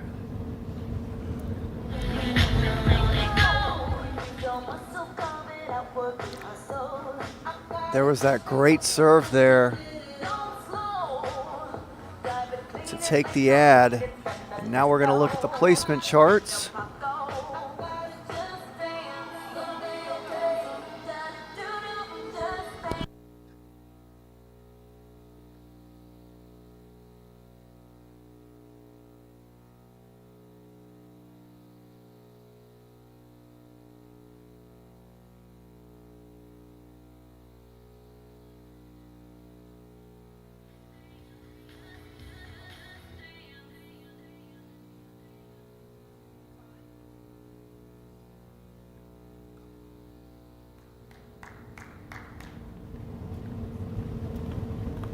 Game 4.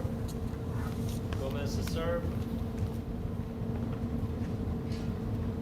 0-0.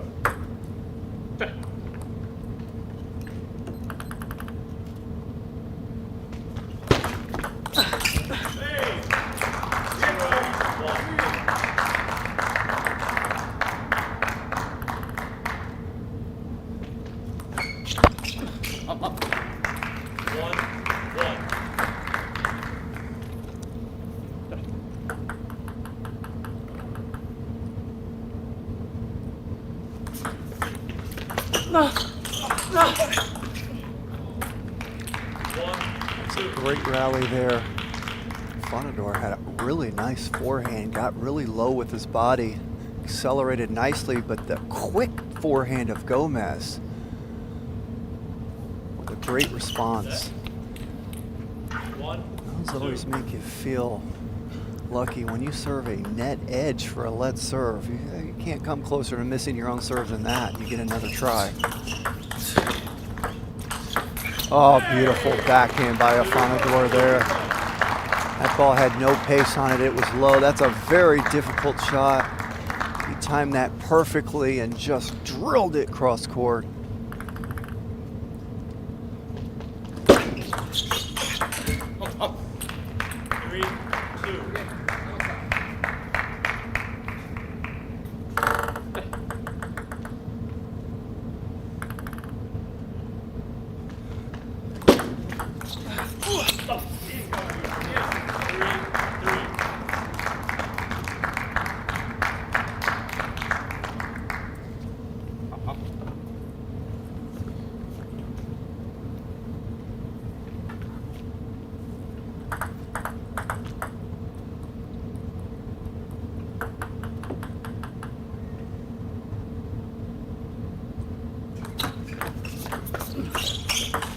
Oh, that was a beautiful receive there by Gomez, and the follow was just as good.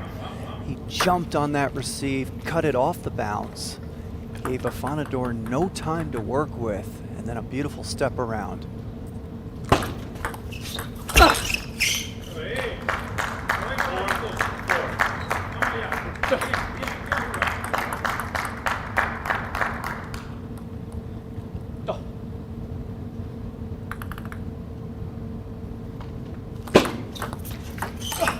Oh, there's the speed of Gomez on the forehand. That ball popped up. It really all happened because of his good serve, but I love his technique there on the forehand.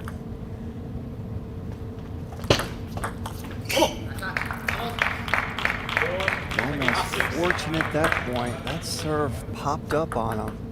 Normally, that's an easy receive for Afanador. Oh, and there's a great serve there. Boy, he missed the ball completely. That's good stuff from Afanador. 5, 6.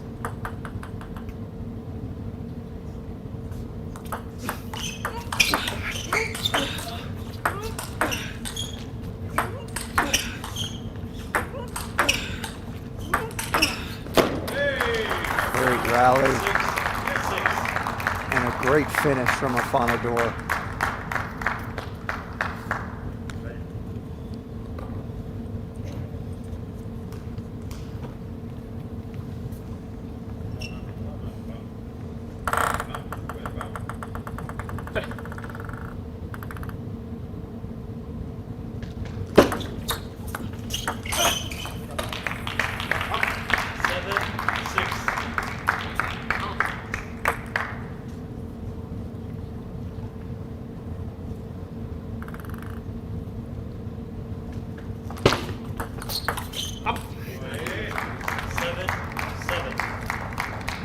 Serve there by Afanador. Gomez doing a good job of hanging in this game. He needs to just try to get on the board and win one game. That's all he's thinking about.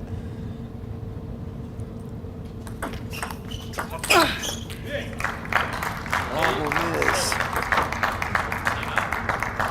when you've lost confidence in your receive, it's a big uphill climb.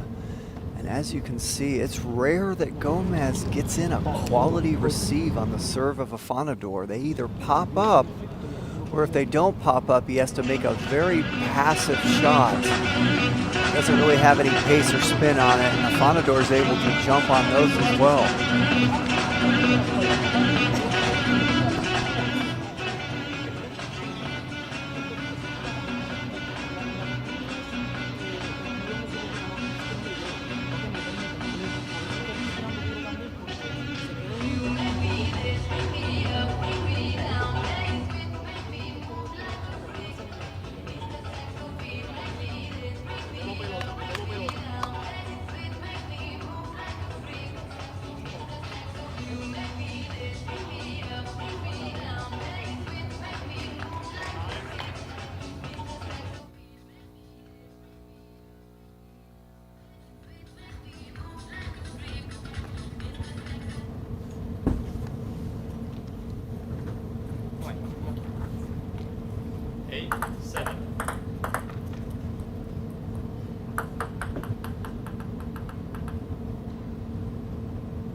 Afanador comes out after the timeout and takes his first match point.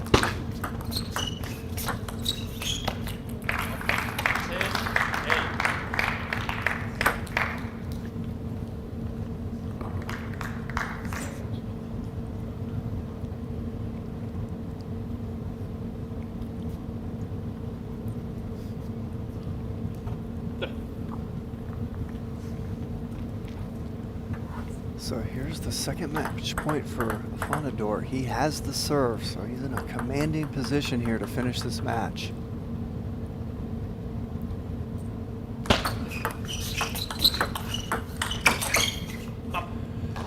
Brian Fonador wins the match, 4-0.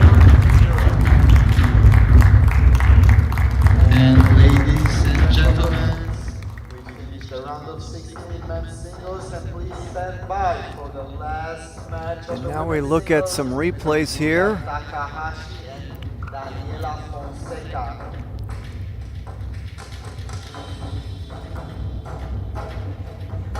And the placement charts.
ladies and gentlemen, after a full day of action here at the American Bank Center, we have the last match of the women's singles round of 16.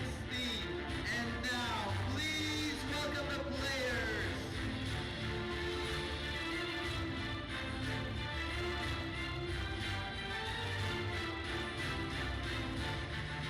Representing Cuba, Daniela Fonseca. And representing Brazil, Julia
Ladies and gentlemen, welcome to the 2024 Pan American Cup,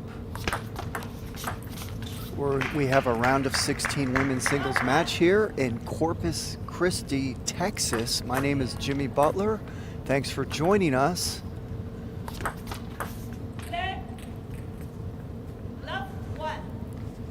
And this is the last match of the day.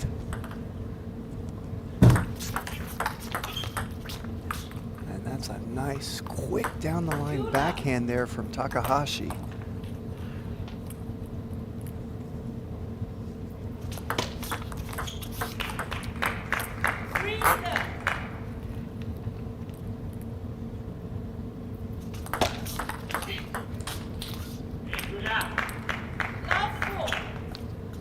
Right now,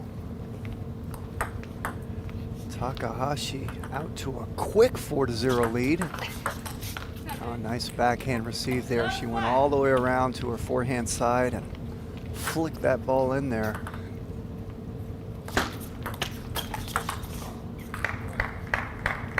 Fonseca said, hey, I can do that too. Nice backhand flick of her own.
Oh, nice receive again there by Fonseca from that backhand side.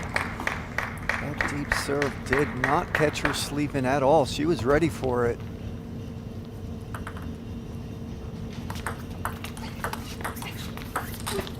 Oh, and that's what she wants to have back. She played that point so beautifully and then couldn't make the easy one, the easy finish at the end.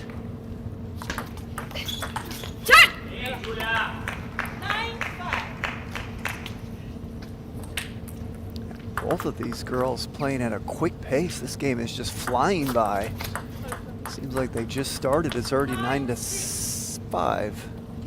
Is it a 9-6? She missed that serve. So yeah, we're at 9-6 now. This point's going quick. Most of the points decided in the serve-receive game. Not many rallies yet, and there's another one decided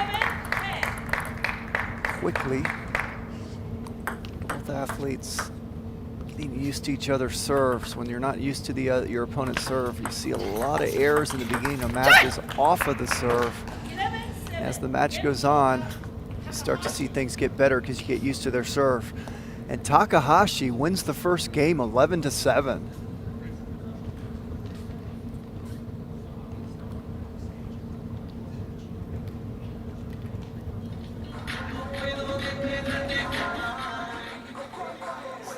Check out a few replays of that game.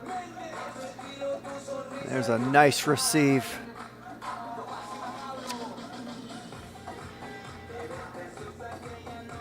And a nice serve there from Takahashi. So that was kind of the story of that game. Very quick points. Not much happened after the serve and the receive. I expect the second game you'll probably see a few more rallies because both athletes are probably going to be a little more used to the other one's serve. Now, there's only so many serves athletes can do out there. And as the match progresses, you start getting used to their repertoire of serves. And once you see something more than once, more than twice, or even 3 times or more, you start receiving those serves better and better, but anytime you see a serve for the first time, that's the most difficult time to make the receive because you're not familiar with it.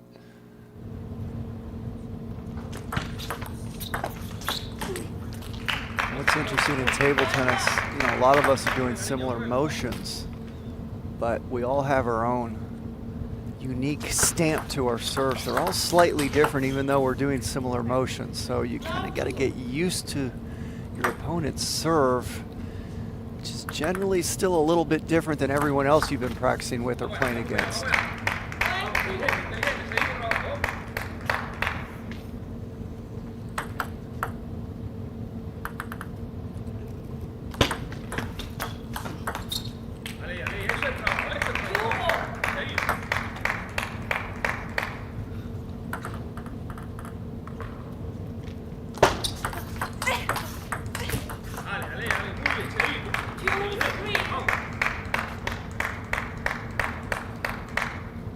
Quick points to start the second game, similar to the first. Oh, and that was a nice, heavy, short underspin serve to the short forehand of Fonseca. Really caught her off guard. She was not expecting that. Ooh. Another one Fonseca would like to have back, because that was a good serve. She got Takahashi to pop it up as high as you would want it. Couldn't finish. Same serve.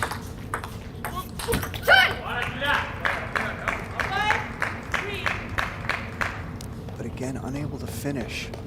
So good serves there from Fonseca, but not so good at finishing those last 2 points. Let's see if she can get into a better groove and reward her good serves with a nice finish. Good job by Takahashi changing things up. That time she went to the forehand serve but loaded it up with underspin just like she had done to the backhand previously. That was a no spin serve.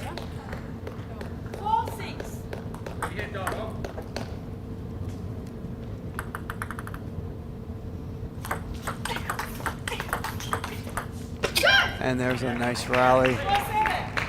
Takahashi, it's interesting backhand technique. Her wrist flips quite a bit, but she doesn't get a lot of force from that wrist flick. So a lot of her balls are a little bit off pace, and you can see Fonseca having trouble dealing with the off pace nature of the Takahashi backhand. Ball's not really coming out very much, and she's really misjudging a lot of them. There's that backhand serve again. Heavy chop, short to the forehand. Got Fonseca to dump it towards the bottom of the net. So there's that off-pace backhand. That time Fonseca dealt with it, but the Takahashi forehand finished that point off for her.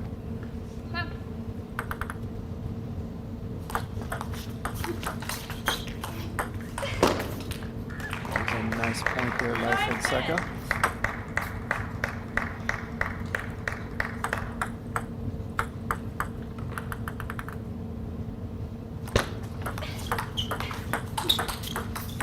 Oh, great backhand by Fonseca.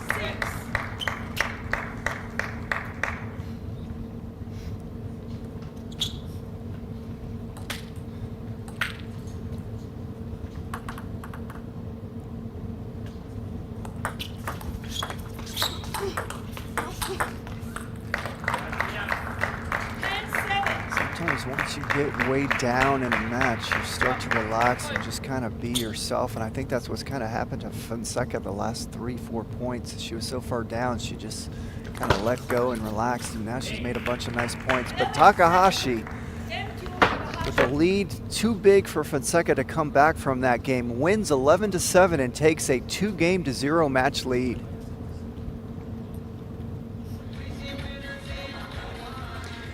Look at a few replays of that game. There's that off-pace backhand of Takahashi, and you saw Fonseca dumped it in the net there, giving her problems. And another little backhand there coming from Takahashi. Not a lot of pace on it. Fonseca's kind of used to the ball coming out more, and so Takahashi gets a lot of wrist action on her backhand, but the ball doesn't really get a lot of force. It doesn't come out like a normal backhand. It's giving Fonseca problems. Now we look at the placement charts.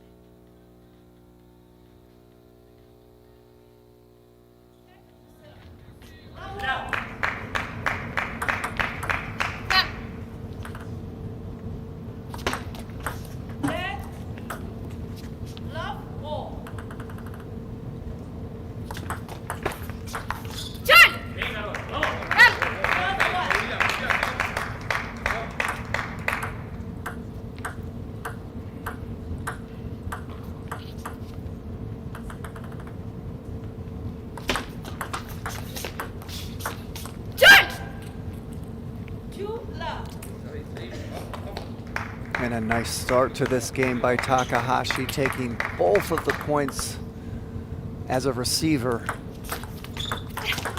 And a nice forehand down the line. She's off to a fantastic start to this third game. And good job by Fonseca. She was ready for that short, heavy underspin serve, which she dumped into the net several times in the previous game. You gotta think they talked about that back in her coach's corner.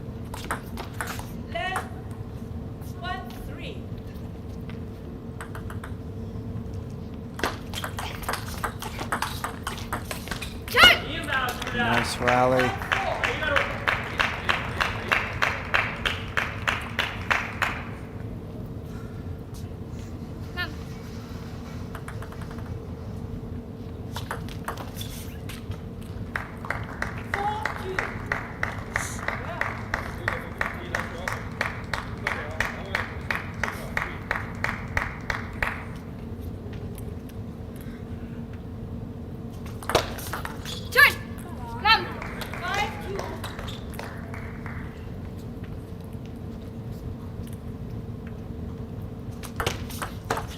Oh, and there's that serve again.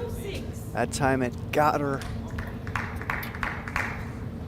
That ball double bounced. She thought it was coming off the table. She thought that serve was half long, and that's why she whiffed it. That ball double bounced. Good job by Fonseca coming up with a good serve of her own.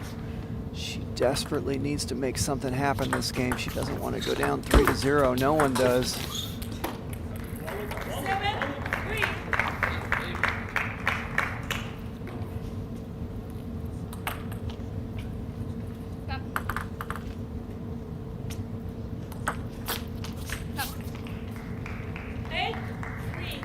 Takahashi doing a good job on the serve, working the short forehand of Fonseca. Right in that location, it's been getting her the whole match. And Takahashi able to keep her footing there barely and wins that point.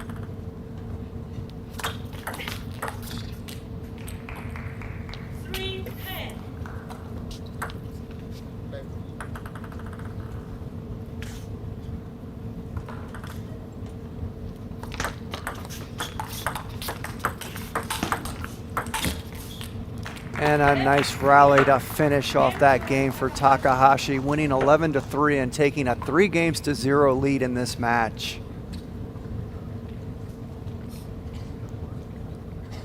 Let's look at a couple replays from that game. There's that short serve, that double bounce. She thought it was coming off.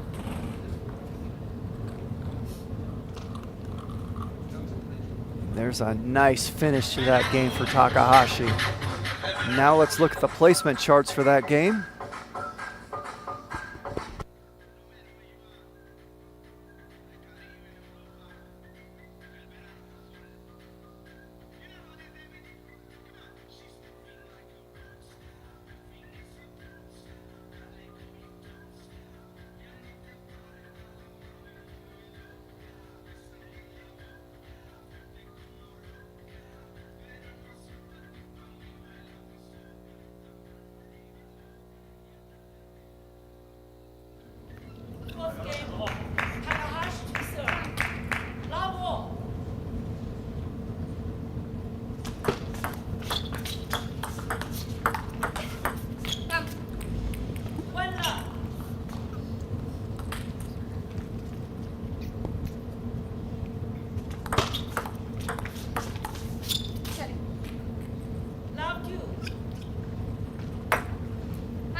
doing a great job of playing unforced error-free table tennis. Putting the ball on the table, not really missing many receives, making Fonseca have to earn every point, not giving her anything for free, and really smothering her with her unforced error play. And off to a great start this game as well. Takahashi in a great rhythm. Fonseca has never really found a rhythm this match.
Takahashi 2 points away from winning this match.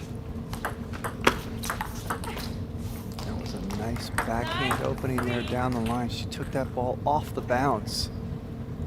Played it so quick. Really smothered Takahashi from having any time to deal with it.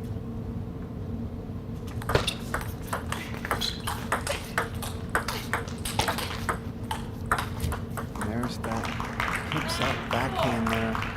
Takahashi.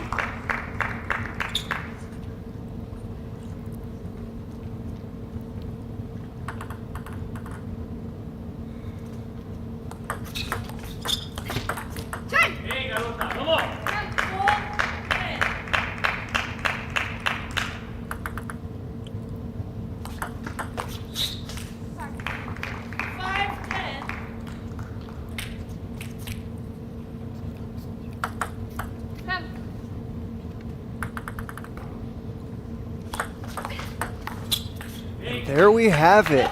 Julia Takahashi wins the match 4-0 and will advance to the quarterfinals. We would like to invite everybody back tomorrow for some great matches. We're gonna have all four. And let's look at a couple replays of that last game.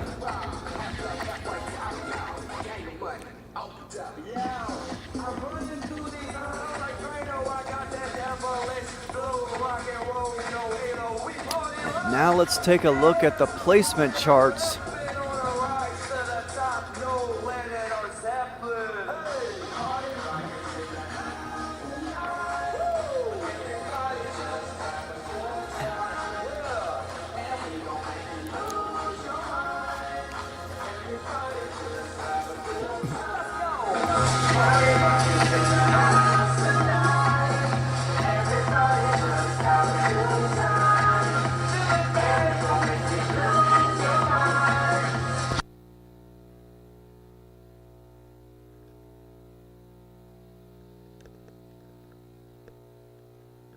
And that'll wrap up our play for today. Thank you everyone for joining us, and we hope to see you tomorrow for the quarterfinals of the men's and women's singles at the 2024 Pan American Cup.